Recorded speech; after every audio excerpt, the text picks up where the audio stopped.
Moral attitudes ಅಂತ ಇದೆ, ಮತ್ತೊಂದು ಪೊಲಿಟಿಕಲ್ ಆಟಿಟ್ಯೂಡ್ಸ್ ಅಂತ ನಿಮ್ಮ ಸಿಲೆಬಸ್ಸಲ್ಲಿ ಕೊಟ್ಟಿದ್ದಾರೆ. ಸೊ ವಾಟ್ ಈಸ್ ಇದೇನಪ್ಪ, ಸ್ಕ್ರೀನ್ ಹೋಗಬೇಕಲ್ಲ, ಹಿಂಗೆ ಇರುತ್ತಾ? ಹಾಂ, okay, right. So there are ಇದು ಹೋಗೋಕ್ಕಾಗತ್ತಾ? ಇದು ಇರುತ್ತಾ? ಅದು ಇರುತ್ತಾ? ಅದು ಹೋಗುತ್ತಾ? ಹಾಂ, ಓಕೆ, ಡನ್. ಹಾಂ, ಇದನ್ನು ಮೇಲೆ ಹೋಗ್ಬೇಕಾ? ಕ್ಲಿಕ್ ಮಾಡಿದ್ರೆ ಸಾಕಾ? ಹಾಂ, ಓಕೆ. ಅಂದರೆ ನನಗೆ ಬರೀಲಿಕ್ಕೆ ಸ್ಪೇಸ್ ಅದು ಅಡ್ಡ ಆಗುತ್ತೆ. Okay. So 2 things you have to note down. ಒಂದು ಮಾರಲ್ ಆಟಿಟ್ಯೂಡ್ಸ್ ಅಂತ ಬರುತ್ತೆ, ಫಸ್ಟ್ ಟಾಪಿಕ್ಕು. ನೈತಿಕ ದೃಷ್ಟಿಕೋನಗಳು, ನೈತಿಕ ದೃಷ್ಟಿಕೋನಗಳು ಅಥವಾ ಕೋನ, ಸಿಂಗ್ಯುಲರ್ನಲ್ಲಿ ಇರಲಿ. First will discuss this. ಇದಾದಮೇಲೆ ಸೆಕೆಂಡಲ್ಲಿ ಬರೋದು ಪೊಲಿಟಿಕಲ್ ಆಟಿಟ್ಯೂಡ್ಸ್ ಅಂತ ಬರುತ್ತೆ, ರಾಜಕೀಯ ದೃಷ್ಟಿಕೋನ, ಪೊಲಿಟಿಕಲ್ ಆಟಿಟ್ಯೂಡ್ಸ್, ರಾಜಕೀಯ ದೃಷ್ಟಿಕೋನಗಳು ಅಂತ ಬರುತ್ತೆ. ಸೊ ಇವೆರಡು ವಿಷಯದ ಬಗ್ಗೆ ನಾವು ಅಲ್ಲಿ ಚರ್ಚೆಯನ್ನು ಮಾಡಬೇಕು. ಸೊ ಅಲ್ಲಿ ಫಸ್ಟ್ ಕಾನ್ಸೆಪ್ಟ್ ಏನು, ನೈತಿಕ ದೃಷ್ಟಿಕೋನ ಅನ್ನೋದು ಇದು ಯಾರಿಗೆ ಅಪ್ಲೈ ಆಗುತ್ತೆ ಅಂದರೆ, this one applies for the bureaucrats, ಅಧಿಕಾರಿಗಳಿಗೆ, ಸರ್ಕಾರಿ ನೌಕರರಿಗೆ ಇದು ಅನ್ವಯ ಆಗುತ್ತೆ. ಸರ್ಕಾರಿ ನೌಕರರಿಗೆ ಇದು ಅಪ್ಲೈ ಆಗುತ್ತೆ. It is applicable for the civil servants, CS ಅಂತ ಹೇಳ್ತೀವಿ. ಇಂಗ್ಲೀಷಲ್ಲಾದರೆ ಅದನ್ನು CS ಅಂತ ಹೇಳ್ತೀವಿ, ಸಿವಿಲ್ ಸರ್ವೆಂಟ್ಸ್ ಅಂತ ಹೇಳ್ತೀವಿ. ಅಥವಾ ಬ್ಯೂರೋಕ್ರಸಿ, ಆ ಪದವನ್ನು ನೀವು ಕೇಳಿರ್ತೀರಿ. ಬ್ಯೂರೋಕ್ರಸಿ ಅಂದರೆ ನೌಕರಶಾಹಿ, ಸರ್ಕಾರಿ ನೌಕರಿಯನ್ನು ಮಾಡುವವರಿಗೆ ಬ್ಯೂರೋಕ್ರಾಟ್ಸ್ ಅಂತ ಕರೀತಾರೆ. ಆ ಶಬ್ದ ನೀವು ಕೇಳಿದ್ದೀರಿ. ಸ್ವಲ್ಪ ಸ್ಟ್ಯಾಂಡರ್ಡ್ ವರ್ಡ್ ಅಂದರೆ CS, ಸಿವಿಲ್ ಸರ್ವಿಸ್, ನಾಗರಿಕ ಸೇವೆ ಅಂದರೂ ಒಂದೇ, ಪಬ್ಲಿಕ್ ಸರ್ವಿಸ್ ಅಂದರೂ ಒಂದೇ, ಬೋತ್ ಆರ್ ಸೇಮ್. CS ಅಂದರೂ ಒಂದೇ, PS ಅಂದರೂ ಒಂದೇ. ಅದಕ್ಕೆ ನೋಡಿ ನಿಮ್ಮ ಆಯೋಗಕ್ಕೆ PSC ಅಂತ ಕರೀತಾರೆ, public service commission, KPSC, UPSC. ಈ ವರ್ಡ್ ಯಾಕೆ ಬರುತ್ತೆ ಅಂದರೆ ಅಲ್ಲಿ ಪಬ್ಲಿಕ್ ಸರ್ವಿಸ್ ಅನ್ನೋ ಪದ ಅಂಡರ್ಲೈನ್ ಮಾಡ್ಕೊಳ್ಳಿ. ಲೋಕಸೇವಾ ಆಯೋಗ, ಇಲ್ಲಿ ಲೋಕ ಅಂದರೆ ಜನರು ಅಂತ ಅರ್ಥ. ಲೋಕ್ ಮೀನ್ಸ್ ಪೀಪಲ್, ಲೋಕ ಸೇವೆ, ಜನರ ಸೇವೆಯನ್ನು ಮಾಡಲಿಕ್ಕೆ ಇರುವ ಆಯೋಗ. ಸೊ UPSC, KPSC ಅಂತ ಬರುತ್ತೆ. ಸೊ ಎರಡು ಅಲ್ಟರ್ನೇಟಿವ್ಲಿ ಸೇಮ್, CS ಅಂದರೂ ಒಂದೇ, PS ಅಂದರೂ ಒಂದೇ, ಸಿವಿಲ್ ಸರ್ವಿಸ್ ಅಂದರೂ ಒಂದೇ, ಪಬ್ಲಿಕ್ ಸರ್ವಿಸ್ ಅಂದರೂ ಒಂದೇ.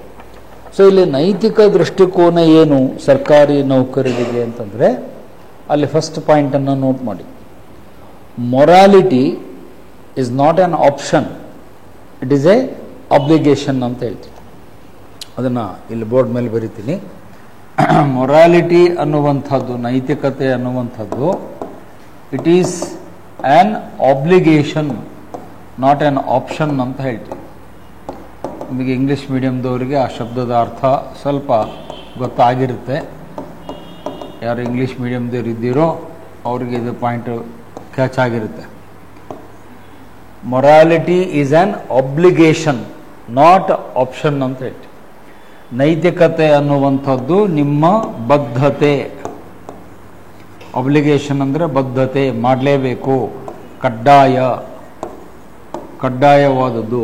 ಆಪ್ಷನ್ ಅಂದರೆ ಆಯ್ಕೆ, ನಾವು ಬೇಕಂದ್ರೆ ಮಾಡ್ತೀವಿ, ಇಲ್ಲಾಂದರೆ ಇಲ್ಲ, ಇಚ್ಛೆ ಅನ್ನುವ ಮೀನಿಂಗ್ ಕೊಡುತ್ತೆ.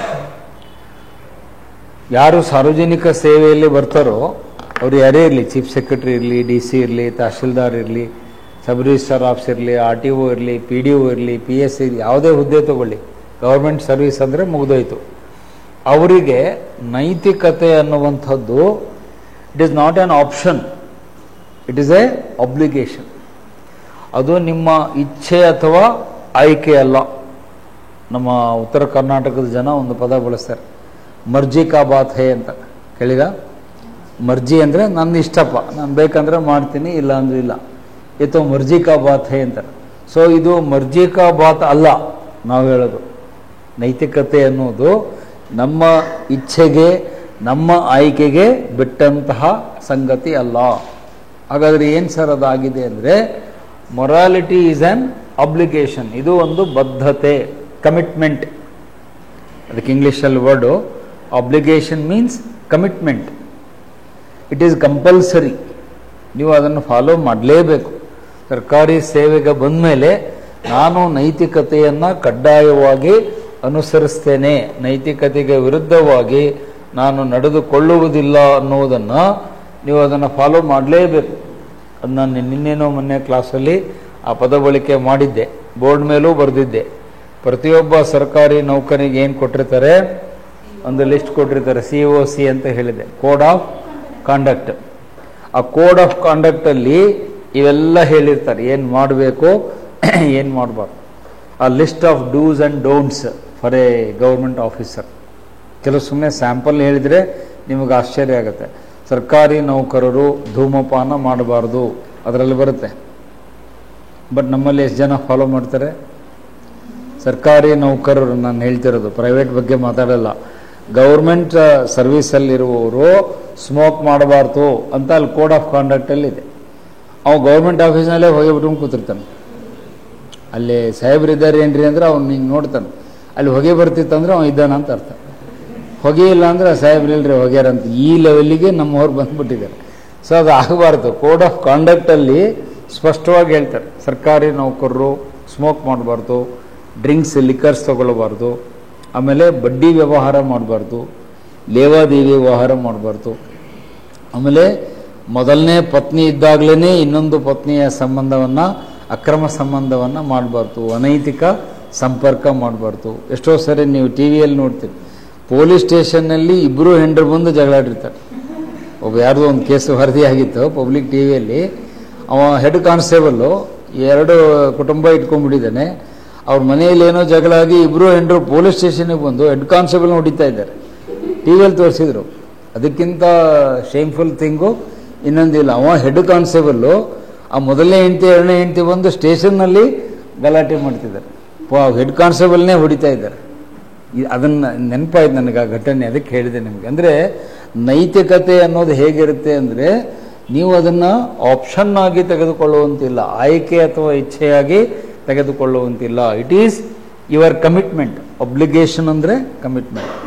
ನಾನು ನೈತಿಕವಾಗಿ ನಡೆದುಕೊಳ್ತೇನೆ, ಒಳ್ಳೆ ನಡವಳಿಕೆ ಚಾರಿತ್ಬೇಕಾದ್ರಲ್ಲಿ ಇನ್ನೊಂದು ಪದವನ್ನು ಅರ್ಥಕ್ಕೋಸ್ಕರವಾಗಿ ಬಳಸ್ತೇನೆ, ಸಚ್ಚಾರಿತ್ರ್ಯ ಅನ್ನೋ ಪದವನ್ನು ಕೂಡ ನೀವು ಅಲ್ಲಿ ಬಳಸ್ಬೋದು. ನೈತಿಕತೆ ಅಂದರೂ ಒಂದೇ, ಸನ್ನಡತೆ ಒಳ್ಳೆಯ ನಡವಳಿಕೆ, ಇದು ನಿಮಗೆ ಕಂಪಲ್ಸರಿ ಇರಲೇಬೇಕು.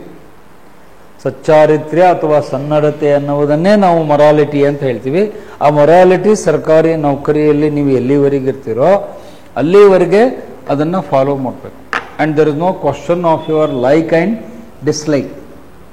ನನಗಿದು ಲೈಕ್ ಆಗುತ್ತೆ ನಾವು ಮಾಡ್ತೀನಿ, ನನಗೆ ಇದು ಇಷ್ಟ ಆಗಲ್ಲ ನಾವು ಮಾಡಲ್ಲ, ಈ ಮಾತನ್ನು ನಾವು ಯಾರೂ ಹೇಳುವಂಗಿಲ್ಲ. ಮತ್ತು ನೀವೆಲ್ಲ ನೌಕರಿಗೆ ಸೇರಬೇಕಾದಾಗ ಒಂದು ಡಿಕ್ಲರೇಷನ್ ಫಾರ್ಮ್ಗೆ ಸೈನ್ ಮಾಡಬೇಕಾಗತ್ತೆ, ಗೊತ್ತಿದೆಯಾ? ಘೋಷಣಾ ಪತ್ರ ಅಂತಾರೆ ಕನ್ನಡದಲ್ಲಿ, ಘೋಷಣಾ ಪತ್ರ, ಡಿಕ್ಲರೇಷನ್ ಫಾರ್ಮ್ ಅಂತಾರೆ. ಅದರಲ್ಲಿ ನೀವೇ ಹೇಳಿರ್ತೀರಿ, ನಾನು ಈ ಮೂಲಕ ಘೋಷಿಸುವುದೇನೆಂದರೆ ಸರ್ಕಾರಿ ನೌಕರಿಗೆ ಸೇರಿದ ನಂತರ ನಾನು ಈ ಕೋಡ್ ಆಫ್ ಕಾಂಡಕ್ಟನ್ನು ಪಾಲಿಸುತ್ತೇನೆಂದು, ಒಳ್ಳೆಯ ನಡವಳಿಕೆಯಿಂದ ನಾನು ನನ್ನ ಕರ್ತವ್ಯಗಳನ್ನು ನಿರ್ವಹಿಸುತ್ತೇನೆಂದು ಈ ಮೂಲಕ ಘೋಷಿಸುತ್ತೇನೆ. ತಪ್ಪಿದಲ್ಲಿ ನನ್ನ ವಿರುದ್ಧ ಕಾನೂನು ಪ್ರಕಾರ ಕ್ರಮ ಜರುಗಿಸಲು ಅವಕಾಶ ತಗೊಳ್ಳತಕ್ಕದ್ದು ಅಂತ ನೀವೇ ಬರೆದು ಕೆಳಗಡೆ ಯುವರ್ಸ್ ಫೇತ್ಫುಲಿ ಸೈನ್ ಮಾಡಿರ್ತೀರಿ. ನಿಮ್ಮ ಸಿಗ್ನೇಚರ್ ಹಾಕಿದ ಮೇಲೆ ನಿಮಗೆ ಅಪಾಯಿಂಟ್ಮೆಂಟ್ ಆರ್ಡ್ರು ಇಶ್ಯೂ ಮಾಡಿರ್ತಾರೆ. ಸೊ ನೀವೇ ಸಹಿ ಹಾಕಿದ ಮೇಲೆ ಅದಕ್ಕೆ ತಕ್ಕಂತೆ ನೀವು ನಡ್ಕೊಳ್ಬೇಕು. ಹಾಗಾಗಿ ಮೊರಲ್ ಅಟಿಟ್ಯೂಡ್ನಲ್ಲಿ first point, morality is an obligation, not a choice, not an option. ನೈತಿಕತೆ ಅನ್ನೋದು ಒಂದು ಆಯ್ಕೆ ಅಲ್ಲ, ಒಂದು ಇಚ್ಛೆ ಅಲ್ಲ, ಅದು ನಮಗೇನಾಗಿರುತ್ತೆ, ಬದ್ಧತೆ, ಕಡ್ಡಾಯ, ಕಂಪಲ್ಸರಿಯಾಗಿ ನಾವು ಮಾಡಬೇಕು. ಇದು ಫಸ್ಟು. ಸೆಕೆಂಡು ಅದರಲ್ಲೇನೆ ಅದನ್ನು ಮುಂದುವರಿಸ್ಕೊಂಡು ಹೋಗಿ ಸೆಕೆಂಡ್ ಪಾಯಿಂಟ್, ಅದರಲ್ಲಿ ಮಾರಲ್ ಆಟಿಟ್ಯೂಡ್ನಲ್ಲಿ ಎರಡನೇ ಪಾಯಿಂಟ್ ಏನು ಅಂತಂದರೆ, morality should be done for the sake of morality ಅಂತ ಹೇಳ್ತೀನಿ. ಅದನ್ನು ಆಮೇಲೆ ನಾನು ಬಿಡಿಸಿ ಹೇಳ್ತೀನಿ ಏನದರ ಅರ್ಥ ಅಂತ. For the sake of morality ಅಂತ ಹೇಳ್ತಾರೆ ಇಂಗ್ಲೀಷಲ್ಲಿ. ಕನ್ನಡದಲ್ಲಿ ಏನರ್ಥ? ನೈತಿಕತೆ ಯಾತಕ್ಕಾಗಿ ಬೇಕು ಅಂದರೆ ನೈತಿಕತೆಗೋಸ್ಕರವಾಗಿಯೇ ಬೇಕು ಅಂತ ಅರ್ಥ ಕನ್ನಡದಲ್ಲಿ. Morality is needed for the sake of morality. ಕನ್ನಡದಲ್ಲಿ ಹೇಳ್ತೀನಿ, ನೈತಿಕತೆ ಅಥವಾ ಒಳ್ಳೆಯತನ ಅನ್ನೋದು ಯಾತಕ್ಕಾಗಿ ಬೇಕು ಅಂದರೆ ನಾವು ಒಳ್ಳೆಯವರಾಗಿರಬೇಕು ಅನ್ನುವ ಕಾರಣದಿಂದ ಅದು ನಮಗೆ ಬೇಕು ಅಷ್ಟೇ. I want to be good, so I will follow morality. ನಾನು ಒಳ್ಳೆಯ ವ್ಯಕ್ತಿ ಆಗಬೇಕಪ್ಪ, ಅದು ನನ್ನ ಉದ್ದೇಶ, ಸೊ ನಾನು ಒಳ್ಳೆಯವನಾಗಿರ್ತೇನೆ. ಅದಕ್ಕೆ ಬೇರೇನು ಎಕ್ಸ್ಪ್ಲನೇಷನ್ ಇಲ್ಲ, ಬೇರೇನು ಕಾರಣಗಳನ್ನು ನೀವು ಕೊಡ್ಲಿಕ್ಕೆ ಬರಲ್ಲ. ಒಂದು ಉದಾಹರಣೆ ಕೊಡ್ತೀನಿ, ನಿಮಗೆ ಕ್ಲಿಯರ್ ಆಗುತ್ತೆ. ಅದು ಅರ್ಥ ಆಗಬೇಕು ಅಂದರೆ ಎಕ್ಸಾಂಪಲ್ ಕೊಡಬೇಕು. ಈಗ ಐ ಡೋಂಟ್ ಸ್ಮೋಕ್, ನಾನು ಸಿಗರೇಟ್ ಸೇದಲ್ಲ. ಹಿಂದೇನೂ ಸೇದಿಲ್ಲ, ಈಗೂ ಸೇದಿಲ್ಲ, ಮುಂದೇನೂ ಸೇದಲ್ಲ. ಮತ್ತು ಮುಂದೆ ಏನಾರ ಸೇದ್ತೀರಿ ಏನ್ರಿ ಅಂತ ಕೇಳ್ಬಿಡ್ರಿ. ಮುಂದೇನೂ ಸೇದಲ್ಲ, ಅದು ಗ್ಯಾರಂಟಿ ಕೊಡ್ತೀನಿ ನಾನು. ಈಗ ಯಾಕೆ ಸೇದಲ್ಲ ಸರ್ ಅಂತ ನೀವು ಯಾರಾದ್ರೂ ನಾನು ಕೇಳಿದರೆ, ಯಾರೋ ಸ್ಟೂಡೆಂಟ್ ಕೇಳಿದ್ರು, ಯಾಕೆ ಸರ್ ನೀವು ಸೇದಲ್ಲ ಅಂತ ಕೇಳಿದರೆ ನಾನು ಹೇಳ್ತೀನಿ, because I want to be good ಅಷ್ಟೇ. ನಾನು ಒಬ್ಬ ಒಳ್ಳೆಯ ವ್ಯಕ್ತಿಯಾಗಿ ಒಳ್ಳೆಯ ನಡವಳಿಕೆ ಇಟ್ಕೊಂಡು ಹೋಗಬೇಕು ಅಂತ ನಾನು ಅಂದ್ಕೊಂಡಿದ್ದೇನೆ, ಅದಕ್ಕೆ ನಾನು ಸೇದಲ್ಲಪ್ಪ ಅಂತ ಅಷ್ಟೇ ಹೇಳ್ತೇನೆ ಹೊರತು ಸಿಗರೇಟ್ ತೊಗೊಳ್ಳೋಕ್ಕೆ ನನ್ನ ಹತ್ರ ದುಡ್ಡಿಲ್ಲ ಅಂತ ಹೇಳೋದು, ಅಥವಾ ನನಗೆ ಬೇಕಾಗಿರೋ ಬ್ರ್ಯಾಂಡ್ ಸಿಗರೇಟು ಸಿಗ್ತಾ ಇಲ್ಲ ಅನ್ನೋದು, ಅಥವಾ ಸಿಗರೇಟ್ ಸೇದಿದ್ರೆ 500 ರೂಪಾಯಿ ದಂಡ ಹಾಕ್ತಾರೆ ಅಂತ ಹೇಳೋದು, ಅಥವಾ ಸಿಗರೇಟ್ ಸೇದೋದು ನೀವೇನಾದ್ರು ನೋಡಿಬಿಟ್ರೆ ಅದು ದೊಡ್ಡ ರಾದ್ಧಾಂತ ಆಗುತ್ತೆ ಅಂತ ಕಾರಣ ಕೊಡೋದು, ಅಥವಾ ಸಿಗರೇಟ್ ಸೇದೋದ್ರಿಂದ ನನಗೇನೋ ಲಂಗ್ ಕ್ಯಾನ್ಸರ್ ಬರುತ್ತೆ, ಶ್ವಾಸಕೋಶದ ಕ್ಯಾನ್ಸರ್ ಆಗುತ್ತೆ ಅಂತ ಡಾಕ್ಟ್ರ್ ಹೇಳ್ಯಾರ, ಅದಕ್ಕೆ ತಗೋಬೇಡ್ರಿ ಅಂತ. ಇವು ಯಾವುದೇ ಕಾರಣಗಳನ್ನು ಕೊಟ್ಟರು ನನ್ನ ಪ್ರಕಾರ ಅದು ತಪ್ಪು. ಅವು ಯಾವ ರೀಸನ್ಸ್ ಅಲ್ಲ. Why you should not smoke, because you must be good ಅಷ್ಟೇ. ನಾನು ಒಳ್ಳೆಯವನಾಗಿರ್ಬೇಕಪ್ಪ, ಅದಕ್ಕೋಸ್ಕರ ನಾನು ಸಿಗರೇಟ್ ಸೇದಲ್ಲ, ಆಮೇಲೆ ಇದನ್ನು ಮಾಡಲ್ಲ, ಏನು ಡ್ರಿಂಕ್ಸ್ ತಗೊಳ್ಳಲ್ಲ, ಲಿಕ್ಕರ್ ಸಾರಾಯಿಗಳನ್ನು ಸೇವನೆ ಮಾಡಲ್ಲ, ಮದ್ಯಪಾನ ಮಾಡಲ್ಲ. ಯಾಕಂದರೆ ನಾನು ಒಳ್ಳೆಯವನ ಆಗಿರಬೇಕು ಅನ್ನುವ ಒಂದೇ ಕಾರಣಕ್ಕೆ ನಾನು ಹೀಗಿದ್ದೇನೆ ಅಷ್ಟೇ ಹೊರತು ಬೇರೆ ಏನು ರೀಸನ್ಸ್ ಇಲ್ಲ. ಬಟ್ ನಮ್ಮಲ್ಲಿ ಬಹಳ ಜನ ಈ ಎರಡನೇ ಪಾಯಿಂಟಲ್ಲಿ ಸಿಕ್ಕಾಕೊಳ್ತಾರೆ. ನೀವು ಯಾಕ್ರಿ ಇದನ್ನು ಮಾಡ್ತೀರಿ ಅಂತ ಹೇಳಿದರೆ, ಸರ್ ಮಾಡಿದ್ರಿ ಹಿಂಗಾಗ್ಬಿಡ್ತದೆ ರೀ, ಅದಕ್ಕೆ ನಾನು ಮಾಡಲ್ಲ. ಈಗ ನಿಮಗೆ ವಿದ್ಯಾರ್ಥಿಗಳಿಗೆ ಅಪ್ಲೈ ಆಗೋಂಗೆ ಎಕ್ಸಾಂಪಲ್ ಕೊಡ್ತೀನಿ. ಎಕ್ಸಾಮ್ ಹಾಲಲ್ಲಿ ನೀವು ಕಾಪಿ ಮಾಡಬಾರ್ದು. ಯಾಕೆ? ಈಗ ನಾಳೆ 29ಕ್ಕೆ ಎಕ್ಸಾಮ್ ಇದೆ. KS ಫಿಲಿಮ್ಸ್ ಎಕ್ಸಾಮ್ ಯಾರು ಬರೀತಾರೆ ಯಾರಿಲ್ಲ ಗೊತ್ತಿಲ್ಲ, ಯಾರು ಕಟ್ಟಿದೆಯೋ ಅವ್ರು ಬರೀತಾರೆ. ಈಗ ಎಕ್ಸಾಮ್ ಹಾಲ್ನಲ್ಲಿ you should not do copying ಅಲ್ವಾ? ಕಾಪಿ ಚೀಟ್ ತೊಗೊಂಡೋಗಿ ಕಾಪಿ ಮಾಡಬಾರ್ದು. ಯಾಕೆ ಮಾಡಬಾರ್ದು ಅಂದಾಗ ನೀವೇನು ಹೇಳ್ಕೊಡ್ಬೇಕು ಉತ್ತರ? ಯಾರು ನೀವೇ ಉತ್ತರ ಕೊಡಿ. ಯಾಕೆ ಕಾಪಿ ಮಾಡಬಾರ್ದು? ನೋಡಿ, ಅಲ್ಲಿ ಯಾರೋ ಮೇಡಮ್ ಹೇಳಿದರು, ಅವ್ರು ಹೇಳಿ ಅಷ್ಟಕ್ಕೆ ಅರ್ಧ ಕಟ್ ಮಾಡಿದರು. ಡಿಬಾರ್ ಮಾಡ್ತಾರೆ, ಕಾಪಿ ಮಾಡಿದರೆ ಡಿಬಾರ್ ಮಾಡ್ತಾರೆ ಅನ್ನುವ ಭಯಕ್ಕೆ ಅವರೇ ಹೇಳಿದ್ದು, ಮೇಡಮ್ ಹೇಳಿದ್ದು, ನಾನು ಹೇಳಿದ್ದಲ್ಲ. ಹೌದಾ? ಒಪ್ಕೋತೀರಾ? ಮತ್ತು ಇದು CT ರವಿ ಕೇಸ್ ಆದಂಗೆ ಆಗೋದು ಬೇಡ.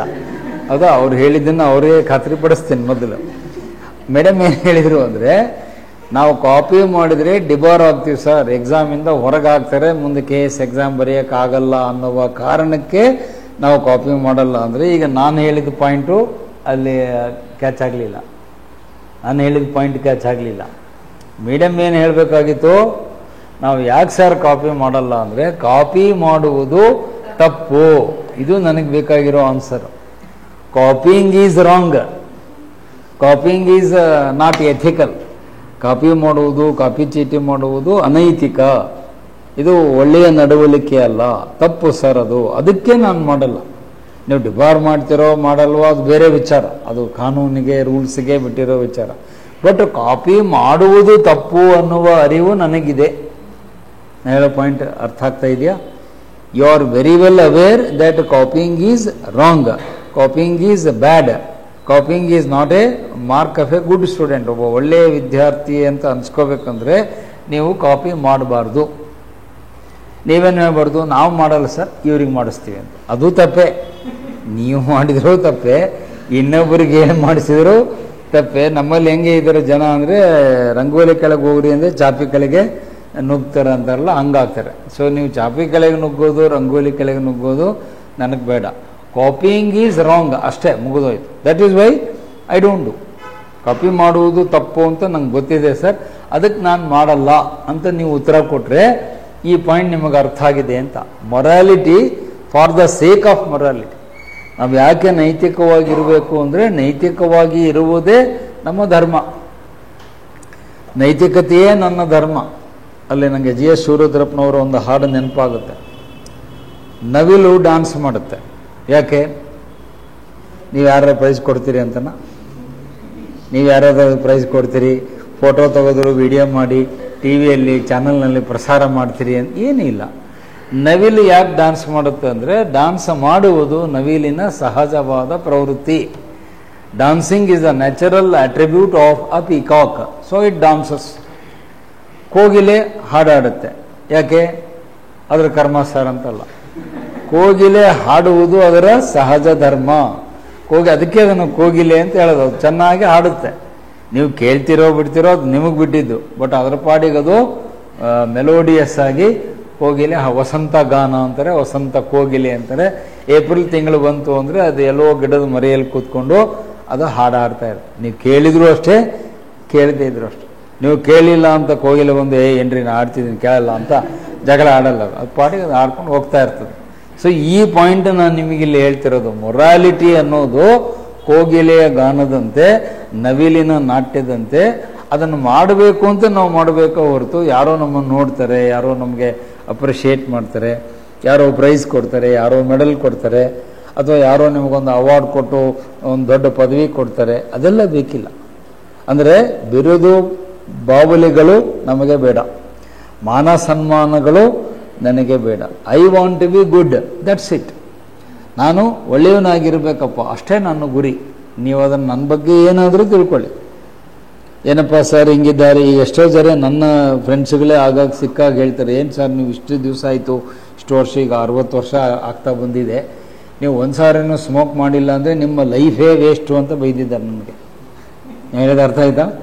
ಜೀವನದಲ್ಲಿ ನಿಮ್ಮ ವಿದ್ಯಾರ್ಥಿ ಭಾಷೆಯಲ್ಲಿ ಹೇಳೋದಾದರೆ ದಮ್ ಎಳೆಯೋದು ಅಂತಾರೆ. ನೀವು ಒಂದೇ ಒಂದು ಬಾರಿ ದಮ್ ಎಳೆದಿಲ್ಲ ಅಂದರೆ ನೀವು ಬದುಕಿದ್ದೇ ವೇಸ್ಟು ಅಂತ ನನಗೆ ಬೈದಿದ್ದಾರೆ. ಅದಕ್ಕೆ ನಾನು ಅವರಿಗೇನು ಉತ್ತರ ಕೊಟ್ಟೆ, ಅದು ನಿಮ್ಮ ಅಭಿಪ್ರಾಯ, ಅದು ನಿಮ್ಮ ಅನಿಸಿಕೆ. ಆದರೆ ನನ್ನ ಪ್ರಕಾರ ಆ ಥರ ಮಾಡದೆ ಬದುಕಿದ್ದೇ ಒಳ್ಳೆಯದು ಅಂತ ನಾನು ಅಂದ್ಕೊಂಡಿದ್ದೀನಿ. ನಾನು ಹಿಂಗೆ ಇರ್ತೀನಿ, ನಿಮಗೆ ಅಂದ್ಕೊಂಡಂಗೆ ನೀವಿರ್ರಿ, ನನಗೆ ಅಂದ್ಕೊಂಡಂಗೆ ನಾನು ಇರ್ತೀನಿ, ಅಷ್ಟೇ. That is a point. Morality for the sake of morality. ಈ ಪಾಯಿಂಟ್ ಅರ್ಥ ಆಯ್ತಾ? ನಾಳೆ ನೀವು ಅಧಿಕಾರಿಗಳಾದಾಗ, ಈಗ ಅದಕ್ಕೆ ಸ್ಟ್ಯಾಂಡರ್ಡ್ ಎಕ್ಸಾಂಪಲ್ ಕೊಡ್ತೀನಿ. ಇವಾಗ ಸಣ್ಣ ಉದಾಹರಣೆ, ಖಡಕ್ ಉದಾಹರಣೆ ಕೊಡ್ತೀನಿ. ನಾಳೆ ನೀವೆಲ್ಲರೂ ಅಧಿಕಾರಿಗಳಾಗ್ತೀರಿ, ಆ ವಿಶ್ವಾಸ ನನಗಿದೆ. ಅಂದರೆ ಭವಿಷ್ಯ ನುಡಿತೀನಿ ಅಂತಲ್ಲ, ಚೆನ್ನಾಗಿ ಓದಿ ಬರೆದ್ರೆ KS ಎಲ್ಲ ಆಗ್ತೀರಿ. ಆದಾಗ ನಿಮ್ಮ ಕಚೇರಿಯಲ್ಲಿ, ನಿಮ್ಮ ಡಿಪಾರ್ಟ್ಮೆಂಟಲ್ಲಿ ಅನೇಕ ಜನ ಅಧಿಕಾರಿಗಳು ಲಂಚ ತಗೊಳ್ತಿರ್ತಾರೆ. ನಿಮ್ಮ ಸೀನಿಯರ್ಸು, ನಿಮ್ಮ ಬ್ಯಾಚ್ಮೇಟ್ಸು, ನಿಮ್ಮ ಬೇರೆ ಇಲಾಖೆಯಲ್ಲಿ ಇರುವ ನಿಮ್ಮ ಸಹೋದ್ಯೋಗಿಗಳು, ಅವರೆಲ್ಲ ಲಂಚ ಇಸ್ಕೊಳ್ತಿರ್ತಾರೆ. ಅಂದರೆ ಬ್ರೈಬ್, ಫೈಲ್ ಸೈನ್ ಮಾಡಲಿಕ್ಕೆಲ್ಲ ದುಡ್ಡು ಇಸ್ಕೊಳ್ತಿರ್ತಾರೆ. ನೀವು ಆಗ್ತಾನೆ ಹೊಸದಾಗಿ ಪೋಸ್ಟಿಂಗ್ ಆಗಿ ಹೊಸ ಅಧಿಕಾರಿಯಾಗಿ ತಗೊಳ್ತೀರಿ. ಅವಾಗ ಅವ್ರು ನಿಮ್ಮನ್ನೆಲ್ಲ ಭೇಟಿ ಆಗ್ತಾರೆ. ಏನು ಸರ್ ಇಲ್ಲಿ ಬಂದ್ರಿ, ಭಾಳ ಸಂತೋಷ, ಹೆಂಗೆ ಕೆಲಸ ಮಾಡ್ತೀರಿ? ಅವಾಗ ನೀವು ಹೇಳ್ತೀರಿ, ಇಲ್ಲ ನಾನು ಸ್ಟ್ರಿಕ್ಟ್ ಆಫೀಸರ್, ಏನು ಮಾಡಲ್ಲ ಅಂತ ಹೇಳಿದಾಗ ಅವ್ರು ಹೇಳ್ತಾರೆ, ಇಲ್ಲ ಸರ್ ನಾವೆಲ್ಲ ತಗೊಳ್ತಾ ಇದ್ದೀವಿ, ಚೆನ್ನಾಗಿನೇ ತಾವು ತಗೊಳ್ತಾ ಇದ್ದೀವಿ, ನೀವು ಒಂದು ಒಳ್ಳೆಯ ಮುಹೂರ್ತ ನೋಡು ಸ್ಟಾರ್ಟ್ ಮಾಡಿರಿ ಅಂತ ಹೇಳ್ತಾರೆ. ಅದಕ್ಕೊಂದು ಮುಹೂರ್ತ ಫಿಕ್ಸ್ ಮಾಡ್ತಾರೆ. ಒಂದು ಒಳ್ಳೆಯ ಶುಭ ಗಳಿಗೆ, ತಿಥಿ, ನಕ್ಷತ್ರ ಎಲ್ಲ ನೋಡಿ ನೀವು ತಗೊಳ್ಳೋಕೆ ಸ್ಟಾರ್ಟ್ ಮಾಡಿರಿ ಅಂತಾರೆ. ಅವಾಗ ನೀವು ನಾರ್ಮಲ್ಲಾಗಿ ಏನು ಹೇಳ್ತೀರೋ ಎಲ್ಲ ಗೊತ್ತಿಲ್ಲ, ನೀವು ಹೇಳ್ತೀರಿ ಅಂತ ನಾನು ಅಂದ್ಕೊಳ್ತೀನಿ. ಇಲ್ಲಪ್ಪ ನಾವು ಪಾಟೀಲ್ ಸರ್ ಸ್ಟೂಡೆಂಟ್ಸು, ಅವ್ರ ಕೈಯಲ್ಲಿ ಎಥಿಕ್ಸ್ ಕಲ್ತಿದ್ದೀವಿ, ನಾನು ಲಂಚ ತಗೊಳ್ಳಲ್ಲ. ಯಾಕೆ ತಗೊಳ್ಳಲ್ಲ ಅಂತ ಮತ್ತೆ ಅವ್ರ ಪ್ರಶ್ನೆ ಕೇಳ್ತಾರೆ. ನೀವು ಹೇಳಿದ್ಗಳೇ ಅಷ್ಟು ಸುಲಭವಾಗಿ ಅವ್ರು ನಿಮ್ಮನ್ನು ಕೈ ಬಿಡಲ್ಲ, ಹೌದಾ? ಅವ್ರು ಯಾಕ್ರಿ ತಗೊಳ್ಳಲ್ಲ ಅಂದಾಗ ನೀವು ಈ ಉತ್ತರ ಕೊಡಬೇಕು, morality for the sake of morality. ಲಂಚ ತೆಗೆದುಕೊಳ್ಳುವುದು ತಪ್ಪು, ಲಂಚ ತೆಗೆದುಕೊಳ್ಳುವುದು ಅನಾಗರಿಕತೆ, ಅಕ್ರಮ, ಅನೈತಿಕ, ಕೆಟ್ಟದ್ದು, ಅದಕ್ಕೆ ನಾನು ತಗೊಳ್ಳಲ್ಲ ಅಷ್ಟೇ ಅಂತ ಹೇಳಬೇಕೇ ಹೊರತು, ನೀವು ಯಾರಾದರೂ ಈ ಥರ ಆನ್ಸರ್ ಕೊಟ್ಟರೆ, ಲಂಚ ತೊಗೊಂಡ್ರೆ IT ಡಿಪಾರ್ಟ್ಮೆಂಟ್ ಅವ್ರು ಬರ್ತಾರೆ, ED ಅವ್ರು ಬರ್ತಾರೆ, ಲೋಕಾಯುಕ್ತದವ್ರು ಬರ್ತಾರೆ, ಲೋಕಪಾಲ್ದವ್ರು ಬರ್ತಾರೆ, SIT ತನಿಖೆ ಆಗುತ್ತೆ, ಮೀಡಿಯಾದವ್ರು ಬರ್ತಾರೆ, ಪಬ್ಲಿಕ್ TV ರಂಗಣ್ಣವ್ರು ಬರ್ತಾರೆ, TV ಕ್ಯಾಮ್ರಾ ಹಿಡ್ಕೊಂಡು ಸಿಕ್ಕ ಹಾಕ್ಕೊಂಡ್ರೆ ಅವನು ಇಡೀ ಊರು ತುಂಬ ಹೇಳ್ತಾರೆ, ನೀವೇನಂತೀರಿ ಏನಂತೀರಿ, ತಿಂದು ಸಿಕ್ಕ ಹಾಕ್ಕೊಂಡ್ಮೇಲೆ ಅನ್ನೋದು ಇಲ್ಲ ಬಿಡೋದಿಲ್ಲ. ಅವ್ರು ಕ್ಯಾಮ್ರಾ ಹಿಡ್ಕೊಂಡ್ಬರ್ತಾರೆ ನೋಡಿಲ್ಲ TVಯಲ್ಲಿ. ಲಂಚ ಸಿಕ್ಕ ಮೇಲೆ ಅವ್ರು ನಿಮ್ಮನ್ನು ಬಂದು ಪ್ರಶ್ನೆ ಕೇಳ್ತಾರೆ, ನಿಮ್ಮ ಮೇಲೆ ಈ ಥರ ಆರೋಪ ಬಂದಿದೆ, ನೀವೇನಂತೀರಿ? ಏನು ಎಲ್ಲ ತಿಂದು ಕೂತಾಗಿರತ್ತೆ, ಏನು ಅನ್ನೋದು? ಸುಮ್ಮನೆ ತಲೆ ಬಗ್ಸ್ಕೊಂಡು ನಿಂತ್ಕೋಬೇಕು ಶೇಮ್ಫುಲ್ಲಾಗಿ. ಸೊ ಮೀಡಿಯಾದವ್ರು ನೋಡ್ತಾರೆ, ಈ IT ಅವ್ರು ದಾಳಿ ಮಾಡ್ತಾರೆ, ಕೋರ್ಟಲ್ಲಿ ನ್ಯಾಯಾಲಯದಲ್ಲಿ ಶಿಕ್ಷೆ ಆಗುತ್ತೆ, ನನ್ನ ಮೇಲೆ ಕೇಸ್ ರಿಜಿಸ್ಟರ್ ಆಗುತ್ತೆ. POC ಆ್ಯಕ್ಟ್ ಅಂತ ಕರೀತಾರೆ, ಪ್ರಿವೆನ್ಷನ್ ಆಫ್ ಕರಪ್ಷನ್ ಆ್ಯಕ್ಟ್ 1988, ಭ್ರಷ್ಟಾಚಾರ ತಡೆಗಟ್ಟುವ ಪ್ರತಿಬಂಧ ಕಾಯ್ದೆ 1988, ರಾಜೀವ್ ಗಾಂಧಿಯವರ ಕಾಲದಲ್ಲಿ ಬಂದಂಥ ಕಾಯ್ದೆ. POC ಆ್ಯಕ್ಟ್ ಅಂತಾರೆ ಅದಕ್ಕೆ, ಪ್ರಿವೆನ್ಷನ್ ಆಫ್ ಕರಪ್ಷನ್ ಆ್ಯಕ್ಟ್ 1988, ಭ್ರಷ್ಟಾಚಾರ ಪ್ರತಿಬಂಧಕ ಕಾಯ್ದೆ 1988ರ ಅಡಿಯಲ್ಲಿ ನಿಮಗೆ ಶಿಕ್ಷೆಯಾಗತ್ತೆ. 7 ರಿಂದ 9 ವರ್ಷ ಜೈಲಾಗುತ್ತೆ, ನೆನ್ಪಿಟ್ಕೊಳ್ಳಿ. ಲಂಚ ತೆಗೆದುಕೊಂಡಿದ್ದೇ ಆದರೆ ಪುರಾವೆ ಸಹಿತ ಸಿಕ್ಕಾಕೊಂಡ್ರೆ, ವಿತ್ ಪ್ರೂಫ್ ಸಿಕ್ಕಾಕೊಂಡ್ರೆ ನಿಮಗೆ 7 ರಿಂದ 9 ವರ್ಷ ಕಾರಾಗೃಹ ಶಿಕ್ಷೆಯಾಗುತ್ತೆ, ಜೈಲು ವಾಸ ಫಿಕ್ಸ್ ಆಗುತ್ತೆ. ಈಗ ನೀವು ಯಾರಾದರೂ ಈ ಉತ್ತರ ಕೊಟ್ಟರೆ, ನಾನು ಯಾಕೆ ಲಂಚ ತಗೊಳ್ಳಲ್ಲಪ್ಪ ಅಂದರೆ ಸಿಕ್ಕಾಕೊಂಡ್ರೆ ನಾಳೆ ನಾನು ಜೈಲಿಗೆ ಹೋಗಬೇಕಾಗುತ್ತೆ, ಅದಕ್ಕೆ ತಗೊಳ್ಳಲ್ಲ ಅಂತ ಹೇಳಿದರೆ, ಅಥವಾ ಜನ ನನ್ನನ್ನು ತಪ್ಪಾಗಿ ತಿಳ್ಕೊಳ್ತಾರೆ, ಜನ ನನ್ನ ಬೈತಾರೆ, ಇವನೊಬ್ಬ ಭ್ರಷ್ಟ ಅಧಿಕಾರಿ ಅಂತ ಬೈತಾರೆ, ಸಮಾಜದಲ್ಲಿ ನನ್ನ ಗೌರವ ಘನತೆ ಎಲ್ಲ ಡಿಗ್ನಿಟಿ ಎಲ್ಲ ಕಡಿಮೆ ಆಗುತ್ತೆ, ನನ್ನ ಘನತೆ ಎಲ್ಲ ಮಣ್ಣು ಪಾಲಾಗುತ್ತೆ, ಅದಕ್ಕೆ ನಾನು ತೆಗೆದುಕೊಳ್ಳಲ್ಲ ಅಂದರೆ ಅವಾಗ ನನ್ನ ಸ್ಪಷ್ಟವಾದ ಉತ್ತರ, ನೀವಿನ್ನೂ ನೈತಿಕತೆಯನ್ನು ಅರ್ಥ ಮಾಡಿಕೊಂಡಿಲ್ಲ ಅಂತಲೇ ಹೇಳ್ತೇನೆ. ಅಂದರೆ ಇವುಗಳಿಗೆ ಅಂಜಿಕೊಂಡು ನೀವೇನು ಮಾಡ್ತಾ ಇಲ್ಲ, ಲಂಚ ತಗೋತಾ ಇಲ್ಲ. ಪಾಯಿಂಟ್ ಅರ್ಥ ಆಯ್ತಾ? Why you are not taking bribe because of these reasons. 1 2 3 4 5 reason ಕೊಡ್ತೀರಿ. ನಾನು ಹೇಳ್ತಿರೋದು ಇವು 5 ರೀಸನ್ ಸೈಡಿಗೆ ಇಟ್ಬಿಡಿ, ಅವು ಯಾವುವು ಬೇಡ. ನಿಮ್ಮ ಉತ್ತರ ಏನಾಗಿರಬೇಕು, ಲಂಚ ತೆಗೆದುಕೊಳ್ಳುವುದು ತಪ್ಪು, ಅದಕ್ಕೆ ನಾನು ತಗೊಳ್ಳಲ್ಲ ಅಷ್ಟೇ ಹೇಳ್ಬೇಕು ನೀವು. Taking bribe is wrong, it is unethical, so I don't take. ನಾನೊಬ್ಬ ಒಳ್ಳೆಯ ಅಧಿಕಾರಿ ಆಗಬೇಕು, ಒಬ್ಬ ಸುಸಂಸ್ಕೃತ ಒಳ್ಳೆಯ ನಡವಳಿಕೆ ಇರುವ ಜನಪರ ಅಧಿಕಾರಿಯಾಗಿ ಕೆಲಸ ಮಾಡಬೇಕು, ಅದಕ್ಕೆ ನಾನು ಲಂಚ ತಗೊಳ್ಳಲ್ಲ ಅಂತ ಹೇಳಬೇಕೇ ಹೊರತು ಇವು ಬೇರೆ ಏನಾದರೂ ರೀಸನ್ಗಳನ್ನು ಕೊಟ್ಟು, ಓಕೆ ಎಕ್ಸ್ಕ್ಯೂಸ್ ಅಂತಾರೆ ಇಂಗ್ಲೀಷಲ್ಲಿ, ನೆಪಗಳು ಅಂತಾರೆ. ನೀವು ಬೇರೆ ನೆಪಗಳನ್ನು ಹೇಳಿ ನಾವು ಲಂಚ ತಗೊಳ್ಳಲ್ಲ ಅಂತ ಹೇಳಿದ್ರೆ ನಾನು ಅವನನ್ನು ಒಳ್ಳೆಯ ಅಧಿಕಾರಿ ಅಂತ ಅಕ್ಸೆಪ್ಟ್ ಮಾಡಲ್ಲ. ಯಾಕಂದ್ರೆ ನೀವು ಹೆದರ್ಕೊಂಡು ಲಂಚ ತಗೊಳ್ತಾ ಇಲ್ಲ. ಒಂದು ವೇಳೆ ಅವಕಾಶ ಇದ್ದರೆ ತಗೊಳ್ತೀರಿ ಅಂತ ಅರ್ಥ. ನೋಡಿ, ಅವ್ರಿಗೆ ಆ ಪಾಯಿಂಟ್ ಅರ್ಥ ಆಯ್ತು. ಅವಕಾಶ ಇದ್ದರೆ ನಾನು ತಗೊಳ್ತಿದ್ದೆ, ಅವಕಾಶ ಇಲ್ಲ ಅನ್ನೋದಕ್ಕೆ ನಾನು ತಗೊಳ್ತಾ ಇಲ್ಲ. This is not the logic. ಈ ಲಾಜಿಕ್ಕು ಎಥಿಕ್ಸ್ ಪೇಪರಿಗೆ ಅಪ್ಲೈ ಆಗಲ್ಲ. ಸೊ ಹಾಗಾಗಿ ಸೆಕೆಂಡ್ ಪಾಯಿಂಟಲ್ಲಿ ಏನು ನೆನ್ಪಿಟ್ಕೋಬೇಕು, ಮಾರಲ್ ಅಟಿಟ್ಯೂಡ್ ಅಂದರೆ ನೈತಿಕತೆಯನ್ನು ನೈತಿಕತೆಗೋಸ್ಕರವಾಗಿ ನಾವು ಫಾಲೋ ಮಾಡಬೇಕು. ಫಾರ್ ದ ಸೇಕ್ ಆಫ್ ಅಂತಾರೆ ಇಂಗ್ಲೀಷ್ನಲ್ಲಿ. Morality for the sake of morality, not for law, not for fear, not for punishment, not for dignity, not for TV, media, publicity, ಅವಕ್ಕೆಲ್ಲ ಮಾಡೋದಲ್ಲ. ಇನ್ನು ಕೆಲವರು ಪಬ್ಲಿಸಿಟಿಗೆ ಮಾಡ್ತಾರೆ, ಅಂದರೆ ನನಗೆ ಪ್ರಚಾರ ಸಿಗಲಿ, ನಾನು ಭಾಳ ಒಳ್ಳೆಯ ವ್ಯಕ್ತಿ ಅಂತ ಜನ ಎಲ್ಲ ಕೊಂಡಾಡಲಿ, ಅದಕ್ಕೆ ನೇಮ್ ಆ್ಯಂಡ್ ಫೇಮ್ ಅಂತಾರೆ ಇಂಗ್ಲೀಷಲ್ಲಿ. ಹೆಸರು ಮತ್ತು ಪ್ರಚಾರಕ್ಕಾಗಿ, ಅದಕ್ಕೆ ಇಂಗ್ಲೀಷಲ್ಲಿ ನೇಮ್ ಆ್ಯಂಡ್ ಫೇಮ್ ಅಂತಾರೆ. ಹೆಸರು ಮತ್ತು ಖ್ಯಾತಿಗೋಸ್ಕರವಾಗಿ ಕೆಲವರು ಆ ಥರ ಮಾಡೋರು ನೋಡಿದ್ದೀನಿ, ಅಧಿಕಾರದಲ್ಲಿ ಇರೋರನ್ನ ನೋಡಿದ್ದೇನೆ. ಯಾಕ್ರಿ ನೀವು ಲಂಚ ತಗೊಳ್ಳಲ್ಲ ಅಂದರೆ, ಸರ್ ನಮ್ಮ ಹೆಸರು ಹಾಳಾಗ್ಬಿಡುತ್ತೆ ಸರ್, ಹೆಸರು ನೇಮ್ ಅಂದರೆ ಹೆಸರು, ನನ್ನ ಹೆಸರು ಹಾಳಾಗ್ಬಿಡುತ್ತೆ ಸರ್, ನಂದು ಡಿಗ್ನಿಟಿ ಎಲ್ಲ ಹೋಗ್ಬಿಡುತ್ತೆ, ನನ್ನ ಬಗ್ಗೆ ಇರುವಂಥ ಖ್ಯಾತಿ, ಫೇಮ್ ಅಂದರೆ ಖ್ಯಾತಿ, ಪ್ರಸಿದ್ಧಿ ಏನಿದೆ ಅದೆಲ್ಲ ಹಾಳಾಗ್ಬಿಡುತ್ತೆ, ಅದಕ್ಕೆ ನಾನು ತಗೊಳ್ಳಲ್ಲ ಸರ್. ಅಂದರೆ ನನ್ನ ಹೆಸರು ಡ್ಯಾಮೇಜ್ ಆಗುತ್ತೆ ಅನ್ನೋದಕ್ಕೆ ನಾನು ಲಂಚ ತಗೊಳ್ಳಲ್ಲ, ನನ್ನ ಡಿಗ್ನಿಟಿ ಕಡಿಮೆ ಆಗುತ್ತೆ ಅನ್ನೋದಕ್ಕೆ ನಾನು ತಗೊಳ್ಳಿ. ಇವು ಯಾವುವು ಸರಿಯಾದ ಎಕ್ಸ್ಪ್ಲನೇಷನ್ ಅಲ್ಲ, ಅದು ನನ್ನ ವಾದ. This is not the logic, this is not the reason. ನೀವೆಲ್ಲರೂ ನಾಳೆ ಆಫೀಸರ್ ಆದಾಗ ಏನು ಹೇಳಬೇಕು, ನೀವು ಯಾಕ್ರಿ ಲಂಚ ತಗೊಳ್ಳಲ್ಲ ಮೇಡಮ್ ಅಂತ ಕೇಳಿದರೆ ನೀವು ಮತ್ತೆ ನನ್ನ ಮೇಲೆ ಹಾಕ್ಬಾರ್ದು, ಪಾಟೀಲ್ ಸರ್ನಿಗೆ ಕೇಳ್ರಿ ಅಂತೇಳಿ ನನ್ನ ಹತ್ರ ಕಳಿಸ್ಬಾರ್ದು. ಈಗ ಕ್ಲಾಸಲ್ಲಿ ನೇರವಾಗಿ ಹೇಳ್ತಿದ್ದೀನಿ, ನೀವೇ ಹೇಳಬೇಕು, ಇಲ್ಲ ನಾವು ಒಳ್ಳೆಯವರಾಗಿ ಇರಬೇಕು ಅಂತ ಡಿಸೈಡ್ ಮಾಡಿದ್ದೇವೆ, ನಾವು ಒಳ್ಳೆಯವರಾಗಿಯೇ ಇರ್ತೇವೆ, ಯಾವ ಕಾರಣಕ್ಕೂ ನಾವೇನಾಗಲ್ಲ, ಕೆಟ್ಟವರಾಗಲ್ಲ, ಭ್ರಷ್ಟರಾಗಲ್ಲ. ನೀತಿ ಭ್ರಷ್ಟರು ಅಂತ ಅದಕ್ಕೆ ಸ್ವಲ್ಪ ಖಾರವಾದ ಪದಗಳನ್ನು ನಾನು ಆವಾಗ ಬಳಸ್ತಿರ್ತೀನಿ, ನೀವು ಮತ್ತು ನಮಗ ಅಂದರು ಅಂತ ತಪ್ಪು ತಿಳ್ಕೊಬೇಡ್ರಿ. ನಾವು ಪಾಠ ಮಾಡುವ ಸ್ಟೈಲಲ್ಲಿ ಹಂಗೆ ಹೇಳಿರ್ತೀನಿ, ನೀವು ಮತ್ತು ನಮಗ ಸರ್ ಅಂದರು ಅಂತೇಳಿ ತಪ್ಪು ತಿಳ್ಕೊಬೇಡ್ರಿ. ನೀವೇನಾಗಬಾರ್ದು, ನೀತಿ ಭ್ರಷ್ಟರಾಗಬಾರ್ದು. ನೀತಿ ಅಂದರೆ ಮೊರಾಲಿಟಿ ಬಿಟ್ಟು ಅಡ್ಡದಾರಿ ಹಿಡಿದ್ರೆ ನಿಮ್ಮನ್ನು ನೀತಿ ಭ್ರಷ್ಟರು ಅಂತ. ಇನ್ನೂ ಸ್ವಲ್ಪ ಖಾರವಾದ ಪದವನ್ನು ಬಳಸೋದಾದರೆ ನೀವು ಅದನ್ನ ಅರಗಿಸ್ಕೊಳ್ತಿರೋ ಇಲ್ಲ ಗೊತ್ತಿಲ್ಲ, ಲಜ್ಜೆಗೇಡಿಗಳು ಅಂತ ಕರೀತಾರೆ, ಶೇಮ್ಲೆಸ್ ಫೆಲೋಸ್ ಅಂತ. ಲಜ್ಜೆಗೇಡಿ, ಲಜ್ಜೆ ಅಂದರೆ ನಾಚಿಕೆ, ಲಜ್ಜೆಗೇಡಿಗಳಾಗಬೇಡಿ. ನಮ್ಮ ಕಡೆ ಉತ್ತರ ಕರ್ನಾಟಕ ಜಿಲ್ಲೆಯ ಜನ ಆದರೆ ಮಾನಗೇಡಿ ಅಂತ ಬೈತಾರೆ. ಮಾನ ಅಂದರೆ ಗೌರವ, ಮಾನಗೇಡಿ ಅಂದರೆ ಗೌರವ ಇಲ್ಲದವರು. ಆ ಥರ ನೀವು ನಡ್ಕೊಳ್ಬಾರ್ದು. ನಿಮಗೆ ಆ ಒಂದು ನಾಚಿಕೆ ಅನ್ನೋದು ಇರಬೇಕು. ನಾನು ಹಿಂಗೆ ಮಾಡಿದರೆ ಜನ ನನ್ನ ಬಗ್ಗೆ ಏನು ತಿಳ್ಕೊಳ್ತಾರೆ ಅನ್ನುವುದರ ಒಂದು ಸಣ್ಣ ಕಲ್ಪನೆಯಾದರೂ ನಿಮಗಿರಬೇಕು. Because you are all educated. ಈಗ ನೀವು ಯಾರೂ ಏನು ಓದಿಲ್ಲಪ್ಪ, ನಾವು ಸುಶಿಕ್ಷಿತರು, ಏನು ಶಾಲೆ ಕಲ್ತಿಲ್ಲ ಅಂದ್ರೆ ಸರಿ, ನೀವೆಲ್ಲ ಗ್ರ್ಯಾಜುಯೇಟ್ಸ್ ಇದ್ದೀರಿ, ಕೆಲವರು ಇಂಜಿನಿಯರ್ ಇದ್ದೀರಿ, ಕೆಲವರು ಪೋಸ್ಟ್ ಗ್ರ್ಯಾಜುಯೇಷನ್ ಮಾಸ್ಟರ್ ಡಿಗ್ರಿ ಮಾಡಿರಿ. ಇಷ್ಟೆಲ್ಲ ಓದಿಬಿಟ್ಟು ನಾವು ಮತ್ತೆ ಮಣ್ತಿನೋ ಕೆಲಸ ಮಾಡ್ತೀವಿ ಅಂದರೆ ತಪ್ಪಾಗುತ್ತಲ್ವ? ಅದಕ್ಕೆ ಕ್ಷಮೆ ಕೊಡಲಿಕ್ಕಾಗತ್ತಾ?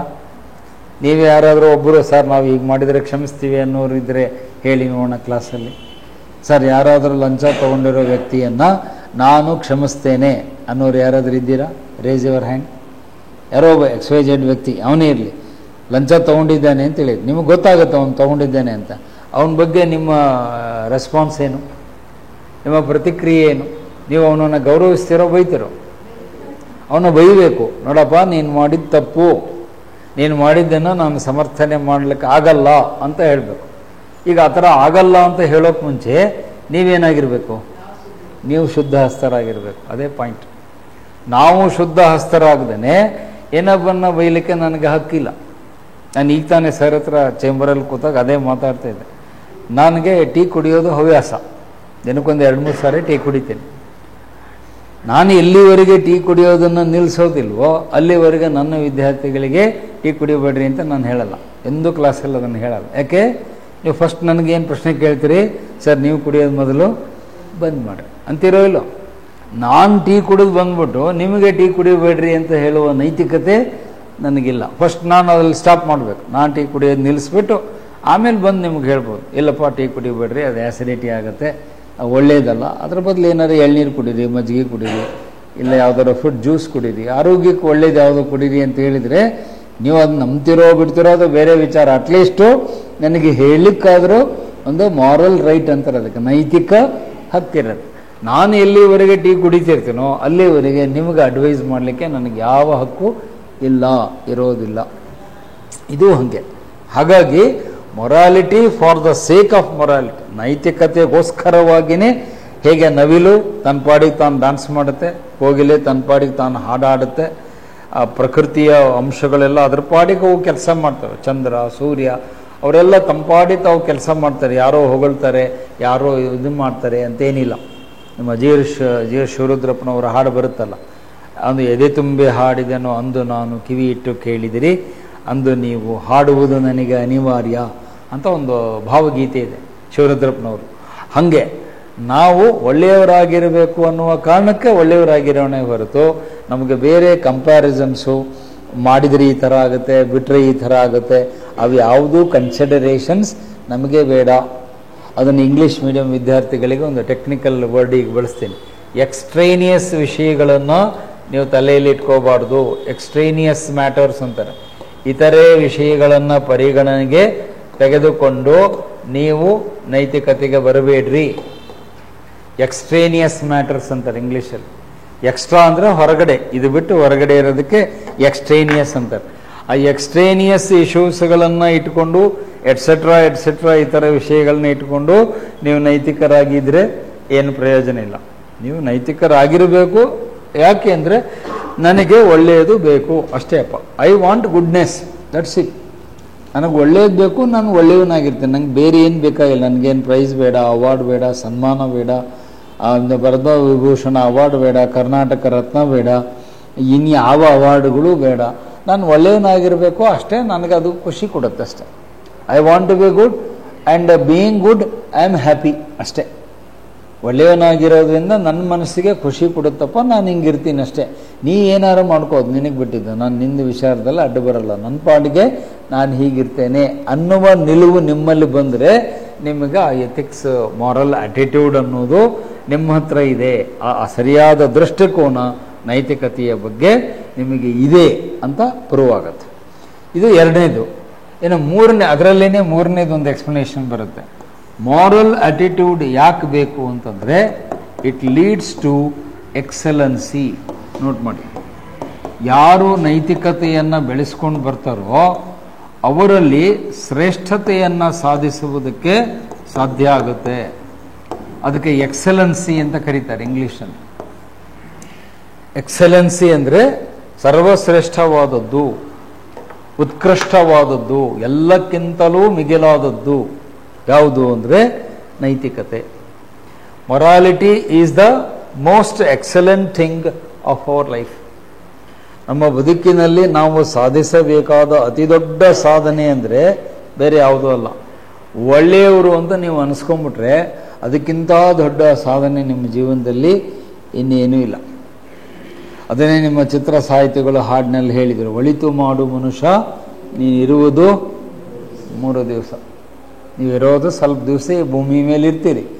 ಹೆಂಗಿದ್ರಿ ನೀವು ಅಂತ ಜನ ಮೆಲುಕು ಹಾಕಬೇಕು. ಇಂಗ್ಲೀಷಲ್ಲಿ ಒಂದು ವಂಡರ್ಫುಲ್ ಬುಕ್ ಇದೆ, ನೀವು ಇಂಗ್ಲೀಷ್ ಮೀಡಿಯಂ ವಿದ್ಯಾರ್ಥಿಗಳಿಗೆ ಅಂತ ಅದನ್ನು ರೆಫರ್ ಮಾಡ್ತೀನಿ. ರಾಬಿನ್ ಶರ್ಮಾ ಅನ್ನೋರು ಆ ಪುಸ್ತಕ ಬರೆದಿದ್ದಾರೆ. ನೀವೆಲ್ಲ ಆ ಪುಸ್ತಕಗಳು ಓದ್ತಿರೋ ಇಲ್ಲೋ ಗೊತ್ತಿಲ್ಲ, ಆದರೆ ನಾನು ರೆಫರೆನ್ಸ್ ಅಂತೂ ಕೊಡ್ತೀನಿ. ರಾಬಿನ್ ಶರ್ಮಾ ಅಂತ ಲೇಖಕರ ಹೆಸರು. ಅವರೊಂದು ಪುಸ್ತಕ ಬರೆದಿದ್ದಾರೆ. ಅದನ್ನು ನಾನು ಸುಮಾರು ಒಂದು 8-10 ಸರಿ ಓದಿದ್ದೀನಿ, ಅಷ್ಟು ಚೆನ್ನಾಗಿದೆ. Who will cry when you die ಅಂತ ನೋಡಿ, ಟೈಟಲ್ ಎಷ್ಟು ಚೆನ್ನಾಗಿ ಕೊಟ್ಟಿದ್ದಾರೆ. ಅದನ್ನು ಓದಿದ್ರೇ ನಿಮಗೆ ಆಶ್ಚರ್ಯ ಅನಿಸುತ್ತೆ. Who will cry when you die, ಅದು ಮೂಲ ಇಂಗ್ಲೀಷ್ನಲ್ಲಿದೆ, ಕನ್ನಡಕ್ಕೆ ಅನುವಾದ ಮಾಡಿದ್ದಾರೆ. ನೀವು ಸತ್ತಾಗ ನಿಮಗಾಗಿ ಅಳುವವರು ಯಾರು? Who will cry when you die. ಈಗ ನಾವೆಲ್ಲರೂ ಒಂದಿಲ್ಲ ಒಂದು ದಿವಸ ಸಾಯಲೇಬೇಕು, ಹೌದೋ ಅಲ್ಲೋ? ನಾ ಸಾಯೋದೇ ಇಲ್ಲ ಅನ್ನೋರು ಕೈ ಎತ್ರಿ. ಇಲ್ರಿ ಸರ, ನಾವು ಸಾಯಂಗೆ ಅಲ್ರಿ, ಫುಲ್ ಪರ್ಮನೆಂಟ್ ಫಿಕ್ಸ್ ಆಗಿ ಇಲ್ಲೇ ಉಳ್ಕೊಂಡ್ಬಿಟ್ಟಿವಿ ಚಂದ್ರ ಲೇಔಟು ವಿಜಯನಗರದಲ್ಲಿ, ಈ ಬಿಟ್ಟು ಹೋಗಲ್ಲ ಅಂತ ಹೇಳಿಕ್ಕಾಗತ್ತಾ? ಇಲ್ಲ. ನಿಮ್ಮ ಕಾಲನ ಕರೆ ಬಂದಾಗ ನಾವೆಲ್ಲ ಹೋಗಲೇಬೇಕು. The Call of the time ಅಂತಾರೆ ಅದಕ್ಕೆ ಇಂಗ್ಲೀಷಲ್ಲಿ. ಕಾಲನ ಗಂಟೆ ಕರೆ ಬಂದಾಗ ನಾವು ಇಲ್ಲಿಂದ ಹೋಗಲೇಬೇಕು.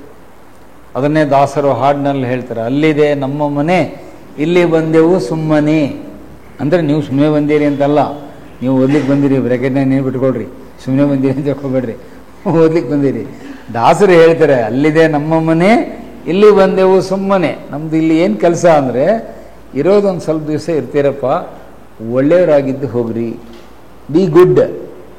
ಜನ ಹೇಳ್ಬೇಕು, ಏನಪ್ಪ ಆ ವ್ಯಕ್ತಿ ಎಷ್ಟು ಒಳ್ಳೆಯವರಿದ್ರು, ಅವ್ರು ಹೋಗ್ಬಿಟ್ರಲ್ಲ ಅಂತ ನಿಮ್ಮ ಬಗ್ಗೆ ಕಂಬನಿ ಮಿಡಿಯೋಂಗಾಗಬೇಕು. ಅದಕ್ಕೆ ರಾಬಿನ್ ಶರ್ಮಾ ಹೇಳ್ತಾರೆ, who will cry when you die. ನೀವು ಸತ್ತಾಗ ನಿಮಗಾಗಿ ಅಳುವವರು ಯಾರು? ಯಾರು ಅಳ್ತಾರೆ ಸತ್ತಾಗ? ಯೋಚನೆ ಮಾಡ್ರಿ, ಯಾರು ಅಳ್ತಾರೆ? Family members ಅಳ್ತಾರೆ. ಅವರು ಅಳ್ಳೇಬೇಕು ಬ್ರ್ಯಾಕೆಟ್ನಲ್ಲಿ, ಯಾಕಂದರೆ ಫ್ಯಾಮಿಲಿಯಲ್ಲಿ ಇರ್ತಾರೆ. ತಂದೆ ತಾಯಿ, ಅಣ್ಣ ತಮ್ಮ, ಅಕ್ಕ ತಂಗಿ, ದೇ ಹ್ಯಾವ್ ಟು ವೀಕ್. ಅವ್ರು ಬೇರೆ ಆಪ್ಷನ್ನೇ ಇಲ್ಲ ಅವ್ರಿಗೆ, ಯಾಕೆಂದರೆ ಅವರು ಕುಟುಂಬ ಸದಸ್ಯರು. ನೀವು ಚಿಕ್ಕವರಿದ್ದಾಗಿಂದ ನೋಡಿರ್ತಾರೆ, ನಮ್ಮ ತಂಗಿ, ಅಣ್ಣ, ಭಾವನೆಗಳಿರ್ತಾರೆ. They will cry, they have to cry, they will cry ಅಂತೀವಿ ನಾವು. ಅಲ್ಲಿ ಏನು ಆಪ್ಷನ್ ಇಲ್ಲ. ನೀವು ಅದೇ ಒಳ್ಳೆಯವರಾಗಿದ್ದರೆ, ಒಳ್ಳೆಯ ವ್ಯಕ್ತಿತ್ವ ಇಟ್ಕೊಂಡಿದ್ರೆ, ನಿಮ್ಮ ಅಕ್ಕಪಕ್ಕದ ಮನೆಯವರು, ನಿಮ್ಮ ಹಳ್ಳಿಯವರು, ನಿಮ್ಮ ಊರವರು, ನಿಮ್ಮ ಜಿಲ್ಲೆಯ ಜನ ಒಳ್ಳೆಯ ವ್ಯಕ್ತಿ ಅಂತ ಹೇಳಿ ಅವ್ರ ಕಣ್ಣಲ್ಲೂ ನೀರು ಬರುತ್ತೆ. ನೀವೊಬ್ಬ ಸರ್ಕಾರಿ ಅಧಿಕಾರಿಯಾಗಿ ಒಳ್ಳೆಯ ಸೇವೆಯನ್ನು ಮಾಡಿದರೆ, ನೀವು ಎಲ್ಲೆಲ್ಲಿ ಸರ್ವಿಸ್ ಮಾಡಿದ್ದೀರೋ ಆ ಜಿಲ್ಲೆಯ ಜನ ಕೂಡ ನಿಮಗಾಗಿ ಕಣ್ಣೀರು ಮಿಡಿತಾರೆ. ಅದಕ್ಕೆ ನಾನು ನೋಡಿದ ಘಟನೆ ನಿಮಗೆ ಕೋಟ್ ಮಾಡ್ತೀನಿ. DK ರವಿಯವರ ಸಾವಾದಾಗ, ಕೋಲಾರ DC IAS ಅಧಿಕಾರಿ DK ರವಿ ಅವರ ಹೆಸರು ನೀವೆಲ್ಲ ಕೇಳಿದ್ದೀರಿ. ಆ DK ರವಿಯವರ ಸಾವಾದಾಗ ಕೋಲಾರ ಜಿಲ್ಲೆದ ಜನ ಎಲ್ಲ ಕಣ್ಣೀರು ಹಾಕಿದ್ರು. ಒಳ್ಳೆ ಆಫೀಸರನ್ನು ನಾವು ಕಳ್ಕೊಂಡ್ವಿ. ಕೋಲಾರನ್ನು ಬಂದ್ ಮಾಡಿದ್ರು. ಆ ಸುದ್ದಿ ಬಂದ ದಿವಸ ಸ್ವ ಇಚ್ಛೆಯಿಂದ ಇಡೀ ಕೋಲಾರ ನಗರವನ್ನು ಬಂದ್ ಮಾಡಿದ್ರು. ಜನ ಅಂಗಡಿ ಎಲ್ಲ ಮುಚ್ಚಿಬಿಟ್ಟು ಕಣ್ಣೀರು ಹಾಕಿದ್ರು. ಯಾಕೆ? ಅಷ್ಟು ಒಳ್ಳೆ ಕೆಲಸವನ್ನು ಸಾಹೇಬರು ಕೋಲಾರ DC ಆದಾಗ ಕೆಲಸ ಮಾಡಿದ್ರು. ಅದೇ ಬೇರೆ ಯಾರೋ DC ಅವರು ಸತ್ತೋದ್ರೆ ಜನ ಕಣ್ಣೀರು ಹಾಕಲ್ಲ, ಜಿಲ್ಲೆ ಬಂದು ಮಾಡಲ್ಲ. ಹೋದ್ರ ಭಾಳ ಚಲೋ ಆಗ್ಬಿಡ್ರಿ, ತಣ್ಣಗಾತು ಅಂತ ಕೆಲವು ನಮ್ಮ ಉತ್ತರ ಕರ್ನಾಟಕದ ಮಂದಿ. ಅವು ಯಾರೋ ಕೆಟ್ಟವ್ರು ಹೋದ್ರ ಭಾಳ ಚಲೋ ಆಗ್ಬಿಡಪ್ಪ, ಅಲ್ಲಿ ಊರು ಹೊರಗೆ ಅಗಸಿ ಬಾಗಲದಾಗ ಹನುಮಪ್ಪನ ಗುಡಿ ಅಂತಿರ್ತಾವೆ, ಅಲ್ಲಿ ಜೋಡ್ ಕಾಯಿ ಒಡಸ್ರಿ ಅಂತ 2 ಕಾಯಿ ತೊಗೊಂಡೋಗಿ ಒಡಸ್ರಿ, ತಣ್ಣಗಾತು ಅಂತಾರೆ. ಅಂದರೆ ಕಿರಿಕಿರಿ ಮಾಡೋ ಅಧಿಕಾರಿಗಳು ಹೋದರೆ ಜನ ಯಾರು ಕಣ್ಣೀರು ಹಾಕಲ್ಲ. ಹಾಗಾಗಿ ಈ ಪುಸ್ತಕ ನಿಮಗೆ ಒಂದು ಮಾದರಿ ಪುಸ್ತಕ. ನೀವು ಅದನ್ನು ಪರ್ಚೇಸ್ ಮಾಡಿ ಓದ್ರಿ ಟೈಮ್ ಸಿಕ್ಕಾಗ. ಬೆಸ್ಟ್ ಬುಕ್ ಅದು, ರಾಬಿನ್ ಶರ್ಮಾ ಅವ್ರದ್ದು. ಅವ ಮಹಾಶ್ರೀಮಂತ, ಭಾಳ ದೊಡ್ಡ ಬಿಸ್ನೆಸ್ ಮಾಡಿ ಬಿಲಿಯನಿಯರ್, ಕೋಟಿಗಟ್ಟಲೆ ಹಣ ಗಳಿಸಿದವನು. ಕೊನೆಗೆ ಎಲ್ಲವನ್ನ ಬಿಟ್ಟು ಈಗ ಸಂತನಂತೆ ಅವನು ಬದುಕ್ತಾ ಇದ್ದಾನೆ. ಅವನ ಹತ್ರ ತುಂಬ ಜಗತ್ತಿನ ಅತ್ಯಂತ ದುಬಾರಿಯಾದ ಫೆರಾರಿ ಕಾರ್ ಅವನ ಹತ್ರ ಇತ್ತು, ಅದನ್ನು ಮಾರಿಬಿಡ್ತಾನೆ. ಅದಕ್ಕೆ ಅವನನ್ನು ಫೆರಾರಿ ಮಾಂಕ್ ಅಂತ ಕರೀತಾರೆ. ರಾಬಿನ್ ಶರ್ಮಾ ಅವರನ್ನು ಫೆರಾರಿ ಸಂತ, ಮಾಂಕ್ ಅಂದರೆ ಸಂತ.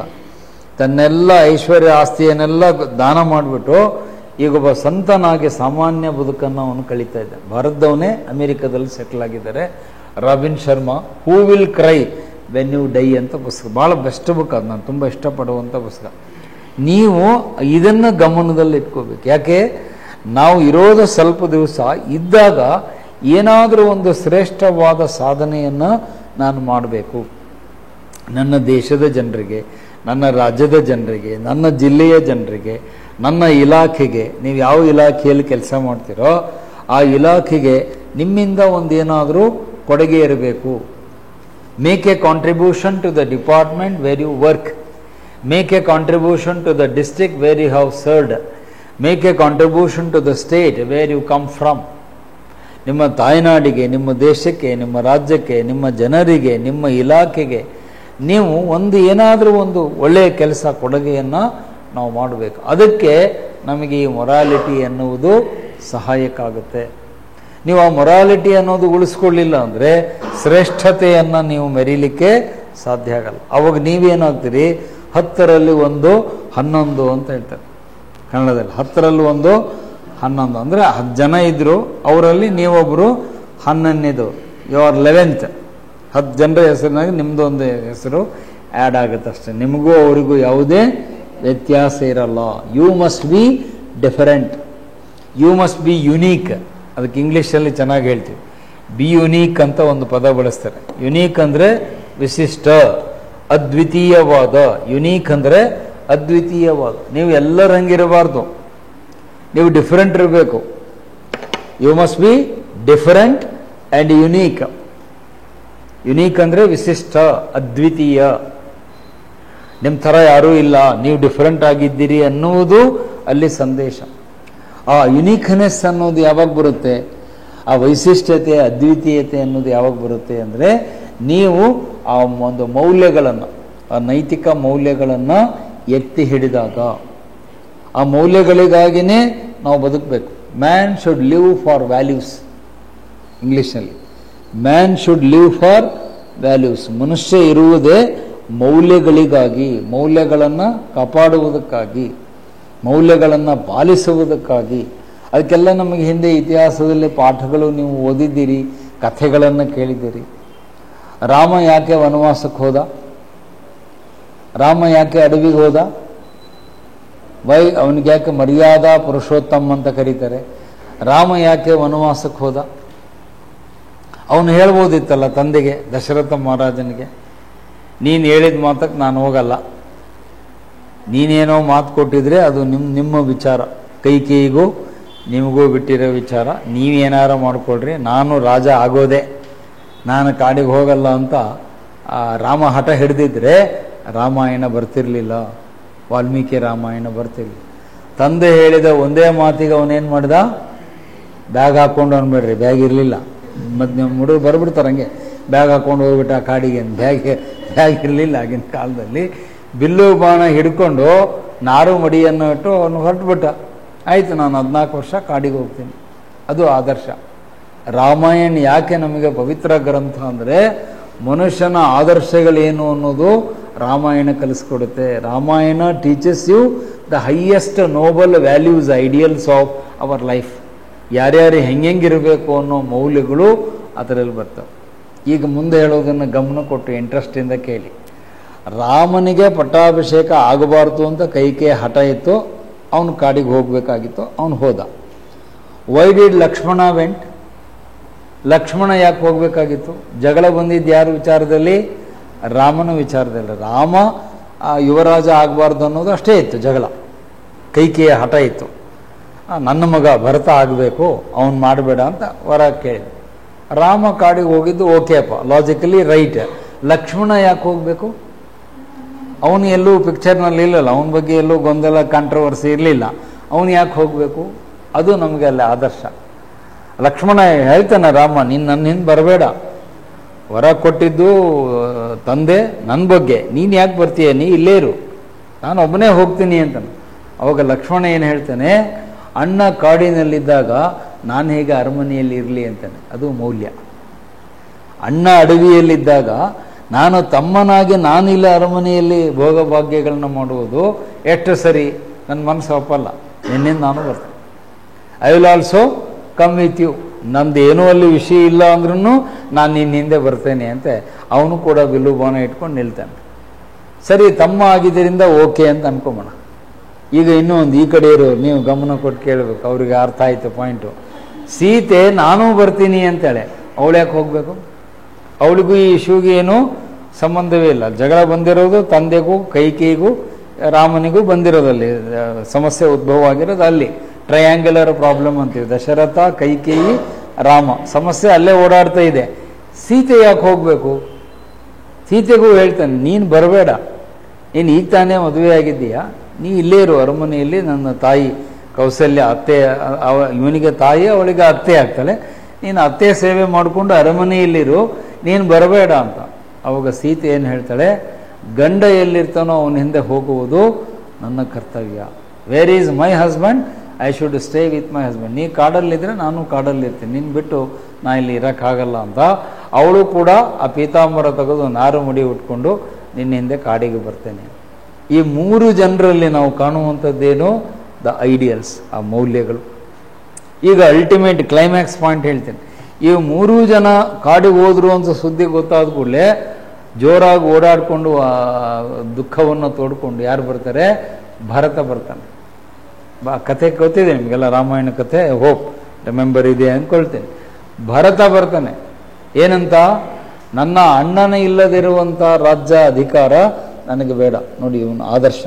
ಅದಕ್ಕೆ ನಾವು ರಾಮಾಯಣವನ್ನು ಐಡಿಯಲ್ ಆದರ್ಶ ಗ್ರಂಥ ಪೂಜೆ ಮಾಡ್ತಾ ಇರೋದು. ಯಾಕೆ ಅಂದರೆ ಅಲ್ಲಿ ಮೌಲ್ಯಗಳಿವೆ.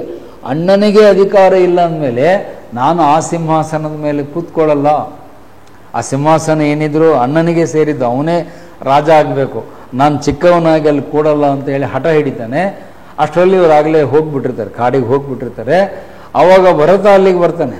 ಚಿತ್ರಕೂಟ ಅಂತ ಆ ಪ್ಲೇಸು ನಿಮ್ಮ ಇದರ ಮಧ್ಯಪ್ರದೇಶ ಹತ್ರ ಬರುತ್ತೆ. ಆ ಚಿತ್ರಕೂಟ ವನ ಅಂತ ಬರುತ್ತೆ, ಅಲ್ಲಿ ಇರ್ತಾರೆ ಅವರು ಕುಡಿಸಲು ಕಟ್ಕೊಂಡು. ಅಲ್ಲಿ ಭರತ ಹೋಗಿ ಹೇಳ್ತಾನೆ, ನಾನು ರಾಜ ಅಧಿಕಾರ ನನಗೆ ಬೇಡ, ನೀನೇ ಬಂದು ಆಳ್ಬೇಕು. ಆದರೆ ರಾಮ ಹೇಳ್ತಾನೆ, ಇಲ್ಲ ನಾ ಮಾತು ಕೊಟ್ಬಿಟ್ಟಿದ್ದೀನಿ. ನೋಡಿ ಆಗಿನ ಕಾಲದಲ್ಲಿ ಮಾತು ಕೊಟ್ಟರೆ ಅಷ್ಟೊಂದು ಬದ್ಧತೆ ಇರ್ತಿತ್ತು. ಇವತ್ತು ನಮ್ಮಲ್ಲಿ ಬೆಳಗ್ಗೆ ಮಾತು ಕೊಡ್ತಾರೆ, ಮಧ್ಯಾಹ್ನನೇ ಕೈ ಎತ್ಬಿಟ್ಟಿರ್ತಾರೆ, ಮಧ್ಯಾಹ್ನನೇ ಅದ್ರ ಕತೆ ಮುಗಿದೋಗಿರುತ್ತೆ. ಅವನು ಹೇಳ್ತಾನೆ, ನಾನು ಮಾತು ಕೊಟ್ಟಿದ್ದೀನಿ ತಂದೆಗೆ 14 ವರ್ಷ ನಾನು ವನವಾಸ ಮುಗೋವರೆಗೆ ಬರಲ್ಲ ಅಂತ, ನಾನು ಯಾವ ಕಾರಣಕ್ಕೂ ವಾಪಸ್ ಬರಲ್ಲ. ಅವಾಗ ಅವನು ಹೇಳ್ತಾನೆ, ನೀನು ಬರದೆ ನಾನು ವಾಪಸ್ ಹೋಗಲ್ಲ.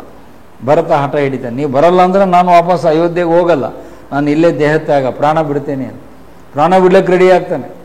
ಅವಾಗ ರಾಮ ಕರೆದು ಹೇಳ್ತಾನೆ, ಆಯಿತು ನಾನು ಬರಲ್ಲ, ನನ್ನ ಪಾದುಕೆ ಕಳಿಸ್ತೀನಿ ಅಂತ ಹೇಳ್ತಾನೆ. ಅಂದರೆ ನನ್ನ ಚಪ್ಪಲಿಗಳು ಪಾದುಕೆ ಅಂತ. ನೀವು ಸ್ಲಿಪ್ಪರ್ ಕಳಿಸಿದ್ರು ಅಂತ ಬರೀಬಾರ್ದು, ಸ್ವಲ್ಪ ಸ್ಟ್ಯಾಂಡರ್ಡ್ ಪದಗಳನ್ನು ಎಕ್ಸಾಮಲ್ಲಿ ಬಳಸಬೇಕು. He sent you slippers, Rama sent you slippers ಅಂತ ಬರೆದ್ರೆ ನಾನ್ಸೆನ್ಸ್ ಆಗುತ್ತೆ. ಸರ್ ನೀವು ಸ್ವಲ್ಪ ಸ್ಟ್ಯಾಂಡರ್ಡ್ ಪದ ಬಳಕೆ ಮಾಡಬೇಕು. ರಾಮ ತನ್ನ ಪಾದುಕೆಗಳನ್ನು ಏನು ಮಾಡ್ತಾನೆ? ಭರತನ ಕರೆದು ಹೇಳ್ತಾನೆ, ಸರಿ ನನ್ನ ಮೇಲೆ ನಿಂಗೆ ಅಷ್ಟು ಗೌರವ ಇದೆಯಲ್ಲ, ನಾನು ಹಾಕುವ ಪಾದುಕೆಗಳನ್ನೇ ನಾನು ಅಂತ ಭಾವಿಸ್ಕೊ. ನೋಡಿ ಅವ್ರ ಕಲ್ಪನೆ ಹೆಂಗಿತ್ತು. ನಾನು ಬರಲ್ಲ, ಬಟ್ ನನ್ನ ಪ್ರತಿನಿಧಿಯಾಗಿ ನಾನು ಹಾಕಿಕೊಳ್ಳುವ ಪಾದುಕೆಗಳನ್ನ ಕೊಡ್ತೇನೆ, ಇದನ್ನೇ ನಾನು ಅಂತ ತಿಳ್ಕೊಂಡು ನೀವು ವಾಪಸ್ ಹೋಗೋ. ಅವನೇನು ಮಾಡ್ತಾನೆ? ಅದನ್ನು ಈ ಥರ ಬ್ಯಾಗಲ್ಲಿ ಅಡಿದಾಸ್ ಬ್ಯಾಗಲ್ಲಿ ಹಾಕ್ಕೊಂಡು ಹೋಗಲ್ಲ. ನೀವೆಲ್ಲ ಕತೆ ನೋಡಿದ್ದೀರಿ, ರಾಮಾಯಣ ಸೀರಿಯಲ್ ನೋಡಿದ್ದೀರಿ, ರಮಾನಂದ್ ಸಾಗರ್ ಅವರು ಟಿ ವಿಯಲ್ಲಿ ಪ್ರಸಾರ ಆಯಿತು. ಅದನ್ನು ಅವನು ತಲೆ ಮೇಲೆ ಇಟ್ಕೊಂಡು ಹೋಗ್ತಾನೆ ಭರತ. ರಾಮನ ಪಾದುಕೆಗಳನ್ನು ತಲೆಯ ಮೇಲಿಟ್ಕೊಂಡು ವಿಜೃಂಭಣೆಯಿಂದ ಮೆರವಣಿಗೆಯಲ್ಲಿ ತಗೊಂಡು ಹೋಗಿ ಅಯೋಧ್ಯೆಯಲ್ಲಿ ಸಿಂಹಾಸನದ ಮೇಲಿಟ್ಟು, ಇನ್ನು ಮೇಲೆ ನಮ್ಮಣ್ಣ ಬರೋವರಿಗೆ ಆಡಳಿತ ರಾಮನೇ ಮಾಡ್ತಾನೆ, ನಾನಲ್ಲ, ಅವನ ಪರವಾಗಿ ಪಾದುಕೆಗಳನ್ನು ಅಲ್ಲಿ ಇಟ್ಟಿದ್ದೇನೆ ಅಂತ. ಅವನು ಎಲ್ಲಿ ಹೋಗ್ತಾನೆ? ನಂದಿಗ್ರಾಮ ಅಂತ ಒಂದು ಹಳ್ಳಿ ಇದೆ, ಅಯೋಧ್ಯೆ ಹತ್ರ ಬರುತ್ತೆ, ಆ ಊರಿಂದ ಹೊರಗಡೆ ಅಲ್ಲಿ ಇರ್ತಾನೆ ಅವನು. ನಂದಿಗ್ರಾಮದಲ್ಲಿ ಇರ್ತಾನೆ. ನಾನು ಊರೊಳಗೆ ಬರಲ್ಲ, ರಾಮ ಬರಲ್ಲಿವರೆಗೆ ಅಲ್ಲೇ ಇರ್ತೀನಿ, ಅವನು ಪಾದಕ್ಕೆ ಅಲ್ಲಿ ಇಟ್ಟು ಆ ರಾಮನ ಹೆಸರಿನಲ್ಲಿ ನಾನು 14 ವರ್ಷ ಆಳ್ವಿಕೆ. This is the ideal of Bharata. ಇವತ್ತು ನಮ್ಮಲ್ಲಿ ನಾವು ಹೇಗಿದ್ದೇವೆ? ಕುಮಾರಸ್ವಾಮಿಯವರು ಸಿಂಗಾಪುರಿಗೆ ಹೋದರು ಅಂದರೆ ಬರೋದಲ್ಲೇ ಸರ್ಕಾರ ಬಿದ್ದೋಯ್ತು. ಕುಮಾರಸ್ವಾಮಿಯವರು ಸಿಂಗಾಪುರಿಗೆ ಹೋಗಿ ಬರೋಷ್ಟರಲ್ಲಿ ಸರ್ಕಾರ ಕೆಡವಿ ಬೇರೆಯವರು CM ಆಗಿಬಿಟ್ರು. ಅದು ನಿಮ್ಗೆ ಗೊತ್ತಿದೆ ಏನೇನು ರಾಜಕೀಯ ಮಾಡೋದು.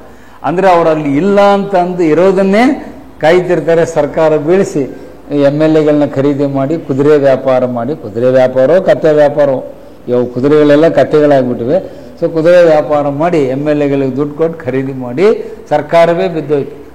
ಇದು ನಮ್ಮ ಕಾಲದಲ್ಲಿ ನೋಡೋದು. ಅಂದರೆ ಪಾದುಕೆಗಳನ್ನು ಇಟ್ಟು ಆಳಿದ ಭರತೆಯಲ್ಲಿ ನಿಮ್ಮ ಎದುರಿನಲ್ಲೇ ಮೋಸ ಮಾಡಿ ಸರ್ಕಾರವನ್ನು ಬೀಳಿಸುವಂಥ ನಮ್ಮ ರಾಜಕೀಯ ವ್ಯವಸ್ಥೆಗಳು. ಯಾಕೆ ಭರತನಿಗೆ ಅಧಿಕಾರದ ವ್ಯಾಮೋಹ ಇರಲಿಲ್ಲ. ಅವನಿಗೆ ತನ್ನ ಭ್ರಾತೃ ಪ್ರೇಮ, ಅಣ್ಣನ ಮೇಲಿನ ಪ್ರೀತಿನೇ ಅವನಿಗೆ ಶ್ರೇಷ್ಠ ಆಗಿತ್ತು. ಈಗ ಆ ಕತೆಗೆ ಲಾಸ್ಟ್ ಕ್ಲೈಮ್ಯಾಕ್ಸ್ ಎಂಡ್ ಹೇಳ್ತೀನಿ. ಯುದ್ಧ ಎಲ್ಲ ಮುಗಿದು ರಾವಣನನ್ನು ಕೊಂದಾದ ಮೇಲೆ ಲಕ್ಷ್ಮಣ ಒಂದು ಮಾತು ಹೇಳ್ತಾನೆ. ನಿಮ್ಗೆ ಅದನ್ನು ಹಿಸ್ಟ್ರಿ ಕ್ಲಾಸಲ್ಲಿ ಹೇಳಿದ್ದೀನಿ. ಆಗಿನ ಕಾಲದಲ್ಲಿ ತುಂಬ ಶ್ರೀಮಂತ ದೇಶ ಯಾವುದು? Lanka. The richest country in the world was Lanka. ಅದನ್ನು ಸ್ವರ್ಣ ನಗರಿ ಅಂತ ಕರಿತೀವಿ. ಇಡೀ ಲಂಕೆಯನ್ನು ಬಂಗಾರದಿಂದ ಕಟ್ಟಿದ್ರು ಅಂತ ದಾಖಲೆ ಹೇಳುತ್ತೆ. ಎಲ್ಲ ಮನೆಗಳನ್ನೆಲ್ಲ ಬಂಗಾರದಿಂದ ಕಟ್ಟಿದ್ರು. ಅಷ್ಟು ಸಂಪತ್ತು ರಾವಣನ ಹತ್ರ ಇತ್ತು. ಲಂಕಾ ಸ್ವರ್ಣ ನಗರಿ, ಬಂಗಾರದ ನಗರಿ ಅಂತ ಕರೀತಾರೆ. ಅದನ್ನು ನೋಡಿ ಲಕ್ಷ್ಮಣ ಹೇಳ್ತಾನೆ, ಹೇಗೂ ರಾವಣನ ಕೊಂದಾಗಿದೆ, ನಾವು ಯಾಕೇನು ವಾಪಸ್ ಅಯೋಧ್ಯೆಗೆ ಹೋಗೋದು? ನಾವು ಇಲ್ಲೇ ಇದ್ಬೇಡ, ನಾವು ಇಲ್ಲೇ ಆಡಳಿತ ಮಾಡ್ಕೊಂಡು ಇಲ್ಲೇ ಇದ್ಬೇಡ, ಅಲ್ಲಿ ಹೇಗೋ ಭರತ ಇದ್ದಾನೆ, ಅವನು ಮಾಡ್ತಾನೆ, ನಾವು ಹೋಗೋದು ಬೇಡ ಅಂತ. ಅವಾಗ ರಾಮ ಎಂಥ ಮಾತು ಹೇಳ್ತಾನೆ, ಜನನಿ ಜನ್ಮಭೂಮಿಶ್ಚ ಸ್ವರ್ಗಾದಪಿ ಗರೀಯಸಿ ಅಂತ ಹೇಳಿ. ತಾಯಿ ಮತ್ತು ತಾಯಿನಾಡು ಸ್ವರ್ಗಕ್ಕಿಂತ ಶ್ರೇಷ್ಠವಾಗಿವೆ. ನಮ್ಮ ತಾಯಿನಾಡು ಯಾವುದು? ಅಯೋಧ್ಯೆ. ನಾವು ಅಲ್ಲೇ ಹೋಗಬೇಕು. ಇದು ಬೇರೆ ದೇಶ, ಇದು ನಮ್ಮ ದೇಶ ಅಲ್ಲ, ನಾವಿಲ್ಲಿ ಇರಬಾರ್ದು.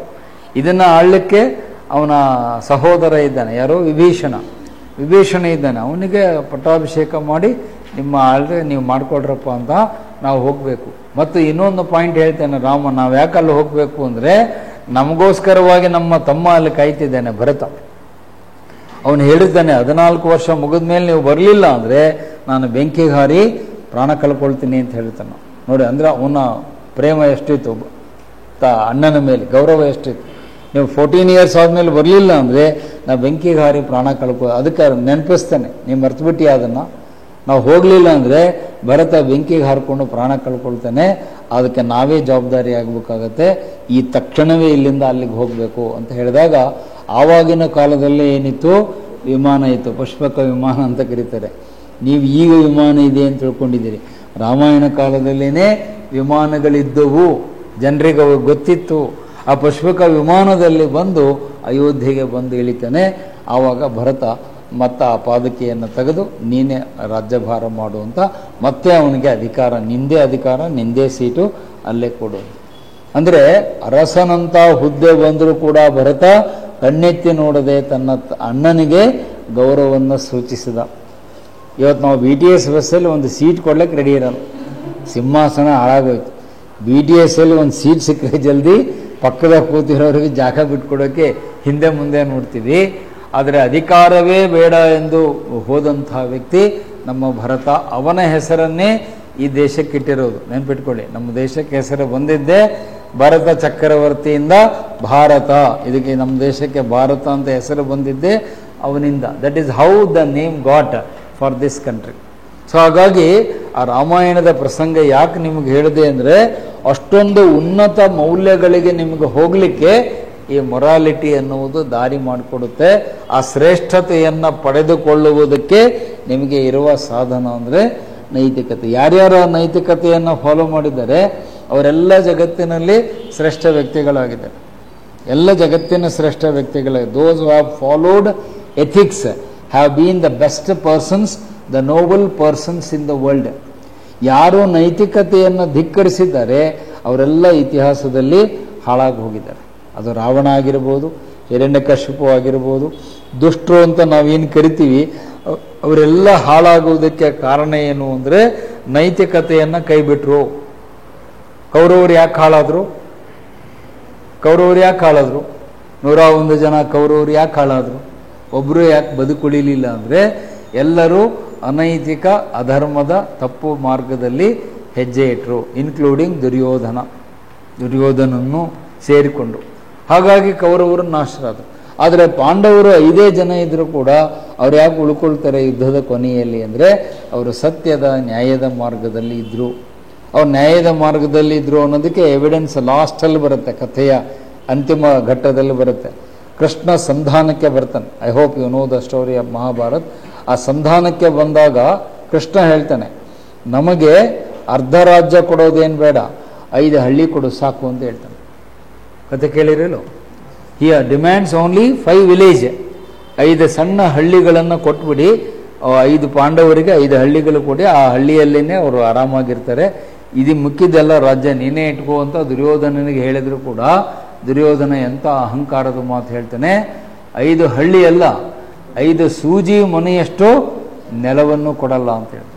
ಸೂಜಿಯನ್ನು ಹಿಂಗೆ ಮುಟ್ಟಿದರೆ ಎಷ್ಟು ಮಣ್ಣು ಹತ್ತುತ್ತೋ ಆ 5 ಸೂಜೆ ಮೊನೆಯಷ್ಟು ಭೂಮಿಯನ್ನು ನಾನು ಕೊಡಲ್ಲ, ಎಲ್ಲ ನಂದೇ ಅಂತ ಹೇಳಿದ್ದಕ್ಕೇನೆ ಮುಂದೇನಾಯಿತು, ಯುದ್ಧ ಆಯಿತು. ಕುರುಕ್ಷೇತ್ರ ಯುದ್ಧ ಆಗಿ ಎಲ್ಲ ಕೌರವರು ಹಾಳಾಗಿ ಕೊನೆಗೆ ಪಾಂಡವರು ಯುದ್ಧವನ್ನು ಗೆಲ್ತಾರೆ. ಇದು ಬರೀ ಸ್ಟೋರಿ ಅಲ್ಲ, ಇಟ್ ಈಸ್ ಕುರುಕ್ಷೇತ್ರ ಯುದ್ಧ ಏನಿದೆ, it is actually A story between a bad and good.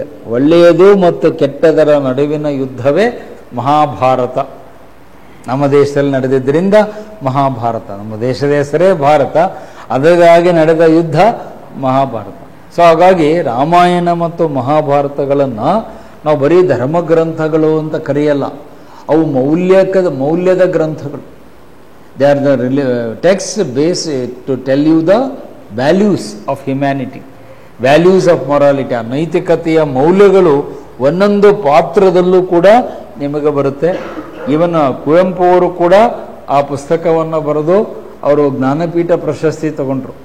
ಅವ್ರು ಬರೆದ ಪುಸ್ತಕ ನಿಮಗೆಲ್ಲ ಗೊತ್ತಿದೆ, ಶ್ರೀ ರಾಮಾಯಣ ದರ್ಶನಂ ಅಂತ ಕುವೆಂಪು ಅವರು ಬರೆದಿದ್ದಾರೆ.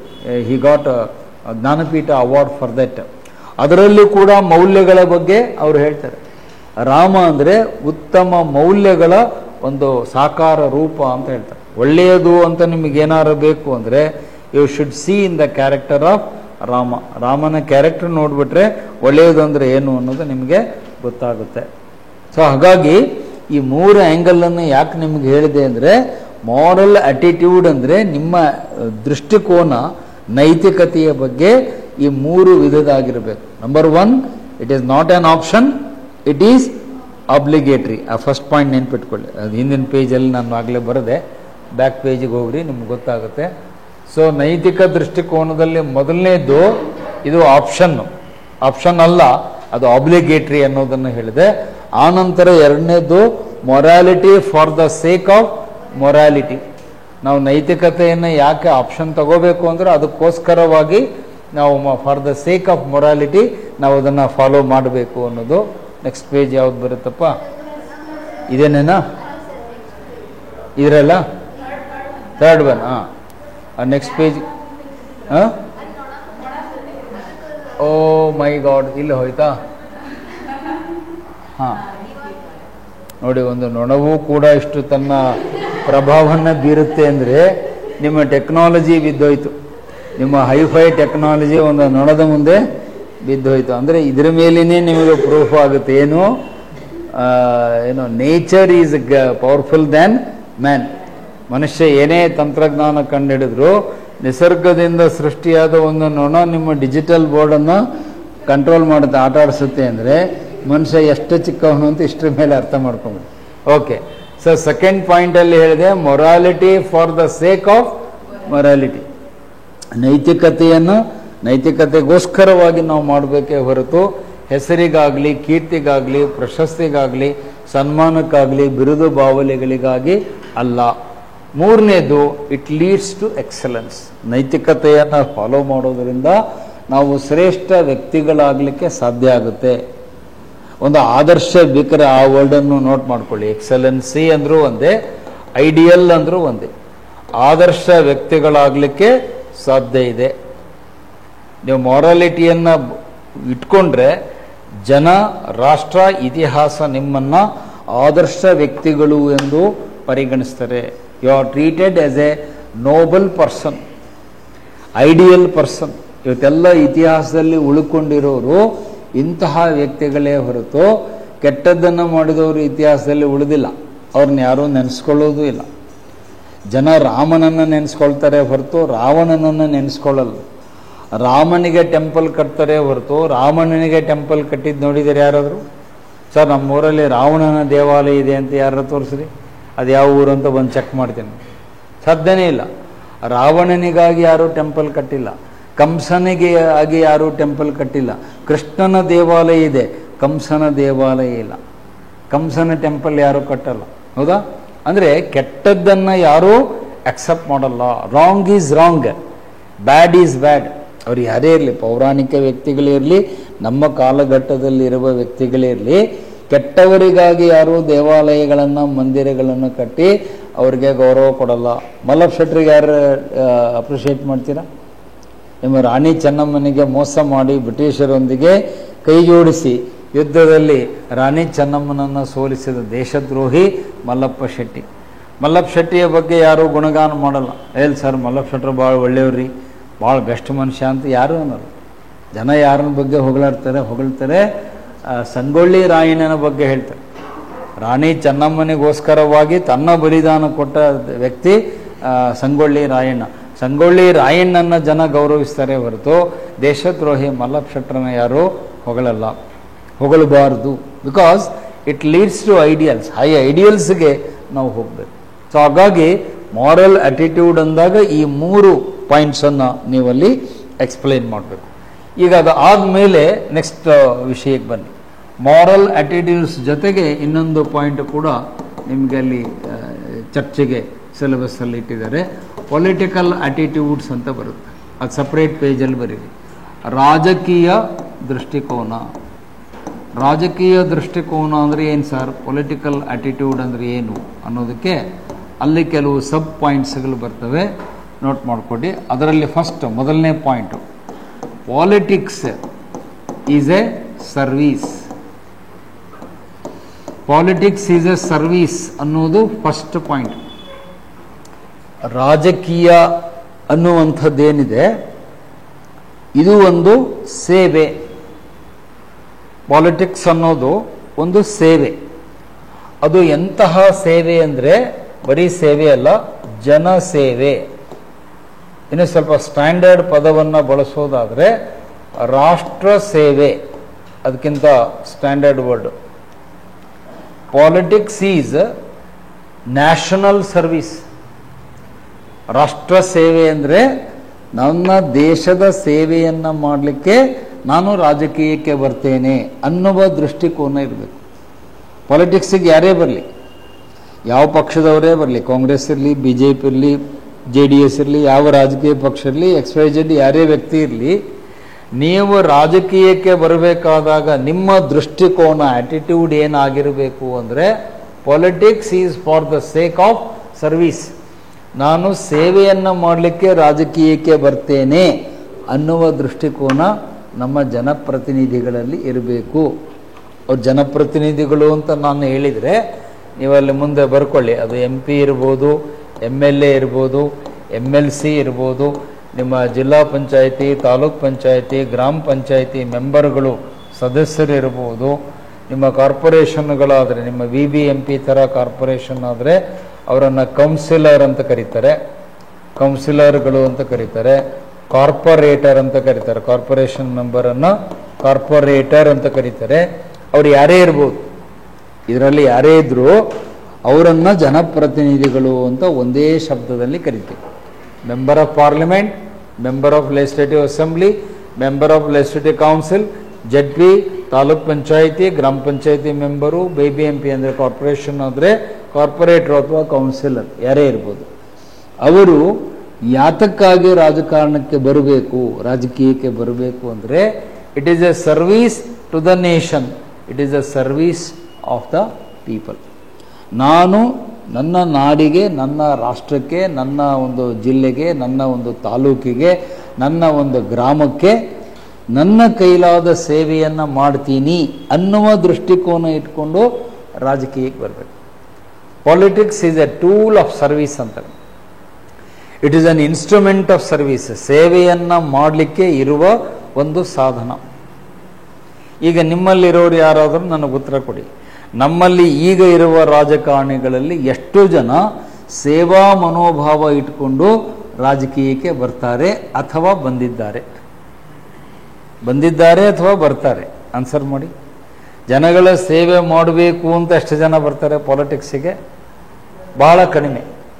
ನನ್ನ ಪ್ರಕಾರ ಒಂದು 2-5% ಜನ ನಾನು ನೋಡಿದ ಹಾಗೆ ಈಗಿನ ಕಾಲಘಟ್ಟದಲ್ಲಿ ಒಂದು 5% ಜನ ಇದ್ದಾರೆ. ಇಲ್ಲ ಅಂತ ನಾನು ಹೇಳಲ್ಲ, ಎಲ್ಲರೂ ಹಾಗೆ ಇದ್ದಾರೆ ಅನ್ನೋದು ತಪ್ಪಾಗುತ್ತೆ. ಒಂದು 5% ಜನ ನಿಜವಾಗ್ಲೂ ಜನಗಳ ಸೇವೆ ಮಾಡಬೇಕು ಅಂತ ಇರುವ ಜನಪ್ರತಿನಿಧಿಗಳಿದ್ದಾರೆ. ಒಳ್ಳೆಯ MLAಗಳು ಇದ್ದಾರೆ, ಒಳ್ಳೆಯ MP ಇದ್ದಾರೆ. ನಾನ್ ಕರಪ್ಟ್, 1 ರೂಪಾಯಿ ಭ್ರಷ್ಟಾಚಾರ ಮಾಡದ ವ್ಯಕ್ತಿಗಳನ್ನು ನಾನು ನೋಡಿದ್ದೇನೆ. ಹಿಂದೆ ಆ ಥರ ಒಬ್ಬರಿದ್ದರು, ನೆನ್ಪು ಮಾಡ್ಕೊಳ್ಳಿ ಯಾರು ಅಂತ. ಇಲ್ಲೇ ಬೆಂಗಳೂರಲ್ಲಿದ್ದರು, ವಿಜಯ್ ಕುಮಾರ್ ಅಂತ, ಬಸವನಗುಡಿ MLA, BJP ಶಾಸಕರು ವಿಜಯ್ ಕುಮಾರ್ ಅಂತ ಅವ್ರ ಹೆಸರು. ಈಗಿಲ್ಲ, ಅವರು ಕೋವಿಡ್ ಟೈಮ್ನಲ್ಲಿ ತೀರ್ಕೊಂಡ್ರು. ಅವ್ರ ಹೆಸರು ವಿಜಯ್ ಕುಮಾರ್ ಅಂತ. ಇವಾಸ್ ಬಸವನಗುಡಿ MLA. ಅವರು ಎಷ್ಟು ಸರಳ ಇದ್ದರು ಅಂದರೆ ಸೈಕಲ್ ಮೇಲೆ ಓಡಾಡ್ತಿದ್ರು. ನೀವು ಯಾರು ಹೇಳಿದರೆ ನಂಬಲ್ಲ, ಬಟ್ ನಾನು ಕಣ್ಣಾರೆ ನೋಡಿದ್ದೇನೆ. ಒಬ್ಬ MLA ಆಗಿ ಹೀರೋ ಸೈಕಲ್ ಮೇಲೆ ಸೈಕಲ್ ತೊಳ್ಕೊಂಡು ತಮ್ಮ ಕಾನ್ಸ್ಟಿಟ್ಯೂನ್ಸಿ ಮತಕ್ಷೇತ್ರದಲ್ಲಿ ಓಡಾಡಿ ಜನರ ಮನೆಗೆ ಹೋಗಿ ನಿಮ್ದೇನು ಕಷ್ಟ ಕುಂದು ಕೊರತೆ ಅಂತ ಕೇಳ್ತಿದ್ರು. ಒಬ್ಬ MLA. ನೀವು ಇಮ್ಯಾಜಿನ್ ಮಾಡಲಿಕ್ಕಾಗತ್ತಾ? MLA ಸೈಕಲ್ ಮೇಲೆ ಓಡಾಡುವುದನ್ನು ನೋಡಿದ್ದೀರಾ? ನಮ್ಮಲ್ಲಿ ಗ್ರಾಮ ಪಂಚಾಯತಿ ಮೆಂಬರು ಮನೆ ಮುಂದೆ ಬೆಂಚ್ ಕಾರ್ ನಿಲ್ಲಿಸಿರ್ತಾರೆ. 75 ಲಕ್ಷ ರೂಪಾಯಿದು. ಆ ದುಡ್ಡು ಎಲ್ಲಿದು ಅಂದರೆ ಎಲ್ಲ ಇದೇನು ಯೋಜನೆ ಇರ್ತಲ್ಲ ನರೇಗಾ, ಆ ನರೇಗಾ ಯೋಜನೆ ಎಲ್ಲ ಅರ್ಧ ನುಂಗೋರೆ ಸದಸ್ಯರುಗಳು. ಅದು ನರೇಗಾ ಅನ್ನೋದು ನಾನು ಕರೆಯೋದೇ ಇಲ್ಲ. ಅದು ನರೇಗಾ ಅಲ್ಲ, ಬರೀ ಕರೇಗಾ, ಕರೇಗಾ ಅಂತ ಹೇಳ್ತೀವಿ. ಸೊ ನಮ್ಮಲ್ಲಿ ಒಂದು ಸಣ್ಣ ಪೋಸ್ಟಲ್ಲಿರೋರೇ ಲಕ್ಷಗಟ್ಟಲೆ ದುಡ್ಡನ್ನು ತಿಂದು ಹಾಕ್ತಾರೆ. ಒಬ್ಬ MLA ಆಗಿ, ಸಿಟ್ಟಿಂಗ್ MLA ಆಗಿ ಅಷ್ಟು ಸರಳವಾದ, ಮತ್ತು ಅವರು ಬಾಡಿಗೆ ಮನೆಯಲ್ಲಿ ವಾಸವಾಗಿದ್ದರು. ಸ್ವಂತ ಮನೆ ಇರಲಿಲ್ಲ ಅವ್ರಿಗೆ. Vijay Kumar was living in a rented house ಬಸವನಗುಡಿಯಲ್ಲಿ, ಬಾಡಿಗೆ ಮನೆಯಲ್ಲಿ ವಾಸವಾಗಿದ್ದರು. ಅಂದರೆ ಅವರಲ್ಲಿ ಎಷ್ಟೊಂದು ಸೇವಾ ಮನೋಭಾವ ಇತ್ತು ಅದನ್ನು ತಿಳ್ಕೊಳ್ಳಿ. ಮೊನ್ನೆ ಯಾವಾಗ ನಿಮಗೆ ಪಾಠ ಮಾಡ್ತಾ ಕ್ಲಾಸಲ್ಲಿ ಹೇಳಿದೆ, ಲಾಲ್ ಬಹದ್ದೂರ್ ಶಾಸ್ತ್ರಿ ಅವರು ಪ್ರಧಾನಿಯಾದಾಗ ಅವರ ಜಾಕೆಟ್ ಹಂಗೆ ಹರಿದು ಹೋಗಿರುತ್ತೆ. ತಮ್ಮ ಹೆಂಡತಿ ಲಲಿತಾ ಶಾಸ್ತ್ರಿ ಅವರಿಗೆ ಹೇಳಿ ಅದಕ್ಕೆ ಸ್ಟಿಚ್ ಹಾಕಿಸಿ ಮನೆಯಲ್ಲಿ ಹೊಲಿಗೆ ಹಾಕ್ಸ್ಕೊಂಡು ಪಾರ್ಲಿಮೆಂಟಿಗೆ ಬಂದು ಕೂತಿರ್ತಾರೆ. ದೇಶದ ಪ್ರಧಾನಮಂತ್ರಿ ಅವರು ಮನಸ್ಸು ಮಾಡಿದರೆ 100 ಹೊಸ ಕೋಟನ್ನು ಖರೀದಿ ಮಾಡ್ಬೋದು. ಸುಮ್ಮನೆ ಹಿಂಗೆ ಕಂಡುಬಿಟ್ರೆ ಸಾಕು, 100 ಹೊಸ ಕೋಟುಗಳು ರೆಡಿಯಾಗಿ ನಿಂತಿರ್ತವೆ ಅವರು ಇರುವ ಹುದ್ದೆಗೆ, ಅಧಿಕಾರಕ್ಕೆ. ಆದರೆ ಅವ್ರು ಹೇಳ್ತಾರೆ, ನಮ್ಮದು ಬಡ ದೇಶ, ಬಡ ರಾಷ್ಟ್ರ, ನಾವು ಇಂಥವಕ್ಕೆಲ್ಲ ದುಡ್ಡು ವೇಸ್ಟ್ ಮಾಡಬಾರ್ದು, ಆ ದುಡ್ಡನ್ನು ಜನರ ಅಭ್ಯುದಯಕ್ಕೆ ಬಳಸಬೇಕು.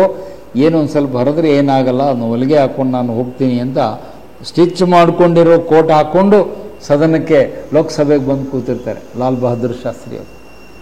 ಇದನ್ನು ಯಾಕೆ ಇಲ್ಲಿ ಕೋಟ್ ಮಾಡ್ತೀನಿ ಅಂದರೆ, ಆಗಿನ ಕಾಲದ ಜನ ಪಾಲಿಟಿಕ್ಸನ್ನು ಏನಂತ ತಿಳ್ಕೊಂಡಿದ್ರು, ಜನಸೇವೆ, ರಾಷ್ಟ್ರ ಸೇವೆ, ಪೀಪಲ್ ಸರ್ವಿಸ್, ನೇಷನ್ ಸರ್ವಿಸ್. ಜನರ ಸೇವೆ ಮಾಡಲಿಕ್ಕೆ ನಾವು ಬಂದಿದ್ದೇವೆ ಹೊರತು ದೊಡ್ಡ ಮಾಡಲಿಕ್ಕಲ್ಲ. ಇವತ್ತು ನಮ್ಮ ರಾಜಕಾರಣ ಏನಾಗಿದೆ, ಇದು ಮಾಡೆಲ್ ನಾನು ಹೇಳಿದ್ದು. ಈಗ ರಾಜಕೀಯಕ್ಕೆ ಬರೋರು ಎತ್ತಕ್ಕಾಗಿ ಬರ್ತಾರೆ, ದುಡ್ಡು ಮಾಡಲಿಕ್ಕೆ ಬರ್ತಾರೆ, ಅಧಿಕಾರ ಬೇಕು ಅಂತ ಬರ್ತಾರೆ, ತಮ್ಮ ದರ್ಪವನ್ನು ತೋರಿಸೋದಕ್ಕೆ, ಅಥಾರಿಟಿ, ತಮ್ಮ ದರ್ಪ ಪವರನ್ನು ಡಿಸ್ಪ್ಲೇ ಮಾಡಲಿಕ್ಕೆ ಬರ್ತಾರೆ. ಇನ್ನೂ ಕೆಲವರು ಸ್ಟೇಟಸ್, ತಮ್ಮ ಗೌರವವನ್ನು ಸಮಾಜದಲ್ಲಿ ಪ್ರತಿಷ್ಠೆ, ಅದಕ್ಕೆ ಪ್ರತಿಷ್ಠೆ ಪ್ರೆಸ್ಟೀಜ್ ಅಂತಾರೆ, ಇಂಗ್ಲೀಷ್ನಲ್ಲಿ ಪ್ರೆಸ್ಟೀಜ್ ಅಂತಾರೆ. ತಮ್ಮ ಪ್ರೆಸ್ಟೀಜನ್ನು, ಪ್ರತಿಷ್ಠೆ ತೋರಿಸ್ಕೊಳ್ಳೋದಕ್ಕೆ ರಾಜಕಾರಣಕ್ಕೆ ಬರ್ತಾರೆ. ಹಣ, ಅಧಿಕಾರ, ಅಂತಸ್ತು, ಸ್ಥಾನಮಾನ ಇವುಗಳಿಗಾಗಿ ನಾವು ರಾಜಕೀಯಕ್ಕೆ ಹೋಗ್ತೀವಿ. ಅದು ಬೇಕು ಅಂತ ಹೋಗ್ತೀವಿ, ಅದು ತಪ್ಪು ನನ್ನ ಪ್ರಕಾರ. Because politics is only for the sake of service. ಜನಗಳ, ನಾಡಿನ ಜನರ ಸೇವೆ ಮಾಡಲಿಕ್ಕೆ ನಾವು ರಾಜಕೀಯಕ್ಕೆ ಹೋಗಬೇಕೇ ಹೊರತು ಅಧಿಕಾರ ಮಾಡಲಿಕ್ಕೆ, ದುಡ್ಡು ಮಾಡಲಿಕ್ಕೆ, ಹಣ ಮಾಡಲಿಕ್ಕೆ, ಬಂಗ್ಲೆ ಮಾಡಲಿಕ್ಕೆ, ಅಥವಾ ನಾನೇನೋ ಸಮಾಜದಲ್ಲಿ ಪ್ರತಿಷ್ಠಿತ ವ್ಯಕ್ತಿ ಅಂತ ಹೇಳಿಕೊಂಡು ಓಡಾಡಲಿಕ್ಕೆ ನೀವು ರಾಜಕೀಯಕ್ಕೆ ಬರಬೇಡಿ. Politics is only for service, not for your luxury, not for your enjoyment, not for your power. Power ಮಾಂಗ್ರಿ ಇದ್ದವರು ಬರಬೇಡಿ. ಬಟ್ ಇವತ್ತು ನಮ್ಮಲ್ಲೇ ಅಂಥವರ ಸಂಖ್ಯೆ ಕಡಿಮೆ ಆಗ್ತಾ ಇದೆ. ಆ ಹಿಂದೆ ಸ್ವಲ್ಪ ಇದ್ದರು, ಈ ಒಂದು 30 ವರ್ಷದ ಹಿಂದೆ ಹೋದರೆ ಆ ಹಳೆಯ ತಲೆಮಾರಿನ ರಾಜಕಾರಣಿಗಳು ಒಂದಷ್ಟು ಜನ ಇದ್ದರು. ರಾಮಕೃಷ್ಣ ಹೆಗಡೆ ಅಂತವರು, ದೇವರಾಜ ಅರಸ್ ಅಂತವರು, ಕೆಂಗಲ್ ಹನುಮಂತಯ್ಯನಂತವರು, ಕಡಿದಾಳ ಮಂಜಪ್ಪನಂತವರು, ಎಸ್ ಎಲ್ ನಿಜಲಿಂಗಪ್ಪನಂತವರು, ಅವರೆಲ್ಲ ಮುಖ್ಯಮಂತ್ರಿ ಆದವರು, ಆದರೆ ಅವರ ಹೆಸರಿನಲ್ಲಿ ಏನೂ ಆಸ್ತಿ ಇರಲಿಲ್ಲ. ಎಸ್ ಎನ್ ನಿಜಲಿಂಗಪ್ಪನವರು ಸತ್ತಾಗ ಸ್ವಂತ ಮನೆ ಇರಲಿಲ್ಲ ಅವ್ರಿಗೆ. ಚಿತ್ರದುರ್ಗದಲ್ಲಿ ಏನು ಅವರ ತಂದೆ ಕಾಲದ ಹಳೆ ಮನೆ ಇತ್ತು, ಅದೇ ಮನೆ ಇತ್ತು. ಬೆಂಗಳೂರಿನಲ್ಲಿ ಅವರ ಹೆಸರಿನಲ್ಲಿ ಒಂದು ಮನೆ ಇರಲಿಲ್ಲ. ನಿಜಲಿಂಗಪ್ಪನವರು ಸತ್ತಾಗ ಚೀಫ್ ಮಿನಿಸ್ಟರ್ ಅವರು, ಸ್ವಂತ ಮನೆ ಇರಲಿಲ್ಲ. ಇವತ್ತು ನಮ್ಮಲ್ಲಿ ಅಂಥವ್ರನ್ನ ತೋರಿಸ್ರಿ ನೀವು. ಅವು MLA ಆಗ್ತಿದ್ದಂಗೆ ಊರಿಗೊಂದು, ಹಾದಿಗೊಂದು, ಬೀದಿಗೊಂದು ಮನೆ ಮಾಡಿಕೊಂಡ್ರು. ನಿಮ್ಗೆ ಗೊತ್ತಿದೆ, ಒಬ್ಬೊಬ್ಬ ರಾಜಕಾರಣಿಗಳ ಹೆಸರಿನಲ್ಲಿ 40-50 ಮನೆಗಳು, ಸೈಟ್ಗಳು, ಜಮೀನುಗಳು ಇವತ್ತಿವೆ. ಇದು ನಾನು ಹೇಳ್ತಾ ಇಲ್ಲ, ಲೋಕಾಯುಕ್ತ ವರದಿ ನೋಡ್ರಿ. ಲೋಕಾಯುಕ್ತ ತನಿಖೆ ವರದಿ ನೋಡಿದರೆ ಯಾರ್ಯಾರ ಹೆಸರಲ್ಲಿ ಎಷ್ಟೆಷ್ಟು ಎಕರೆ ಜಮೀನುಗಳಿವೆ ಅದು ನಿಮಗೆ ಇದನ್ನು ಹೊಡೆದ್ರೆ ಗೊತ್ತಾಗ್ಬಿಡುತ್ತೆ. ಲೋಕಾಯುಕ್ತ ರಿಪೋರ್ಟ್ ಅಂತ ಹೊಡೀರಿ, ನಿಮಗೆ ಮಾಹಿತಿಗಳು ಸಿಗ್ತವೆ. ಅಂದರೆ ಇವತ್ತು ನಾವು ರಾಜಕೀಯವನ್ನು ಅಧಿಕಾರ, ಹಣ ಸಂಪಾದನೆ ಮಾಡುವ ಅಸ್ತ್ರವನ್ನಾಗಿ ಮಾಡ್ಕೊಂಡಿದ್ದೇವೆ. Politics has become a tool to make money. ನನಗೂ ಎಷ್ಟೋ ಜನ ಕೆಲವರು ವಿದ್ಯಾರ್ಥಿಗಳು, ಹಳೆ ವಿದ್ಯಾರ್ಥಿಗಳು ಸಿಕ್ಕಾಗ ಹೇಳ್ತಾರೆ, ಸರ್ ನೀವು ಯಾಕೆ ಸರ್ ರಾಜಕೀಯಕ್ಕೆ ಸೇರ್ಕೋಬಾರ್ದು, ನನಗೆ ನೀವು ಯಾಕೆ ಸರ್ ಪಾಲಿಟಿಕ್ಸಿಗೆ ಸೇರ್ಕೋಬಾರ್ದು, ನೀವು ಸೇರ್ಕೊಂಡ್ಬಿಟ್ರೆ ಆರಾಮಾಗಿ ಆರಿಸಿ ಬಂದುಬಿಡ್ತೀರಿ, MLA ಆಗ್ಬೋದು, ಮಿನಿಸ್ಟರ್ ಆಗ್ಬೋದು. ಯಾಕಪ್ಪ ನನ್ನ ಮೇಲೆ ಅಷ್ಟು ಸಿಟ್ಟ ನಿನಗೆ, ಕೋಪನ ಅಂತ ಕೇಳಿದೆ ಆ ಹುಡುಗನಿಗೆ. ಇಲ್ಲ ಸರ್ ನಾವು ಸಜೆಷನ್ ಕೊಡ್ತಿದ್ದೀವಿ. ನಾ ಹೇಳಿದೆ, ಈಗ ನಾನು ಬಹಳ ನೆಮ್ಮದಿಯಿಂದ ಆರಾಮಾಗಿದ್ದೇನೆ. ಈ ಒಂದು ಡರ್ಟಿ ಪಾಲಿಟಿಕ್ಸಿಗೆ, ಕೊಳಕು ರಾಜಕೀಯಕ್ಕೆ ಹೋಗಿ ಸೇರಿಕೊಂಡ್ರೆ ನಮ್ಮ ಇದ್ದಬದ್ದ ಮೌಲ್ಯಗಳು ಕೂಡ ಏನಾಗ್ತವೆ, ಹಾಳಾಗ್ತವೆ. ಅದಕ್ಕೆ ನೋಡಿ, ಇಂಗ್ಲೀಷ್ ಮೀಡಿಯಮ್ದವ್ರಿಗೆ ಗೊತ್ತಿರುತ್ತೆ, ಪಾಲಿಟಿಕ್ಸ್ ಅನ್ನುವ ಶಬ್ದದ ಹಿಂದೆ ಯಾವಾಗಲೇ ಯಾವ್ದು ಸೇರಿಸಿ ಹೇಳ್ತಾರೆ, ಡರ್ಟಿ ಪಾಲಿಟಿಕ್ಸ್ ಅಂತಾರೆ. ಪಾಲಿಟಿಕ್ಸ್ ಅಂದ ಕೂಡಲೇ ಅದರ ಬೆನ್ನ ಹಿಂದೆ ಆ ಶಬ್ದ ಬರುತ್ತೆ, ಡರ್ಟಿ ಪಾಲಿಟಿಕ್ಸ್. ಕ್ಲೀನ್ ಪಾಲಿಟಿಕ್ಸ್ ಅಂತ ಎಲ್ಲರೂ ಕೇಳಿರ? ಶುದ್ಧವಾದ ರಾಜಕೀಯ ಅಂತ ಇಲ್ಲವೇ ಇಲ್ಲ. Politics is always dirty. ರಾಜಕಾರಣ ಅಂದ್ರೇ ಅದು ಕೊಳಕು, ಅದು ಕೆಸರು, ಅಲ್ಲಿ ಗಲೀಜು, ರಾಡಿ ಎಲ್ಲ ಇರುತ್ತೆ. ನೀವು ಅಲ್ಲಿ ಹೋದ್ಮೇಲೆ ನಿಮಗೂ ಒಂದಷ್ಟು ಅದು ಅಂಟಿಕೊಳ್ಳುತ್ತೆ. ನೀವು ಅಲ್ಲಿ ಶುದ್ಧವಾಗಿ ಇರಲಿಕ್ಕೆ ಅವ್ರು ಬಿಡೋದೇ ಇಲ್ಲ. ಅಲ್ಲಿ ಉಳಿದವರೆಲ್ಲ ನಿಮ್ಮನ್ನು ತುಳಿದು ಹಾಕ್ಬಿಡ್ತಾರೆ. ಯಾಕಂದ್ರೆ ವ್ಯವಸ್ಥೆ ಅಷ್ಟರ ಮಟ್ಟಿಗೆ ಕೆಟ್ಟ ಹೋಗಿದೆ. System has become rotten and stinking ಅಂತಾರೆ ಇಂಗ್ಲೀಷಲ್ಲಿ. ರಾಟನ್ ಅಂದರೆ ಕೊಳೆತು ಹೋಗಿದೆ, ಸ್ಟಿಂಕಿಂಗ್ ಅಂದರೆ ಕೆಟ್ಟ ವಾಸನೆ, ದುರ್ವಾಸನೆ ಬರ್ತಾ ಇದೆ. ಅಲ್ಲಿ ಹೋಗೋಕ್ಕೆ ಆಗಲ್ಲ, ಹಂಗೆ ಮಾಡಿಟ್ಟಿದ್ದಾರೆ. ಅಲ್ಲಿ ನಾವು ಹೋದರೆ ನೀವು ಅಲ್ಲಿ ಒಂದು ದಿನವೂ ಕೂಡ ಅಲ್ಲಿ ಇರ್ಲಿಕ್ಕಾಗಲ್ಲ. ಬೇಕಾದ್ರೆ ನೀವು ಟ್ರೈ ಮಾಡಿರಿ, ಯಾರು ನಿಮಗೆ ಆಪ್ಷನ್ ಕೊಡ್ತೀನಿ. ಎಲ್ಲಿ ಸರ್ ನಾವು ಹೋಗ್ತೀವಿ ಅಂತಂದರೆ ನೀವು ಟ್ರೈ ಮಾಡಿರಿ, ರಾಜಕೀಯಕ್ಕೆ ಸೇರಿ ನೋಡ್ರಿ, ಅಲ್ಲಿ ಏನು ನಡೀತದೆ ಅನ್ನೋದು ನಿಮಗೆ ಕಣ್ಣಾರೆ ಪ್ರತ್ಯಕ್ಷವಾಗಿ ಕಾಣಿಸುತ್ತೆ. ಆಮೇಲೆ ನೀವೇ ಬಂದು ಹೇಳ್ತೀರಿ, ಇಲ್ಲ ಸರ್ ನಮ್ಗೆ ಅಲ್ಲಿ ಹೋಗಕ್ಕೆ ಆಗಲ್ಲ. ಒಂದು ವೇಳೆ ಹೋದ್ರಿ ಅಂದರೆ ನಾನು ಅವಾಗ ಬೇರೆ ನಿಮ್ಗೆ ವಿಷಯ ಹೇಳ್ತೀನಿ, ಯಾಕೆ ಹೋದ್ರಿ ಅನ್ನೋದನ್ನು ಆಮೇಲೆ ನಾನು ಅದಕ್ಕೆ ಉತ್ತರ ಕೊಡ್ತೀನಿ. ಯಾರಾದರೂ ಹೋಗಿ ಸೇರಿಕೊಂಡ್ರೆ ರಾಜಕೀಯಕ್ಕೆ ಹೋಗೋಕ್ಕಾಗಲ್ಲ. ಯಾಕಂದರೆ ಇವತ್ತು ವ್ಯವಸ್ಥೆ ಅಷ್ಟು ಕೆಟ್ಟಿದೆ. ಕಾರಣ ಏನು ಅಂದರೆ ನಾವು ಈ ಫಸ್ಟ್ ಪಾಯಿಂಟೇ ತಿಳ್ಕೊಂಡಿಲ್ಲ ನಮ್ಮ ದೇಶದಲ್ಲಿ. Politics is a service, it is not A enjoyment, it's not A luxury. ಅಮೇರಿಕಾದ ಮಾಡೆಲಿಂದ ಒಂದು ಎಕ್ಸಾಂಪಲ್ ಕೊಟ್ಟರೆ ನೆಕ್ಸ್ಟ್ ಪಾಯಿಂಟಿಗೆ ಹೋಗ್ತೀನಿ. ಹಿಂದಿನ ಮಾಜಿ ಅಧ್ಯಕ್ಷರು ಯಾರಿದ್ರು ಅಂತ ನಿಮ್ಗೆ ಗೊತ್ತಿದೆ, ಬರಾಕ್ ಒಬಾಮಾ ಅಂತಿದ್ರು ಮುಂಚೆ. ಈಗ ಡೊನಾಲ್ಡ್ ಟ್ರಂಪ್ ಈಗ ಬರ್ತಿದ್ದಾರೆ. ಆಮೇಲೆ ಜಾನ್ ಬೈಡನ್ ಇದ್ರು, ಅವ್ರ ಮುಂಚೆ ಬರಾಕ್ ಒಬಾಮಾ ಅಂತಿದ್ರು. ಆ ಬರಾಕ್ ಒಬಾಮಾ ಅವರು ಅಧ್ಯಕ್ಷ ಪದವಿಯಿಂದ ಇಳಿದ ಮೇಲೆ ಈಗ ಅವ್ರು ಏನು ಮಾಡ್ತಿದ್ದಾರೆ ಗೊತ್ತಿದೆಯಾ? He is working in a company. ಯಾವುದೋ ಒಂದು ಅಮೇರಿಕಾದ ಕಂಪನಿಯಲ್ಲಿ ಎಂಪ್ಲಾಯಿ ಆಗಿ ಅವರು ಕೆಲಸ ಮಾಡ್ತಿದ್ದಾರೆ. ಟಿ ವಿಯಲ್ಲೆಲ್ಲ ಅವ್ರ ಬಗ್ಗೆ ನೀವು ಫೇಸ್ಬುಕ್ಕಲ್ಲಿ ನೋಡ್ತೀರಿ. ಅವ್ರ ಮಗಳು, ಒಬಾಮಾ ಅವರ ಮಗಳು ಯಾವುದೋ ಒಂದು ರೆಸ್ಟೋರೆಂಟಲ್ಲಿ, ದೊಡ್ಡ ಹೋಟೆಲ್ನಲ್ಲಿ ಅವಳು ಕೆಲಸ ಮಾಡ್ತಿದ್ದಾಳೆ. She is the daughter of the ex president. ಅಮೇರಿಕಾದ ಮಾಜಿ ಅಧ್ಯಕ್ಷರ ಮಗಳು ಒಂದು ಯಾವುದೋ ರೆಸ್ಟೋರೆಂಟಲ್ಲಿ ಹೋಟೆಲ್ ಕೆಲಸವನ್ನು ಮಾಡ್ತಿದ್ದಾಳೆ.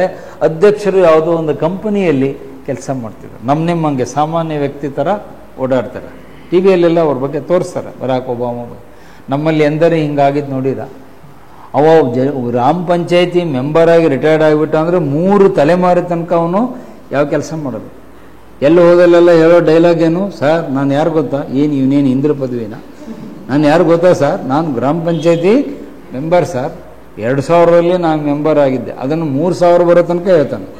2000ದಲ್ಲಿ ಮೆಂಬರ್ ಆಗಿದ್ದೆ ಅನ್ನೋದನ್ನು 3000 ಕ್ಯಾಲೆಂಡರ್ ಬರೋವರೆಗೂ ಆ ಡೈಲಾಗ್ ಹೇಳ್ಕೊಂಡೇ ಓಡಾಡ್ತಿರ್ತಾನೆ. ಅಂದರೆ ನಮ್ಮಲ್ಲಿ ನಾವು ರಾಜಕಾರಣವನ್ನು ಏನು ಮಾಡ್ಕೊಂಡ್ಬಿಟ್ಟಿದ್ದೇವೆ ಅಂದರೆ ಅಧಿಕಾರವನ್ನು ಎಂಜಾಯ್ ಮಾಡಲಿಕ್ಕೆ ಬಳಸ್ಕೊಂಡಿದ್ದೇವೆ. ಇದು ದೊಡ್ಡ ತಪ್ಪು, ಟೋಟಲಿ ರಾಂಗ್ ಕಾನ್ಸೆಪ್ಟ್.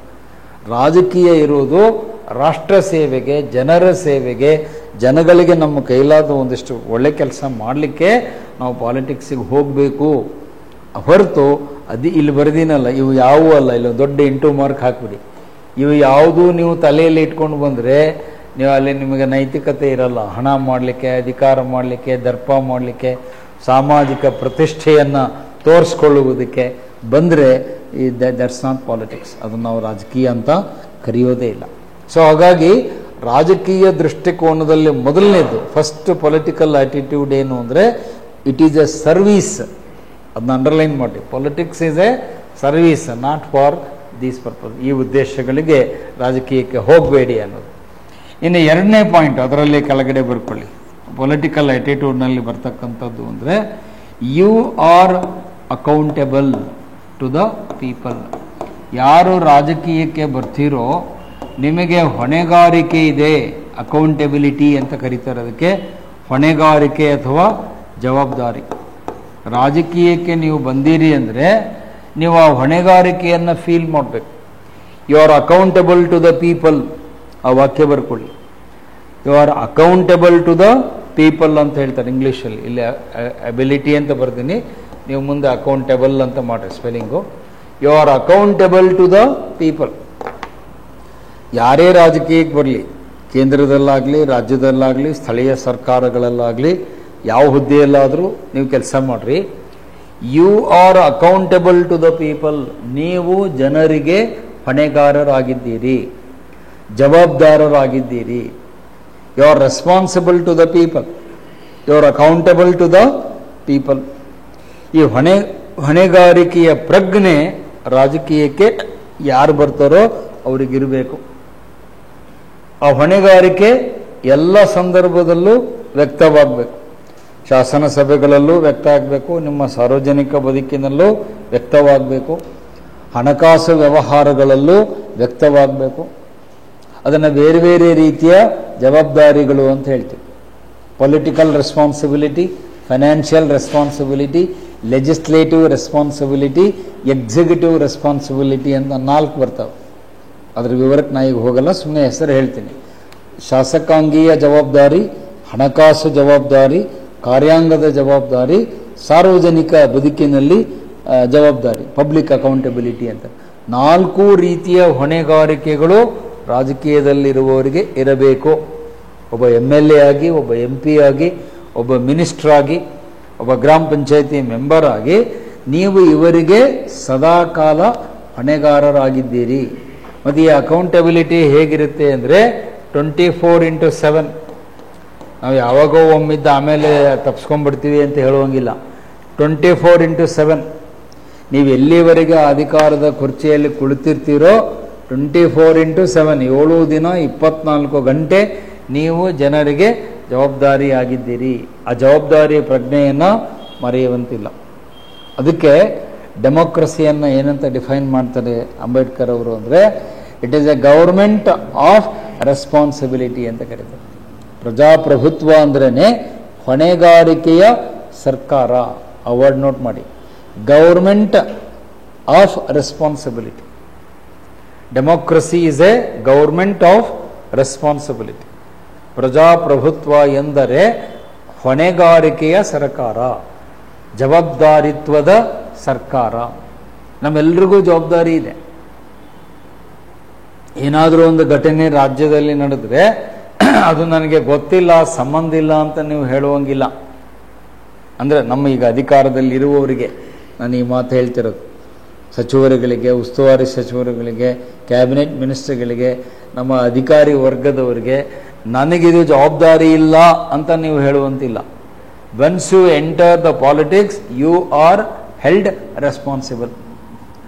ರಾಜಕೀಯ ಅಂದ್ರೇ ಹೊಣೆಗಾರಿಕೆ. ರಾಜಕೀಯ ಅನ್ನೋ ಪದ ಬಳಸಿದ ಕೂಡಲೇ ನೀವು ಜವಾಬ್ದಾರಿ ಹೊತ್ಕೊಳ್ಳೋದಕ್ಕೆ ತಯಾರಿರಬೇಕು. You cannot be irresponsible.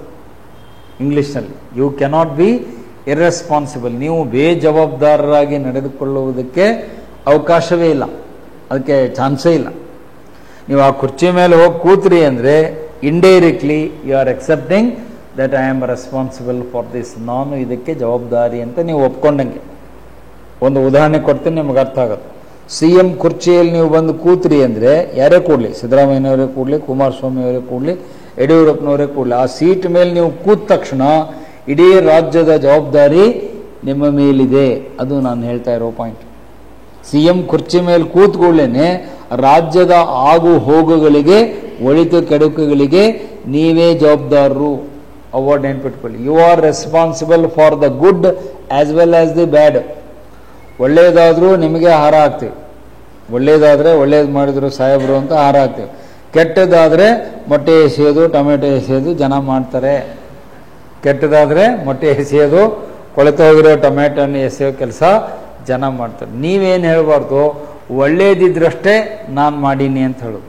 ಇವತ್ತು ನಮ್ಮ ನಾಯಕರುಗಳು ಹಂಗಾಗಿದ್ದಾರೆ. ಒಳ್ಳೇದಾದರೆ ನಾವು ಮಾಡೀವಿ ಅಂತ ಹೇಳ್ತಾರೆ. ಇಲ್ಲ ಸರ್, ಅದು ನಾವು ಮಾಡಿದ್ದು ಸರ್, ಕ್ರೆಡಿಟ್ ನಾವು ತಗೋತೀವಿ.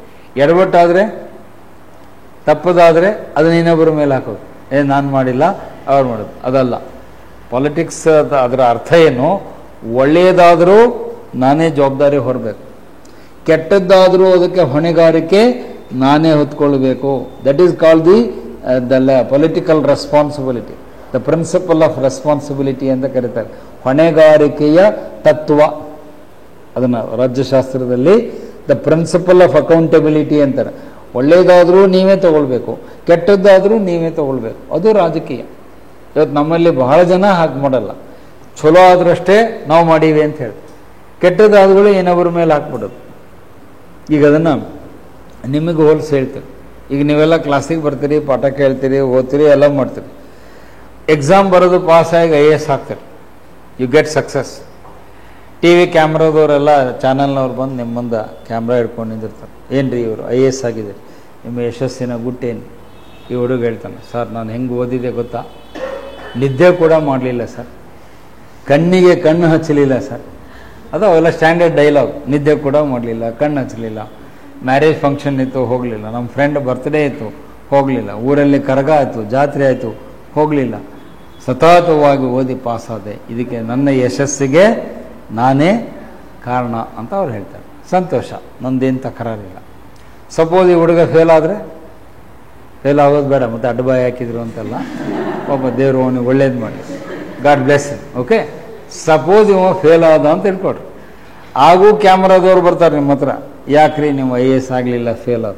ಅವಾಗ ಇವರು ಹೇಳೋ ಡೈಲಾಗ್ ಏನು? ಪಾಟೀಲ್ ಸರಿ ಪಾಠ ಮಾಡಲಿಲ್ಲ, ನೋಟ್ಸ್ ಕೊಡಲಿಲ್ಲ, ಕ್ವಶನ್ ಬರಲಿಲ್ಲ, ಎಕ್ಸಾಮ್ ಭಾಳ ಟಫ್ ಇತ್ತು, ಕ್ವಶನ್ ಪೇಪರ್ ಭಾಳ ಟಫ್ ಇತ್ತು, ಆಮೇಲೆ ಕರೆಂಟ್ ಸರಿ ಕೊಡಲಿಲ್ಲ, ಹಗಲೆಲ್ಲ ಕರೆಂಟ್ ತೆಗಿತಿದ್ರು, ನಮ್ಮಲ್ಲಿ ಲೈಟ್ ವ್ಯವಸ್ಥೆ ಇರಲಿಲ್ಲ, ಅದಾತು ಇದಾತು ಒಂದು 100 ಕಾರಣ ಹೇಳ್ತಾರೆ ಅವ್ರು ಫೇಲ್ ಆಗಿದ್ದಕ್ಕೆ.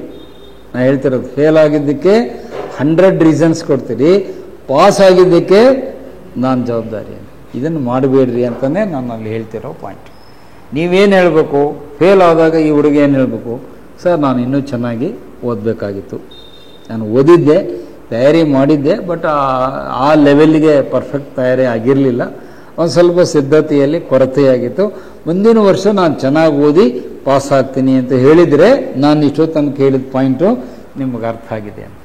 ಅಂದರೆ ಫೇಲ್ ಆದಾಗ ನೀವು ನಿಮ್ಮ ಮೇಲೆ ಜವಾಬ್ದಾರಿ ತಗೊಳ್ಳೋದು ಕಲೀರಿ. ಅದು ಅಲ್ಲಿ ನಾವು ಹೇಳ್ತಾ ಇರೋ theory point. If there is a failure, you are responsible. If there is success, you are response. ಎರಡೂ ನೀವೇ ತಗೊಳ್ರಿ. ಕ್ರೆಡಿಟು ನೀವೇ ತಗೊಳ್ರಿ, ಡಿಸ್ಕ್ರೆಡಿಟು ನೀವೇ ತಗೊಳ್ರಿ. ಈಗ ಅವ್ರಿಗೆ ಹೇಳಿದ್ದ ಎಕ್ಸಾಂಪಲ್ ಈಗ ನನ್ನ ಕಡೆ ತಿರ್ಸ್ಕೊತೀನಿ, ನನಗೆ ಅಪ್ಲೈ ಮಾಡ್ತೀನಿ. ನೀವೆಲ್ಲ IAS ಆಗಿ ಸೆಲೆಕ್ಟ್ ಆದರೆ ನಾನೇನು ಬಂದು ಹೇಳ್ತೀನಿ, ನನ್ನ ಸ್ಟೂಡೆಂಟ್ ರೀ ಇವರು, ನೋಡಿ ಅವ್ರಿಗೆ ಅರ್ಥ ಆಯ್ತು, ನನ್ನ ಸ್ಟೂಡೆಂಟ್ ರೀ ಇವರು, ನಾನು ಪಾಠ ಮಾಡಿದ್ದೀನಿ, ಇವರೆಲ್ಲ IAS ಆದ್ರೆ ಗೊತ್ತಾ ಅಂತ ಕ್ರೆಡಿಟ್ ನಾನು ತಗೋತೀನಿ.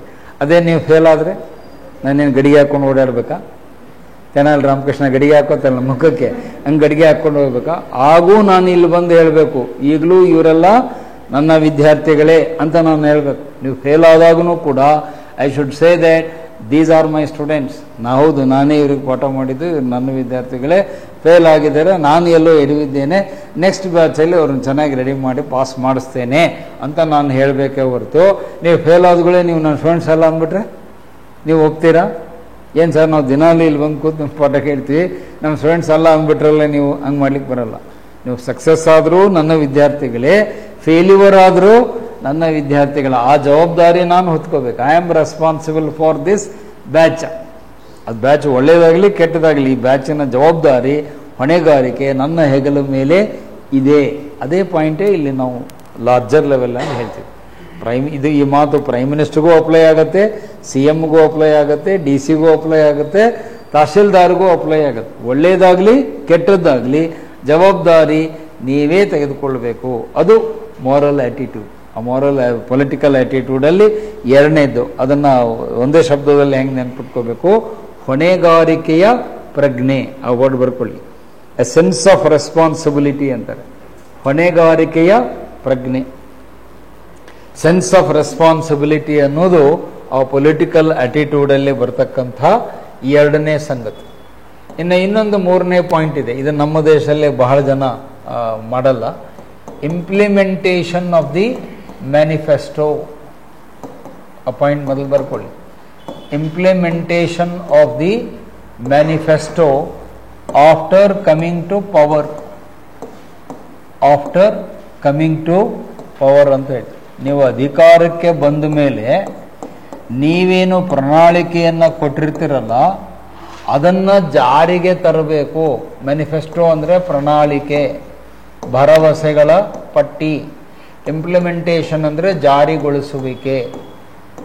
ನೀವು ಅಧಿಕಾರಕ್ಕೆ ಬಂದ ಮೇಲೆ, ಕಮಿಂಗ್ ಟು ಪವರ್ ಅಂದರೆ ಅಧಿಕಾರ, ಚುನಾವಣೆ ಆಗುತ್ತೆ, ಚುನಾವಣೆ ಗೆದ್ದು ಅಧಿಕಾರಕ್ಕೆ ಬಂದ ಮೇಲೆ ಯಾರೇ ಅಧಿಕಾರಕ್ಕೆ ಬರಲಿ, BJPಯವರು ಬರಲಿ, ಕಾಂಗ್ರೆಸ್ನವ್ರು ಬರಲಿ, ಯಾವ ಪಕ್ಷದವರಾದರೂ ಬರಲಿ, ಚುನಾವಣೆಯ ಸಮಯದಲ್ಲಿ ನೀವೇನು ಕೊಟ್ಟಿರ್ತೀರಿ ಜನರಿಗೆ?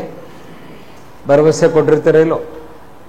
ಆ ಭರವಸೆಗಳ ಪಟ್ಟಿಯನ್ನು ಇಂಗ್ಲೀಷ್ನಲ್ಲಿ ಏನಂತ ಕರೀತಾರೆ? ಮ್ಯಾನಿಫೆಸ್ಟೋ ಅಂತಾರೆ. Manifesto is a document of promises. ನಾವು ಅಧಿಕಾರಕ್ಕೆ ಬಂದರೆ ಇವುಗಳನ್ನು ಮಾಡ್ತೇವೆ ಅಂತೇಳಿ 16 ಭರವಸೆಗಳನ್ನು ಜನರಿಗೆ ಕೊಟ್ಟಿರ್ತಾರೆ. ಭರವಸೆಗಳ ಪಟ್ಟಿ ಅಂತಾರದು. ಬೇಕಾದ್ರೆ ಕನ್ನಡದವರು ಹಂಗೆ ಬರ್ಕೊಳ್ಳಿ, ಭರವಸೆಗಳ ಪಟ್ಟಿ. ಮ್ಯಾನಿಫೆಸ್ಟೋ ಅಂದರೆ ದ ಲಿಸ್ಟ್ ಆಫ್ ಪ್ರಾಮಿಸಸ್. ಉದಾಹರಣೆಗೆ, ನಾವು ಅಧಿಕಾರಕ್ಕೆ ಬಂದರೆ ಇಷ್ಟು ಜನ ಯುವಕರಿಗೆ ಉದ್ಯೋಗ ಕೊಡ್ತೀವಿ, ನಮ್ಮ ಸರ್ಕಾರ ಅಧಿಕಾರಕ್ಕೆ ಬಂದರೆ ಇಷ್ಟು BPL ಕಾರ್ಡ್ ಹೋಲ್ಡ್ ಜನರಿಗೆ ಮನೆ ಕಟ್ಸ್ಕೊಡ್ತೇವೆ, ನಮ್ಮ ಸರ್ಕಾರ ಅಧಿಕಾರಕ್ಕೆ ಬಂದರೆ ಮೇಕೆದಾಟು ಯೋಜನೆಯನ್ನು ಜಾರಿಗೆ ತರ್ತೀವಿ, ನಮ್ಮ ಸರ್ಕಾರ ಅಧಿಕಾರಕ್ಕೆ ಬಂದರೆ ಎತ್ತಿನ ಹೊಳೆ ಪ್ರಾಜೆಕ್ಟನ್ನು ಜಾರಿಗೆ ತರ್ತೀವಿ, ನಮ್ಮ ಸರ್ಕಾರ ಅಧಿಕಾರಕ್ಕೆ ಬಂದರೆ ರೈತರಿಗೆ ಶೂನ್ಯ ಬಡ್ಡಿ ದರದಲ್ಲಿ ಇಷ್ಟು ಲಕ್ಷ ರೂಪಾಯಿಗಳ ಸಾಲವನ್ನು ಕೊಡ್ತೇವೆ. ಹೀಗೆ 16 ಭರವಸೆಗಳನ್ನು ಕೊಟ್ಟಿರ್ತಾರೆ ಎಲ್ಲ ಪಕ್ಷದವರು. ಅವರು ಇವರು ಅಂತಲ್ಲ, all political parties will give promises at the time of election. At the time of election, ಚುನಾವಣೆಯ ಸಂದರ್ಭದಲ್ಲಿ ನಿಮಗೆ 16 ಭರವಸೆಗಳನ್ನು ಕೊಡ್ತಾರೆ. ಹೌದಲ್ವಾ? ಅದು ನಿಮಗೂ ಗೊತ್ತಿದೆ. ನೀವು ಹೆಂಗೆ ವೋಟ್ ಹಾಕ್ತೀರಿ? How do you vote?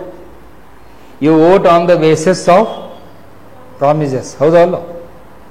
ನೀವು ವೋಟ್ ಹಾಕೋದಕ್ಕೆ ನಿಮಗೆ ಮಾನದಂಡ ಏನು? ಯಾವ ಆಧಾರ ಇಟ್ಕೊಂಡು ವೋಟ್ ಹಾಕ್ತೀರಿ? ಓ, ಇವ್ರಿಗೆ ವೋಟ್ ಹಾಕಿದರೆ ಇವ್ರು ಇಷ್ಟೆಲ್ಲ ಮಾಡ್ತಾರೆ, ಸೊ ಇವ್ರಿಗೆ ವೋಟ್ ಹಾಕೋಣ ಅಂತ ನೀವು ಹಾಕ್ತೀರಿ. ಹೌದಲ್ವಾ? ಅವರು ಕೊಟ್ಟಿರುವ ಭರವಸೆಗಳನ್ನು ನಂಬಿ ಜನ ವೋಟ್ ಹಾಕ್ತಾರೆ. ಇವುಗಳನ್ನು ನಂಬಿ ಜನ ಏನು ಮಾಡ್ತಾರೆ? ಮತದಾನ ಮಾಡ್ತಾರೆ. They give their vote. ಅಲ್ಲಿ ನೀವು ಆರ್ಟಿಕಲ್ ನಂಬರು ನೋಟ್ ಮಾಡಿ, 326, ಮತದಾನದ ಹಕ್ಕು. ನೀವು ವೋಟ್ ಮಾಡಲಿಕ್ಕೆ ಆರ್ಟಿಕಲ್ ಇದೆ, ಗೊತ್ತಿರಲಿ. ನೀವು ವೋಟ್ ಯಾಕೆ ಮಾಡಿದ್ದೀರಿ ಅಂದರೆ ನಮ್ಮ ಊರು ಗೌಡ್ರು ಹೇಳಿದರೆ ವೋಟ್ ಹಾಕಿದ್ವಿ ಅಂತ ಹೇಳ್ಬಾರ್ದು. ವೋಟ್ ಯಾಕೆ ಹಾಕಬೇಕು ಅಂದರೆ, ವೋಟ್ ಹಾಕುವುದು ನಿಮ್ಮ ಹಕ್ಕು. The right to vote, article 326 ಸಂವಿಧಾನದ 326ನೇ ಕಲಮಿನಲ್ಲಿ ಸಾರ್ವತ್ರಿಕ ವಯಸ್ಕ ಮತದಾನದ ಹಕ್ಕು ಅಂತ ಕರೀತಾರೆ. Universal adult franchise. ಯೂನಿವರ್ಸಲ್ ಅಂದರೆ ಎಲ್ಲರಿಗೂ, ಅಡಲ್ಟ್ ಅಂದರೆ 18 ವರ್ಷ ಯಾರ್ಯಾರಿಗಾಗಿದೆಯೋ ಎಲ್ಲರೂ, ಫ್ರಾಂಚೈಸ್ ಅಂದರೆ ಮತದಾನ. 18 ವರ್ಷ ತುಂಬಿದ ಪ್ರತಿಯೊಬ್ಬ ವ್ಯಕ್ತಿಗೂ ಈ ದೇಶದಲ್ಲಿ ವೋಟ್ ಮಾಡಲಿಕ್ಕೆ ಹಕ್ಕಿದೆ ಅಂತ ಆರ್ಟಿಕಲ್ 326 ಹೇಳುತ್ತೆ. ಸೊ ಜನ ಇವರು ಕೊಡುವ ಭರವಸೆಗಳನ್ನು ನಂಬಿ ವೋಟ್ ಹಾಕಿರ್ತಾರೆ. ಹೌದಲ್ವಾ? ಈಗ ನನ್ನ ಪಾಯಿಂಟಿಗೆ ಬರ್ತೀನಿ. ಅಧಿಕಾರಕ್ಕೆ ಬಂದ ಮೇಲೆ ಇಲ್ಲಿ ಬರ್ದಿದೆ ನೋಡಿ, ಆಫ್ಟರ್ ಕಮಿಂಗ್ ಟು ಪವರ್. ನೀವು ಭರವಸೆ ಮುಂಚೆ ಕೊಟ್ಟಿರ್ತೀರಿ, ಎಲೆಕ್ಷನ್ ಟೈಮ್ ಮುಂದೆ ಕೊಟ್ಟಿರ್ತೀರಿ. ಆರಿಸಿ ಬಂದ ಮೇಲೆ ರಾಜಕೀಯ ಪಕ್ಷಗಳು ಏನು ಮಾಡಬೇಕು ಅದನ್ನಲ್ಲಿ ಬರೆದಿದ್ದೀನಿ. Implementation of the manifesto. ನೀವೇನು ಪಕ್ಷದ ಪ್ರಣಾಳಿಕೆಯಲ್ಲಿ ಭರವಸೆಗಳನ್ನ ಕೊಟ್ಟಿರೋ ಅವುಗಳನ್ನು ಈಡೇರಿಸುವುದು, ಜಾರಿಗೆ ತರುವುದು ನಿಮ್ಮ ಕರ್ತವ್ಯ. ನೋಟ್ ಮಾಡಿ, ಇಟ್ ಇಸ್ ಯುವರ್ ಡ್ಯೂಟಿ. ನೀವು ಅದನ್ನು ಮಾಡಲೇಬೇಕು. It is your duty to implement. ನೀವೇನು ಹೇಳಿದ್ದೀರಿ ಅದರ ಪ್ರಕಾರವಾಗಿ ನಡೆದುಕೊಳ್ಳಬೇಕು. ನಮ್ಮ ಸರ್ಕಾರಗಳು ಹೇಳ್ತಾರಲ್ಲ, ನುಡಿದಂತೆ ನಡೆದಿದ್ದೇವೆ, ಸ್ಟ್ಯಾಂಡರ್ಡ್ ಡೈಲಾಗ್ ಇದು, ಹೌದಾ? ನಮ್ಮ CM ಆವಾಗ ಮಾತಾಡಬೇಕಾದಾಗ ಹೇಳ್ತಿರ್ತಾರೆ, ನುಡಿದಂತೆ ನಡೆದ ಸರ್ಕಾರ. ಏನು? ಗುಂಡಿ ಕೊಡ್ತೀವಿ, ಬೆಂಗಳೂರು ನಗರ ತುಂಬ ಗುಂಡಿ ಭಾಗ್ಯ. ಯಾವ ಗುಂಡಿಯಾಗಾರ ಬೀಳ್ರಿ, ಇಲ್ಲಿ ವಿಜಯನಗರದಾಗಾರ ಬೀಳ್ರಿ, ವೈಟ್ ಫೀಲ್ಡ್ನಾಗಾರ ಬೀಳ್ರಿ ಅಂತ. ಸೊ ನುಡಿದಂತೆ ನಡೆದ ಸರ್ಕಾರ ಅಂತ ನೀವು ಹೇಳಬೇಕಾದಾಗ ಆ ಪ್ರಕಾರವಾಗಿ ನಡ್ಕೊಂಡಿದ್ದೀರಾ? ನೀವೇನು ಭರವಸೆಗಳು ಕೊಟ್ಟಿದ್ದೀರಿ ಅಧಿಕಾರಕ್ಕೆ ಬಂದಾಗ ಆ ಭರವಸೆಗಳ ಪ್ರಕಾರ ನಡೆದಿದ್ದೀರೋ ಇಲ್ಲೋ ಅನ್ನೋದನ್ನು ನೀವೇ ಆತ್ಮಾವಲೋಕನ ಮಾಡಿಕೊಡ್ರಿ. ಇಂಟ್ರಾಸ್ಪೆಕ್ಷನ್ ಅಂತಾರೆ ಅದಕ್ಕೆ ಇಂಗ್ಲೀಷಲ್ಲಿ. ಮೌಲ್ಯಮಾಪನ, ನಮ್ಮ ಮೌಲ್ಯಮಾಪನ ನಾವೇ ಮಾಡ್ಕೋಬೇಕು. ನಾನೇನು ಭರವಸೆ ಕೊಟ್ಟಿದ್ದೆ ಅದರ ಪ್ರಕಾರವಾಗಿ ನಾವು ಸರ್ಕಾರವನ್ನು ನಡೆಸ್ತಿದ್ದೇವೆಯಾ? Whether government is being run according to the promises given at the time of election. ಬಹಳಷ್ಟು ಸರ್ಕಾರಗಳಲ್ಲಿ ನಾವು ಕಾಣುವುದೇ ನಮ್ಮ ದೇಶದಲ್ಲಿ, there is a gap between the promises and the performance. ಆ ವರ್ಡ್ ನೋಟ್ ಮಾಡಿ. ಭರವಸೆಗೂ ನಿಮ್ಮ ಆಚರಣೆಗೂ ತುಂಬ ಗ್ಯಾಪ್ ಇರುತ್ತೆ, ಅಂತರ ಇರುತ್ತೆ. There is a gap between promise and performance. Performance ಅಂದರೆ ಅದನ್ನು ಜಾರಿಗೆ ತರುವುದು, ಅನುಷ್ಠಾನ ಮಾಡುವುದು. There is a gap between the promise and the performance. ಸರ್ಕಾರಗಳು ಭರವಸೆ ಕೊಡೋದೇ ಬೇರೆ, ಅಲ್ಲಿ ಆಗೋದೇ ಬೇರೆ. ಅವ್ರು ಏನು ಭರವಸೆಗಳನ್ನು ಕೊಟ್ಟಿರ್ತಾರೆ ಅದರ ಪ್ರಕಾರವಾಗಿ ಅವ್ರು ನಡೆಯೋದೇ ಇಲ್ಲ. ಅಲ್ಲಿ ತುಂಬ ಅಂತರ ಇರುತ್ತೆ, ಗ್ಯಾಪ್ ಇರುತ್ತೆ. ಅದಕ್ಕೆ ಕಾರಣಗಳನ್ನ ಹೇಳ್ಕೊತ ಹೋಗ್ತಾರೆ, ಹಂಗಾಯ್ತು ಹಿಂಗಾಯ್ತು, ಅದು ಏನೋ ಒಂದು ಘಟನೆಯನ್ನು ಹೇಳ್ತಾರೋ, ಯಾವುದೋ ಒಂದು ನೆಪ ಹುಡ್ಕೊಳ್ತಾರೆ. Our politicians are expert in finding the excuses ಅಂತ. ನೆಪಗಳನ್ನು ಹುಡುಕುವುದರಲ್ಲಿ ನಮ್ಮವರು ನಿಸ್ಸೀಮರು. ಏನಾರೋ ಒಂದು ನೆಪ ಹೇಳ್ತಾರೆ, ಇದು ಹಿಂಗಾಯ್ತು ಅದಕ್ಕೆ ಈ ಥರ ಆಯಿತು, ಇದು ಹಿಂಗಾಯ್ತು ಅದಕ್ಕೆ ಹಿಂಗಾಯ್ತು. ಸೊ ನಮಗೆ ನೆಪಗಳನ್ನು ಹೇಳುವುದು ಬೇಡ. We are not interested in excuses, we are interested in your performance. ನಿಮ್ಮ ಪರ್ಫಾರ್ಮೆನ್ಸ್ ಬಗ್ಗೆ ನಾವು ಕೇಳ್ತೀವೇ ಹೊರತು ನೆಪಗಳನ್ನು ನಾವು ಕೇಳಲ್ಲ. ಈಗ ನಿಮಗೂ ಅದು ಅಪ್ಲೈ ಆಗುತ್ತೆ. ನೀವು ನಾಳೆ ಪರೀಕ್ಷೆಯಲ್ಲಿ ಪಾಸ್ ಆಗಲಿಲ್ಲ, ಫೇಲ್ ಆದರೆ ನೀವು ನೆಪ ಹೇಳ್ಕೊಂಡು ಓಡಾಡೋದಲ್ಲ. ಕ್ವಶನ್ ಪೇಪರ್ ಟಫ್ ಇತ್ತು, ಓದಲಿಕ್ಕಾಗಲಿಲ್ಲ, ಸಿಲೆಬಸ್ ಭಾಳ ಇತ್ತು ಅಂತ ನೆಪಗಳನ್ನು ಹೇಳಿದರೆ ಜನ ಒಪ್ಪಲ್ಲ. ಜನ ನಿಮ್ಮಿಂದ ನಿರೀಕ್ಷೆ ಮಾಡುವುದೇನು? ದೇ ರಿಸಲ್ಟ್ ಎಕ್ಸೆಪ್ಟ್ ರಿಸಲ್ಟ್ ಅಷ್ಟೇ. ನೀವು ಸೆಲೆಕ್ಟ್ ಆದರೂ ಇಲ್ಲೋ ಅಷ್ಟೇ ಜನ ಕೇಳೋದು. ಬೇರೆ ಯಾವ ನೀವು ಕಾರಣಗಳನ್ನ ಹೇಳಿದರೂ ಜನ ಅದನ್ನು ಕೇಳಲಿಕ್ಕೆ ರೆಡಿ ಇರಲ್ಲ. ಸೊ ನೀವು you must focus on the performance. ಆ ವರ್ಡ್ ನೋಟ್ ಮಾಡಿ. ಪೊಲಿಟಿಕಲ್ ಅಟಿಟ್ಯೂಡಿನ ಕೋರ್ ಕಾನ್ಸೆಪ್ಟ್ ಏನು ಅಂದರೆ ಫೋಕಸ್ ಆನ್ ದಿ ಪರ್ಫಾರ್ಮೆನ್ಸ್. ನಿಮ್ಮ ಕಾರ್ಯನಿರ್ವಹಣೆಯ ಬಗ್ಗೆ ಗಮನವಿರಲಿ. ಪರ್ಫಾರ್ಮೆನ್ಸ್ ಅಂದರೆ ನಿರ್ವಹಣೆ, ಜಾರಿಗೆಗೊಳಿಸುವುದು, ನಿರ್ವಹಣೆ ಅಂತೇಳಿ ಅದರ ಕಡೆಗೆ ಗಮನ ಇರಲಿ. ಫೋಕಸ್ ಅಂದರೆ ಗಮನ. Your focus should be on the implementation of the schemes. ಅದರ ಅರ್ಥ ನೀವು ಎಲ್ಲವನ್ನೂ 100ಕ್ಕೆ 100 ಮಾಡ್ರಿ ಅಂತಲೂ ನಾನು ಹೇಳಲ್ಲ. ಮಾಡ್ಲಿಕ್ಕೆ ಆಗೋದಿಲ್ಲ. ಎಷ್ಟೋ ಸಾರಿ 100% ಮಾಡ್ಲಿಕ್ಕಾಗಲ್ಲ. ಅಟ್ಲೀಸ್ಟು ಒಂದು ಪ್ರಾಮಾಣಿಕ ಪ್ರಯತ್ನವನ್ನಾದರೂ ನೀವು ಮಾಡಬೇಕಲ್ಲ. ಪ್ರಾಮಾಣಿಕ ಪ್ರಯತ್ನ, ಆನೆಸ್ಟ್ ಎಫರ್ಟ್. ಈಗ ನೀವು 100 ಭರವಸೆಗಳನ್ನ ಜನರಿಗೆ ಕೊಟ್ಟಿರಿ ಅಂದರೆ ಕೊನೆ ಪಕ್ಷ ಅದರಲ್ಲೊಂದು 50 ನೀವು ಮಾಡಿ ತೋರಿಸ್ಬೇಕಲ್ಲ. 100 ಭರವಸೆ ನೀವು ಕೊಟ್ಟಿದ್ರೆ ಅದರಲ್ಲಿ 50 ಆದರೂ ಮಾಡಬೇಕು. ಈಗ ಹಿಂದೆ ಬಂದಾಗ ಹೇಳಿದ್ರು, ನಮ್ಮ ಸರ್ಕಾರ ಬಂದ ಮೇಲೆ ಎಲ್ಲ ನೇಮಕಾತಿಗಳನ್ನು ಮಾಡ್ತೇವೆ, ಖಾಲಿ ಇರುವ ಹುದ್ದೆಗಳನ್ನೆಲ್ಲ ಭರ್ತಿ ಮಾಡ್ತೇವೆ, 1,72,000 ಹುದ್ದೆಗಳನ್ನು ನೇಮಕಾತಿ ಮಾಡ್ತೇವೆ. ಎಲ್ಲಿ ಮಾಡಿದ್ದೀರಿ? ಎಷ್ಟು ಮಾಡಿದ್ದೀರಿ ಈಗ ಇಲ್ಲಿವರೆಗೆ? 1,72,000 ನೇಮಕಾತಿ ಅಂತ ಹೇಳಿದ್ರಿ. ಇನ್ನೂ ಅಷ್ಟು ಹುದ್ದೆ ಆಗಿಲ್ಲ. ಇನ್ನೂ ಭಾಳಷ್ಟು ಸರ್ಕಾರಿ ಹುದ್ದೆಗಳು ಖಾಲಿ ಇವೆ. PSI ಖಾಲಿ ಇವೆ, PDO ಖಾಲಿ ಇದೆ, FDA ಖಾಲಿ ಇದೆ, SDA ಖಾಲಿ ಇದೆ, ಪ್ರೈಮರಿ ಸ್ಕೂಲ್ ಟೀಚರ್ ಹುದ್ದೆ ಖಾಲಿ ಇವೆ. ಹೇಳ್ತಾ ಹೋದ್ರೆ ದೊಡ್ಡ ಪಟ್ಟಿ ಇದೆ. ಯಾವ ಇನ್ನೂ ನೇಮಕಾತಿಗಳಾಗಿಲ್ಲ. ಆದರೆ ನೀವು ಹೇಳಿದ್ದೇನು? ನಾವು ಸರ್ಕಾರಕ್ಕೆ ಬಂದ ಕೂಡಲೇ 1,72,000 ಹುದ್ದೆ ಖಾಲಿ ಭರ್ತಿ ಮಾಡ್ತೇವೆ, ನಮ್ಮ ಯುವಕರಿಗೆಲ್ಲ ಏನು ಕೊಡ್ತೇವೆ? ಉದ್ಯೋಗ ಕೊಡ್ತೇವೆ. ಈಗ ಅದನ್ನು ಎಷ್ಟರ ಮಟ್ಟಿಗೆ ಜಾರಿಗೆ ತಂದಿರಿ ಅಂತ ನೀವು ಉತ್ತರ ಕೊಡಬೇಕು. You have to give answer. How much of recruitment you have done? ಎಷ್ಟು ಖಾಲಿ ಹುದ್ದೆಗಳನ್ನು ಭರ್ತಿ ಮಾಡಿದ್ದೀರಿ? ಇದು ಎಲ್ರಿಗೂ ಅಪ್ಲೈ ಆಗುತ್ತೆ. ರಾಜ್ಯ ಸರ್ಕಾರಕ್ಕೂ ಅಪ್ಲೈ ಆಗುತ್ತೆ, ಕೇಂದ್ರದವರಿಗೂ. ಕೇಂದ್ರದಲ್ಲಿ ಮೋದಿಜಿಯವರು ಬಂದಾಗ ಹೇಳಿದರು, ನಮ್ಮ ಸರ್ಕಾರಕ್ಕೆ ಬಂದ ಮೇಲೆ, ಅಧಿಕಾರಕ್ಕೆ ಬಂದ ಮೇಲೆ 1 ಕೋಟಿ ಯುವಕರಿಗೆ ಜಾಬ್ ಕೊಡ್ತೇವೆ. 1 ಕೋಟಿ ಯುವಕರಿಗೆ ಅಂದರೆ 10 ಮಿಲಿಯನ್ ಯುವಕರಿಗೆ ಜಾಬ್ ಕೊಡ್ತೀವಿ ಅಂತ. ಈಗ ಎಷ್ಟು ಜನಕ್ಕೆ ಕೊಟ್ಟಿದ್ದೀರಿ? ಅಂಕಿಅಂಶ ಕೊಡಬೇಕಲ್ಲ. 10 ವರ್ಷದಲ್ಲಿ ಎಷ್ಟು ಜನ ಯುವಕರಿಗೆ ನೀವು ಉದ್ಯೋಗವನ್ನು ಇವತ್ತಿನವರೆಗೂ ಕೊಟ್ಟಿದ್ದೀರಿ? ದಿನಬಳಕೆ ವಸ್ತುಗಳ ಬೆಲೆಯನ್ನು ಕಡಿಮೆ ಮಾಡ್ತೀವಿ ಅಂತ ಹೇಳಿದರೆ ಎಷ್ಟು ಬೆಲೆಗಳು ಕಡಿಮೆಯಾಗಿವೆ? ನಿನ್ನೆ ಮೊನ್ನೆಯಿಂದೆಲ್ಲ ಮೀಡಿಯಾದಲ್ಲಿ ಚರ್ಚೆ ಆಗಿದೆ. ನಿಮ್ಮ ಪಾಪ್ಕಾರ್ನ್ ಮೇಲೆ 18% ಟ್ಯಾಕ್ಸ್ ಹಾಕಿದ್ದಾರೆ ನಿರ್ಮಲಾ ಸೀತಾರಾಮನ್. ಪಾಪ್ಕಾರ್ನ್ ಅಂದರೆ ಗೊತ್ತಲ್ಲ, ಟೈಮ್ ಪಾಸಿಗೆ ನೀವು ತಿಂತೀರಲ್ಲ, ಅದಕ್ಕೆ ಪಾಪ್ಕಾರ್ನ್ ಅಂತಾರೆ, ಮೆಕ್ಕೆಜೋಳದ್ದು. ಆ ಪಾಪ್ಕಾರ್ನ್ ಮೇಲೆ ಪ್ಯಾಕ್ಡ್ ಕ್ಯಾರಮಲ್ ಪ್ಯಾಕ್ ಮೇಲೆ 18% GST ಇದೆ. ನಾರ್ಮಲ್ ಪ್ಯಾಕಿಂಗ್ ಇದ್ದರೆ 12% ಇದೆ. ಅನ್ಪ್ಯಾಕ್ಡ್ ಅಂದರೆ ಹಳೆಯ ಸುತ್ತಕೊಳ್ತಾರಲ್ಲ ನ್ಯೂಸ್ ಪೇಪರ್ನಾಗ, ಅದಕ್ಕೆ 5% ಇದೆ. ಅಂದರೆ ರಸ್ತೆ ಬದಿಯಲ್ಲೆಲ್ಲ ಕೊಡ್ತಾರಲ್ಲ ಹಂಗೆ ಕೈಯಲ್ಲಿ, ಅದಕ್ಕೆ 5% GST ಇದೆ. ಸೊ ಪಾಪ್ಕಾರ್ನ್ ಮೇಲೆ ನೀವು 5ರಿಂದ 18% ತನಕ ಟ್ಯಾಕ್ಸ್ ಹಾಕಿದರೆ ಜನಸಾಮಾನ್ಯರು ಏನು ಮಾಡಬೇಕು? ಪಾಪ್ಕಾರ್ನ್ ತಿನ್ನುವುದು ಈಗೇನಾಯಿತು? ಕಷ್ಟ ಆಯಿತು, ಹೌದಲ್ಲೋ? ಸಾಮಾನ್ಯವಾಗಿ ನೀವು ಟೈಮ್ ಪಾಸ್ಗೆ ಮತ್ತು ಇಲ್ಲೇ ಕ್ಲಾಸ್ನಲ್ಲೇ ತಿನ್ನಬಾರ್ದು. ನೀವು ಮತ್ತು ಆಯ್ತು ಬಿಡಿ ಸರ್ ನಾವು ಇಲ್ಲೇ ತಿಂತೀವಿ ಅಂತಲ್ಲ, ಟೈಮ್ ಪಾಸಿಗೆ ಅಂತ ಫ್ರೀ ಟೈಮ್ ಇದ್ದಾಗ ನೀವು ತಿನ್ನಿರಿ, ಬೇಡ ಅನ್ನಲ್ಲ. ಈಗ ಅದರ ಮೇಲೂ ಕೂಡ 18% GST ಹಾಕಿದರೆ ಸಾಮಾನ್ಯ ಜನರು ಏನು ಮಾಡಬೇಕು? How the common man can face it? ಇದನ್ನು ಸರ್ಕಾರಗಳು ಯೋಚನೆ ಮಾಡಬೇಕು. ನೀವು ಸಬ್ಕಾ ಸಾಥ್ ಸಬ್ಕಾ ವಿಕಾಸ್ ಅಂತ ಹೇಳಿದಾಗ ಸಬ್ಕಾ ಸಾಥ್ ಆಗಿದೆಯಾ? ಸಬ್ಕಾ ವಿಕಾಸ್ ಆಗಿದೆಯಾ? ಎಲ್ಲರಿಗೂ ಒಳಿತನ್ನು ನೀವು ಮಾಡಿದ್ದೀರಾ? ಅದು ನೀವು ಆತ್ಮಾವಲೋಕನ ಮಾಡಬೇಕು. ಮತ್ತು ಆ ಪಾಯಿಂಟ್ ಲಾಜಿಕಲ್ ಎಂಡ್ ಎಲ್ಲಿಗೆ ಬರುತ್ತೆ ಅಂದರೆ, ನೀವು ನಿಮ್ಮ ಪಕ್ಷದ ಪ್ರಣಾಳಿಕೆಯನ್ನು ಸರಿಯಾಗಿ ಜಾರಿಗೆ ತಂದರೆ ಮಾತ್ರ ನೆಕ್ಸ್ಟ್ ಟರ್ಮಿಗೆ ಜನ ನಿಮಗೇನು ಹಾಕ್ತಾರೆ? ವೋಟ್ ಹಾಕ್ತಾರೆ. ಅದು democracy. If you have not fulfilled your promises, they don't accept the support from the people in the next coming election. ಮುಂದಿನ ಚುನಾವಣೆಗೆ ನೀವು ಜನರ ಹತ್ರ ಬಂದಾಗ ಜನ ನಿಮಗೆ ವೋಟ್ ಹಾಕಲ್ಲ. ಅವ್ರು ಹೇಳ್ತಾರೆ, ಇಲ್ರಿ ನೀವು ಬರೀ ಹೇಳಿದ್ರಿ, ಏನೂ ಮಾಡಲಿಲ್ಲ, ಈ ಸರಿ ನಿಮಗೆ ವೋಟ್ ಹಾಕಲ್ಲ, ನಿಮ್ಮನ್ನು ಸೋಲಿಸ್ತೇವೆ ಅಂತ ಹೇಳಿ ಮತದಾರ ನಿಮ್ಮ ವಿರುದ್ಧ ತೀರ್ಪು ಕೊಡ್ತಾನೆ. ಅದಕ್ಕೆ ಮ್ಯಾಂಡೇಟ್ ಅಂತಾರೆ ಇಂಗ್ಲೀಷಲ್ಲಿ. ಮತದಾರರ ತೀರ್ಪನ್ನು ಜನಾದೇಶ ಅಂತ ಕನ್ನಡದಲ್ಲಿ ಕರಿತೀವಿ, ಇಂಗ್ಲೀಷ್ನಲ್ಲಿ ಮ್ಯಾಂಡೇಟ್ ಅಂತಾರೆ. ಜನರು ನಿಮ್ಮ ವಿರುದ್ಧ ತೀರ್ಪು ಕೊಡ್ತಾರೆ. People will give a anti mandate.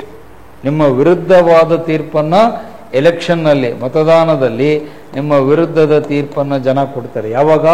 ನೀವು ಸರಿಯಾಗಿ ನೀವು ಕೊಟ್ಟ ಭರವಸೆಗಳನ್ನು ಜಾರಿಗೆ ತರದೇ ಇದ್ದರೆ. ಹಾಗಾಗಿ ಅಲ್ಲಿ ಪೊಲಿಟಿಕಲ್ ಅಟಿಟ್ಯೂಡ್ ಅನ್ನೋದರ ಅರ್ಥ ಏನು?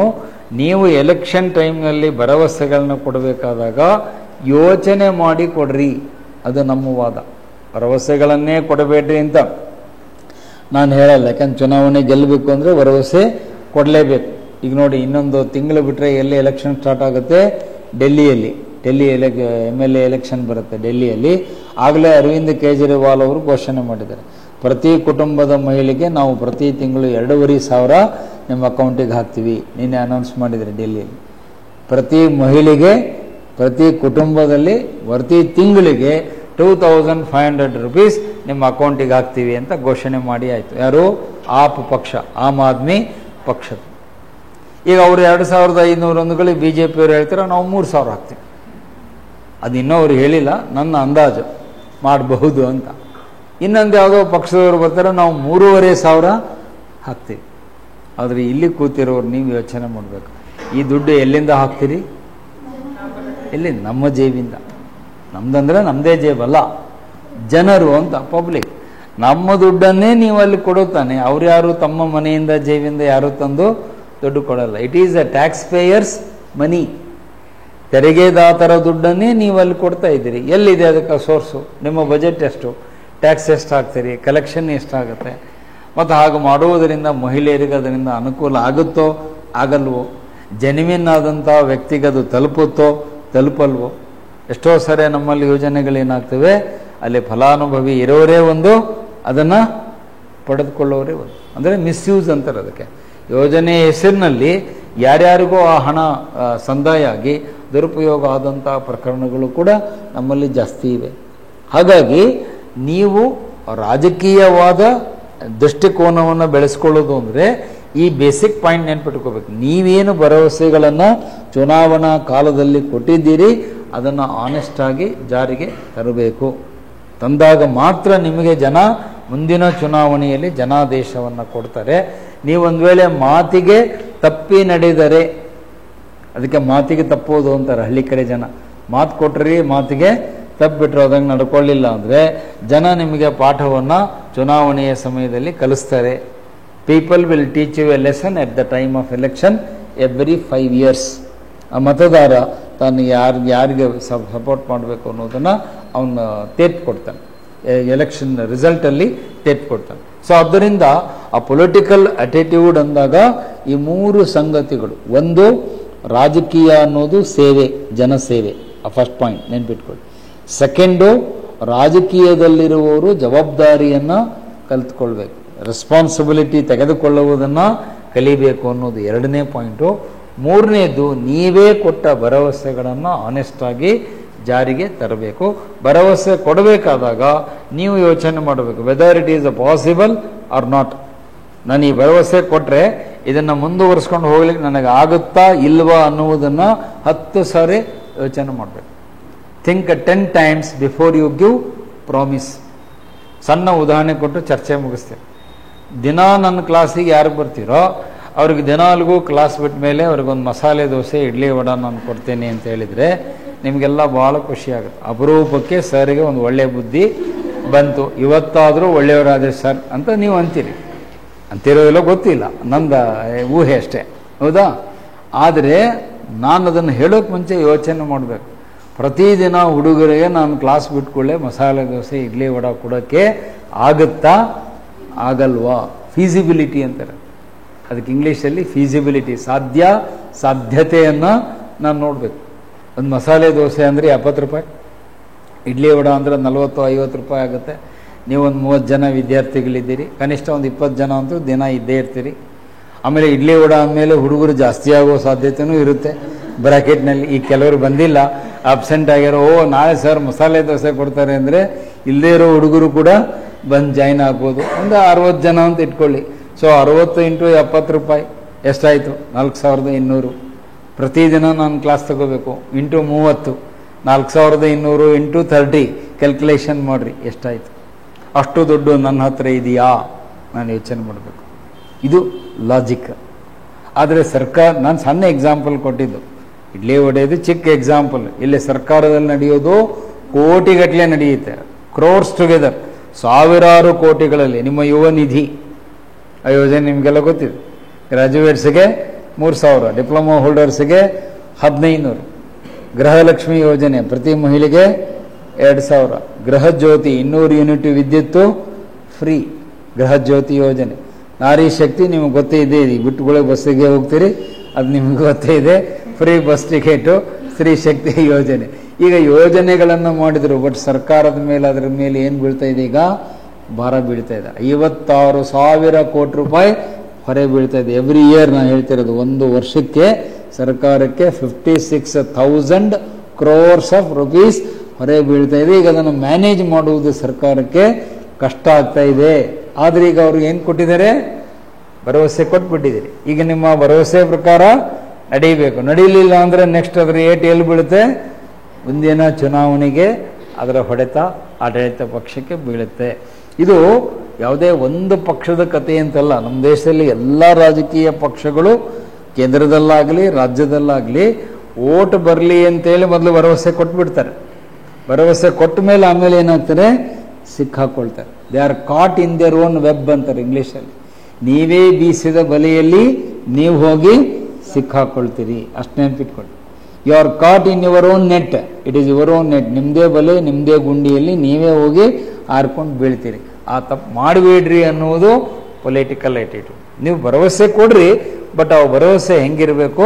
ಪ್ರಾಕ್ಟಿಕಲಿ ಪಾಸಿಬಲ್ ಇರಬೇಕು. ಇದನ್ನು ಮಾಡಲಿಕ್ಕೆ ಸಾಧ್ಯ, ಕಾರ್ಯ ಸಾಧ್ಯ ಎನಿಸಬಹುದಾದ ಭರವಸೆಗಳನ್ನು ಕೊಡಿ. ಮತ್ತು ಭರವಸೆಗಳು ಜನರ ಸಮಸ್ಯೆಯನ್ನು ಬಗೆಹರಿಸುವಂಗಿರಬೇಕು. ನಮ್ಮಲ್ಲಿ ಟೆಂಪರರಿಯಾಗಿ ಭಾಳ ಯೋಚನೆಗಳನ್ನು ಮಾಡ್ತಾರೆ, ತಾತ್ಕಾಲಿಕ ಪರಿಹಾರಗಳನ್ನು ಕೊಡ್ತಾರೆ, ಅದರಿಂದ ಉಪಯೋಗ ಇಲ್ಲ. ಈಗ ಇಲ್ಲಿ ಯಾರು ಫೆಸಿಲಿಟಿ ತಗೊಳ್ತಿರೋ ನೀವು ನನಗೆ ಉತ್ತರ ಕೊಡಬೇಕು. ಯುವ ನಿಧಿ ಸ್ಕೀಮನ್ನು ಯಾರಾದರೂ ತಗೊಳ್ತಿದ್ದೀರಾ? ಕ್ಲಾಸಲ್ಲಿ ತಗೊಂಡವ್ರು ಯಾರಾದರೂ ಇದ್ದೀರಾ? 3,000, 1,500 ತಗೊಳ್ಳೋರು ಯಾರೂ ಇಲ್ವಾ? ಒಂದು ವೇಳೆ ಇದ್ದರೆ ನಾನು ಆ ಪ್ರಶ್ನೆ ಕೇಳ್ತಿದ್ದೆ. ಈಗ ನೀವು ಯಾರೂ ಇಲ್ಲ, ಆ ಪ್ರಶ್ನೆ ಕೇಳೋದಕ್ಕೆ ನಿಮಗೆ ಕಷ್ಟ ಅನ್ನಿಸ್ಬೋದು. ಆದರೆ ಇದ್ದೀರಿ ಅಂತ ತಿಳ್ಕೊಂಡು ಉತ್ತರ ಕೊಡಿ. ನಿಮಗೆ ತಿಂಗಳಿಗೆ 3,000 ಕೊಟ್ಟರೆ ನಿಮ್ಮ ಸಮಸ್ಯೆ ಎಲ್ಲ ಸಾಲ್ವ್ ಆಗುತ್ತಾ? ಯಾರಾದರೂ ಒಬ್ಬರು ನೀವು ಹೇಳಿ. ನಿಮಗೆ ತಿಂಗಳ 3,000 ರೂಪಾಯಿ ನಾನು ಕೊಡ್ತೇನೆ ಆ ಸ್ಕೀಮ್ ಅಡಿಯಲ್ಲಿ. ಅವರು ಗ್ರ್ಯಾಜುಯೇಟು, ನಿಮ್ಮ ಅಕೌಂಟಿಗೆ ಪ್ರತಿ ತಿಂಗಳು 3,000 ಕೊಡ್ತೇನೆ. ವರ್ಷಕ್ಕೆ 36,000, 12 × 3, ಸೊ 36,000 ನಿಮಗೆ ವರ್ಷಕ್ಕೆ ನಿಮ್ಮ ಅಕೌಂಟಿಗೆ ಬರುತ್ತೆ. ಪ್ರತಿ ತಿಂಗಳು 3,000 ಬರುತ್ತೆ. ಅದರಿಂದ ನಿಮ್ಮ ಸಮಸ್ಯೆಗಳೆಲ್ಲ ಇತ್ಯರ್ಥ ಆಗ್ತಾವ? ಆಗಲ್ಲ. ಟೆಂಪರರಿ ಅಷ್ಟೇ. ಏನೋ ನೀವು ರೆಂಟ್ ಬಾಡಿ ಕಟ್ಬೋದು, ಊಟ ತೊಗೋಬೋದು, ನಿಮ್ಮ ಮೊಬೈಲ್ ಫೋನಿಗೆ ಒಂದಷ್ಟು ಕರೆನ್ಸಿ ಹಾಕ್ಕೊಳ್ಬೋದು, ಬೈಕ್ ಇದ್ದರೆ ಒಂದಿಷ್ಟು ಪೆಟ್ರೋಲ್ ಹಾಕ್ಸ್ಬೋದು, ಅಷ್ಟಕ್ಕೆ ಆಗ್ಬೋದೇ ಹೊರತು ನಿಮ್ಮ ಪರ್ಮನೆಂಟ್ ಸೊಲ್ಯೂಷನ್ ನಿಮ್ಮ ಸಮಸ್ಯೆಗೆ ಅದು ಕೊಡಲ್ಲ. ಅದ್ರ ಬದಲು ನಾನು ನಿಮಗೆ ಒಂದು ಉದ್ಯೋಗ ಕೊಟ್ಟರೆ 3,000 ಬಿಟ್ಬಿಡಿ. 3,000 ಬದಲು ನಿಮಗೊಂದು ಉದ್ಯೋಗವನ್ನು ನಾನು ಕೊಟ್ಟರೆ ಅವಾಗ ನೀವೇನು ಮಾಡ್ತೀರಿ? ನೀವೇ ದುಡಿಲಿಕ್ಕೆ ಶುರು ಮಾಡ್ತೀರಿ. ನೀವೇ ತಿಂಗಳಿಗೆ 40,000-50,000 ಸಂಬಳ ತೊಗೊಳ್ತೀರಿ. ಆವಾಗ ನಾನು ಕೊಡುವ 3,000 ನಿಮಗೆ ಬೇಕಾಗೋದೇ ಇಲ್ಲ. ಇದನ್ನು ಪರ್ಮನೆಂಟ್ ಸೊಲ್ಯೂಷನ್ ಅಂತ ಹೇಳ್ತೀವಿ. ಶಾಶ್ವತವಾದ ಪರಿಹಾರವನ್ನು ಸರ್ಕಾರ ಜನರಿಗೆ ಕೊಡಬೇಕೇ ಹೊರತು ತಾತ್ಕಾಲಿಕ ಪರಿಹಾರಗಳಿಂದ ನಿಮ್ಮ ದೇಶ ಉದ್ಧಾರ ಆಗಲ್ಲ. ಅದಕ್ಕೆ ನಮ್ಮ ಪ್ರೊಫೆಸರ್ ಒಂದು ಬೆಸ್ಟ್ ಎಕ್ಸಾಂಪಲ್ ಹೇಳ್ತಿದ್ರು, ಅದನ್ನು ಕೊಟ್ಟು ಚರ್ಚೆ ಕನ್ಕ್ಲೂಡ್ ಮಾಡ್ತೀನಿ. Don't give fish to the people, teach them how to catch fish ಅಂತ. ನೀವು ಜನರ ಕೈಯಲ್ಲಿ ಮೀನ ತಂದು ಕೊಡಬೇಡ್ರಿ. ಡೈರೆಕ್ಟ್ ಮೀನ ತಂದು ಕೊಟ್ಟು ಇದನ್ನು ತಿನ್ನಿರಿ ಅಂತ ಹೇಳಿದರೆ ಅವ ಎಂದೂ ಉದ್ಧಾರ ಆಗಲ್ಲ. ಅವನಿಗೆ ನೀವೇನು ಕಲಿಸ್ಕೊಡ್ಬೇಕು? How to catch the fish. ಮೀನ ಹೆಂಗೆ ಹಿಡಿಬೇಕು, ಕೆರೆಯಲ್ಲದ ಅಲ್ಲಿ ಹೋಗ್ಬೇಕು, ಬಲೆ ಹಿಡಿಬೇಕು, ಉತ್ಕೋಬೇಕು, ಮೀನ ಹಿಡಿಯೋದನ್ನು ಕಲಿಸ್ಕೊಟ್ರೆ ಅವನ ಜೀವನ ಪೂರ್ತಿ ಮೀನ ಹಿಡ್ಕೊಂಡು ಉದ್ಧಾರ ಆಗಿ ಇಂಡಿಪೆಂಡೆಂಟ್ ಆಗ. ನೀವು ಅವನಿಗೆ ಡೈರೆಕ್ಟಾಗಿ ಮೀನು ತಂದು ಕೊಟ್ಟರೆ ಅವ್ನು ದಿನ ನಿಮ್ಮಿಂದ ಏನು ಎಕ್ಸ್ಪೆಕ್ಟ್ ಮಾಡ್ತಾನೆ? ಇವತ್ತು 10 ಗಂಟೆ ಆಯ್ತು, ಇನ್ನೂ ಮೀನ ಬರಲಿಲ್ಲ ಅಲ್ಲ ಸರ್. ಆಮೇಲೆ ಮುಂದೆ ಹೋಗ್ತಾ ಹೋಗ್ತಾ ಲಾಸ್ಟ್ ಸ್ಟೆಪ್ ಅದು, ಮೀನ ಮೊದಲು ತಂದು ಕೊಡ್ರಿ ಅಂತ ಹೇಳ್ತಾನೆ. ನೆಕ್ಸ್ಟ್ ಅವ ಬಾಯಿ ತೆಗೆದು ನೀವು ಬಾಯಿಗೆ ಹಾಕ್ರಿ ಅಂತಾನು. ಅಲ್ಲಿಗೆ ಬಂದು ರೆಡಿ ಆಗ್ತಾನೆ. ಅವ್ನು ತಿನ್ಲಿಕ್ಕೂ ರೆಡಿ ಇರಲ್ಲ. ಸರ್ ನೀವೇ ತಿನ್ನಿಸ್ಬಿಡ್ರಿ ಅಂತಾನೆ ಮೀನ. ಅದು ಅಂದರೆ ಮನುಷ್ಯನಿಗೆ ಆಲಸಿಯನ್ನಾಗಿ ಮಾಡುವಂಥ ಯೋಜನೆಗಳು ನಮಗೆ ಬೇಡ. ಅದು ನಾವಲ್ಲಿ ಥೇರಿ ಪಾಯಿಂಟ್ ಹೇಳ್ತಿರೋದು. You make the people active. ನಿಮ್ಮನ್ನೇ ಆ್ಯಕ್ಟಿವ್ ಆಗಿ ಸ್ವಾವಲಂಬನೆ ಆಗುವಂಥ ಯೋಜನೆಗಳು ನಮಗೆ ಬೇಕೇ ಹೊರತು ನಿಮ್ಮನ್ನು ಪ್ಯಾರಾಸೈಟಿಕ್ ಆಗಿ ಪರಾವಲಂಬನೆ ಆಗುವಂಥ ವಿಚಾರಗಳು ನಮಗೆ ಬೇಡ. ನೀವು ಎಷ್ಟು ದಿವಸ ಅಂತ ಕೊಡ್ತೀರಿ ಈ ಥರ ದುಡ್ಡು? ಎಷ್ಟು ವರ್ಷ ಅಂತ ಕೊಡ್ತೀರಿ? ನೀವು ಕೊನೆವರೆಗೂ ಅದನ್ನು ಕೊಡಲಿಕ್ಕಾಗಲ್ಲ. ಅಲ್ಟಿಮೇಟ್ಲಿ ನಿಮ್ಮ ಸೊಲ್ಯೂಷನ್ಗೆ, ಸಮಸ್ಯೆಗೆ ಪರಿಹಾರ ಏನು? ಎಂಪ್ಲಾಯ್ಮೆಂಟ್. ಯುವಕರಿಗೆ ಜಾಬ್ ಕೊಡೋದು ನಿಮ್ಮ ಸಮಸ್ಯೆಗೆ ಪರಿಹಾರವೇ ಹೊರತು ಸ್ಕಾಲರ್ಶಿಪ್ ಕೊಡೋದು, ಸ್ಟೈಫಂಡ್ ಕೊಡೋದು, 3,000 ಕೊಡೋದು, 1,500 ಕೊಡೋದು ಇದು ಸೊಲ್ಯೂಷನ್ ಅಲ್ಲ. ಇದು ಟೆಂಪರರಿ ಅಷ್ಟೇ. It's only A temporary solution. So ಅದನ್ನು ಚರ್ಚೆಯ ಅಂತಿಮ ತೀರ್ಮಾನ ಏನು ಅಂದರೆ, ರಾಜಕೀಯ ಪಕ್ಷಗಳು, ರಾಜಕೀಯ ನಾಯಕರುಗಳು, ಯಾವ ಪಕ್ಷದವರೇ ಆಗಲಿ, ಶಾಶ್ವತವಾದ ಪರಿಹಾರಗಳನ್ನು ಜನರ ಸಮಸ್ಯೆಗೆ ಕಂಡುಹಿಡಿಯಿರಿ. ಆ ಪಾಯಿಂಟ್ ನೋಟ್ ಮಾಡಿ. Find out permanent solution to the problems of the people. Find out permanent solution to the problems of the people. ಜನರ ಸಮಸ್ಯೆಗಳಿಗೆ ಶಾಶ್ವತ ಪರಿಹಾರವನ್ನು ರಾಜಕೀಯ ಪಕ್ಷಗಳು, ಕೇಂದ್ರವೇ ಆಗಲಿ ರಾಜ್ಯ ಸರ್ಕಾರಗಳೇ ಆಗಲಿ ಕಂಡುಹಿಡಿಬೇಕು. ಜನರ ಸಮಸ್ಯೆಗಳಿಗೆ ಶಾಶ್ವತ ಪರಿಹಾರ, ಶಾಶ್ವತ ಅನ್ನೋದನ್ನು ಅಂಡರ್ಲೈನ್ ಮಾಡಿ. Permanent solution to the problems of the people. That is the duty of the central government and state governments. ಅದನ್ನು ಕೇಂದ್ರ ಸರ್ಕಾರವೂ ಮಾಡಬೇಕು, ರಾಜ್ಯ ಸರ್ಕಾರಗಳು ಮಾಡಬೇಕು. ಆದರೆ ಇವತ್ತು ನಮ್ಮ ದೇಶದಲ್ಲಿ ಅದು ಆಗ್ತಾ ಇಲ್ಲ. ಪರ್ಮನೆಂಟ್ ಸೊಲ್ಯೂಷನ್ ಮಾಡ್ತಾ ಇಲ್ಲ. ಅವ್ರೇನು ಮಾಡ್ತಿದ್ದಾರೆ? ಟೆಂಪರರಿ ಸೊಲ್ಯೂಷನ್ಸ್, ತಾತ್ಕಾಲಿಕವಾದ, ಅದಕ್ಕೆ ಮ್ಯಾನೇಜ್ಮೆಂಟ್ ವರ್ಡನ್ನು ಬಳಸ್ತೀನಿ, ಪ್ಯಾಚ್ ವರ್ಕ್ ಅಂತಾರೆ. ಪ್ಯಾಚ್ ವರ್ಕ್ ಅಂದರೆ ಗೊತ್ತಲ್ಲ, ಎಲ್ಲೋ ಒಂದು ಸ್ವಲ್ಪ ಇದಾಯಿತು ಅಂದರೆ ಅಲ್ಲೊಂದು ಪ್ಯಾಚ್ ಅಂಟಿಸೋದು, ಇನ್ನೊಂದು ಕಡೆ ಏನೋ ಆಯಿತು ಅಂದರೆ ಮತ್ತು ಅಲ್ಲೊಂದು ಟೇಪ್ ಪ್ಯಾಚ್ ಅಂಟಿಸೋದು. ಆ ಪ್ಯಾಚ್ ವರ್ಕ್ ಮಾಡಬೇಡ್ರಿ. ಪ್ಯಾಚ್ ವರ್ಕಿಂದ ನಿಮ್ಮ ಸಮಸ್ಯೆ ಬಗೆಹರಿಯಲ್ಲ. Go for a permanent solution. Permanent ಆದ ಸೊಲ್ಯೂಷನ್ನಿಗೆ ನೀವು ಹೋಗಬೇಕು. ಆವಾಗ ನಿಮ್ಮ ದೇಶ ಮುಂದುವರಿದ, ಅಭಿವೃದ್ಧಿ ಹೊಂದಿದ ದೇಶ ಆಗುತ್ತೆ. ಈ ದೃಷ್ಟಿಕೋನ ಇಟ್ಟುಕೊಳ್ಳುವುದನ್ನೇ ನಿಮ್ಮ ಸಿಲೆಬಸ್ಸಲ್ಲಿ ಪೊಲಿಟಿಕಲ್ ಆಟಿಟ್ಯೂಡ್ ಅಂತ ಕೊಟ್ಟಿದ್ದಾನೆ. ರಾಜಕೀಯ ದೃಷ್ಟಿಕೋನ ಅಂದರೆ ಇದು. ದೇಶದ ಜನರ ಸಮಸ್ಯೆಗಳಿಗೆ ದೀರ್ಘಕಾಲಿಕ ಪರಿಹಾರವನ್ನು ಕಂಡುಕೊಳ್ಳುವುದೇ ಪೊಲಿಟಿಕಲ್ ಆಟಿಟ್ಯೂಡ್. ಅದು ರಾಜಕೀಯ ದೃಷ್ಟಿಕೋನ. ಬಟ್ ಇವತ್ತು ನಮ್ಮಲ್ಲಿ ಭಾಳ ನಾಯಕರುಗಳಿಗೆ ಈ ದೂರದೃಷ್ಟಿತ್ವ, ದೂರದ ಪರಿಹಾರಗಳು ಅವರಿಗೆ ಬೇಕಿಲ್ಲ. ಅವರಿಗೇನು ಅಂದರೆ ಈ ಸದ್ಯಕ್ಕೆ ಟೆಂಪ್ರರಿಗೆ ಏನು ಬೇಕೋ ಅದನ್ನು ಮಾಡಿ ಜನರಿಗೆ ಖುಷಿಪಡಿಸಿ ಎಲೆಕ್ಷನ್ ಗೆದ್ದುಬಿಟ್ರೆ ಸಾಕು. ಅದನ್ನು ಇನ್ನೊಂದು ಪದದಿಂದನೂ ನಮ್ಮಲ್ಲಿ ಕರೀತಾರೆ, ಅವೆಲ್ಲ ಟೆಕ್ನಿಕಲ್ ವರ್ಡು, ನೀವು ಆನ್ಸರ್ನಲ್ಲಿ ಉಪಯೋಗಿಸ್ಬೇಕು. ವೋಟ್ ಬ್ಯಾಂಕ್ ಪಾಲಿಟಿಕ್ಸ್ ಅಂತಾರೆ. ಆ ಶಬ್ದ ಕೇಳಿರಾ? ವೋಟ್ ಬ್ಯಾಂಕ್ ಪಾಲಿಟಿಕ್ಸ್, ಮತಕ್ಕಾಗಿ ಮಾಡುವ ರಾಜಕೀಯ. ವೋಟ್ ಅಂದರೆ ಮತ, ಬ್ಯಾಂಕ್ ಅಂದರೆ ಮತಗಳ ಸಂಗ್ರಹ, ಪಾಲಿಟಿಕ್ಸ್ ಅಂದರೆ ರಾಜಕೀಯ, ಮತಕ್ಕಾಗಿ ಮಾಡುವ ರಾಜಕೀಯ. Vote bank politics is not right, ಅದು ಸರಿಯಲ್ಲ. ಅದು ಯಾರೇ ಮಾಡಲಿ, ಬಿ ಜೆ ಪಿಯವರೇ ಮಾಡಲಿ, ಕಾಂಗ್ರೆಸ್ ಮಾಡಲಿ, ಇನ್ನೊಂದು ಯಾವುದೋ ರಾಜಕೀಯ ಪಕ್ಷದವರು, ಆಮ್ ಆದ್ಮಿ ಅವರೇ ಮಾಡಲಿ, ಯಾರೇ ಮಾಡಲಿ, vote bank politics is not right. ಅದು ನಮ್ಮ ಸಿದ್ಧಾಂತದ ಪ್ರಕಾರ ತಪ್ಪು. ನೀವು ಓಟಿಗಾಗಿ ಮತಕ್ಕೋಸ್ಕರವಾಗಿ ರಾಜಕೀಯವನ್ನು ಮಾಡಬೇಡಿ. ಮತ್ತು ಹಾಗಾದ್ರೆ ಎದಕ್ಕಾಗಿ ಮಾಡ್ಬೇಕು ಸರ್ ರಾಜಕೀಯ? ಅದನ್ನು ಫಸ್ಟ್ ಪಾಯಿಂಟಲ್ಲೇ ಹೇಳಿದೆ, ರಾಷ್ಟ್ರಕ್ಕಾಗಿ ಮಾಡ್ರಿ, for the sake of nation, ಜನರಿಗೋಸ್ಕರ ಮಾಡ್ರಿ, ಜನಹಿತಕ್ಕಾಗಿ, ರಾಷ್ಟ್ರಹಿತಕ್ಕಾಗಿ ಮಾಡುವುದು ರಾಜಕೀಯ. Politics should be done in the interest of the nation, in the interest of the country, in the interest of the people. ಜನರು, ರಾಷ್ಟ್ರ, ಸಮಾಜಕ್ಕಾಗಿ ನಾವು ರಾಜಕಾರಣ ಮಾಡಬೇಕೇ ಹೊರತು ಕೇವಲ ಎಲೆಕ್ಷನ್ ಗೆಲ್ಲುವುದಕ್ಕೆ ವೋಟ್ ಬೀಳ್ತವೆ ಅನ್ನೋ ಕಾರಣಕ್ಕೆ ಮಾಡಬೇಡಿ ಅನ್ನುವುದೇ ಪೊಲಿಟಿಕಲ್ ಆಟಿಟ್ಯೂಡ್. ಅದನ್ನು ರಾಜಕೀಯ ದೃಷ್ಟಿಕೋನ ಅಂತ ಕರೀತಾರೆ. ಸೊ ಹೀಗೆ ಮಾರಲ್ ಆಟಿಟ್ಯೂಡ್ ಮತ್ತು ಪೊಲಿಟಿಕಲ್ ಆಟಿಟ್ಯೂಡ್ಸ್ ಅಂದರೆ ಏನು ಅನ್ನೋದರ ಬಗ್ಗೆ ತಿಳ್ಕೊಂಡಿದ್ದೀರಿ. ಅಲ್ಲಿಗೆ ಇವತ್ತಿನ ಚರ್ಚೆಯನ್ನು ನಿಲ್ಲಿಸ್ತೇನೆ. ನಾಳೆ ಇನ್ನೆರಡು ಸಣ್ಣ ಟಾಪಿಕ್ ಅದೇ ಚಾಪ್ಟರಲ್ಲಿ ಇವೆ. ಸೋಷಿಯಲ್ ಇನ್ಫ್ಲುಯೆನ್ಸ್ ಆ್ಯಂಡ್ ಪರ್ಸುವೇಷನ್ ಅಂತ ಎರಡು ಟಾಪಿಕ್ಸ್ ಅದರಲ್ಲಿ ಬರ್ತವೆ. ಸಾಮಾಜಿಕ ಪ್ರಭಾವ ಮತ್ತು ಮನವೊಲಿಸುವಿಕೆ. ಪರ್ಸುವೇಷನ್ ಅಂದರೆ ಮನವೊಲಿಸೋದು, ಸೋಷಿಯಲ್ ಇನ್ಫ್ಲುಯೆನ್ಸ್ ಅಂದರೆ ಸಾಮಾಜಿಕ ಪ್ರಭಾವ. ಅದರ ಬಗ್ಗೆ ಒಂದಷ್ಟು ಮಾಹಿತಿಯನ್ನು ನಾಳೆ ದಿವಸ ಕೊಡ್ತೇನೆ. ಓಕೆ, ಸೊ ಈಗ ಸಮಯ ಆಗಿದೆ, ಚರ್ಚೆ ನಿಲ್ಲಿಸ್ತೇನೆ. Will continue tomorrow. ನಾಳೆ ಆ ಎರಡು ಕಾನ್ಸೆಪ್ಟ್ಸನ್ನು ತಿಳ್ಕೊಳ್ಳಿ.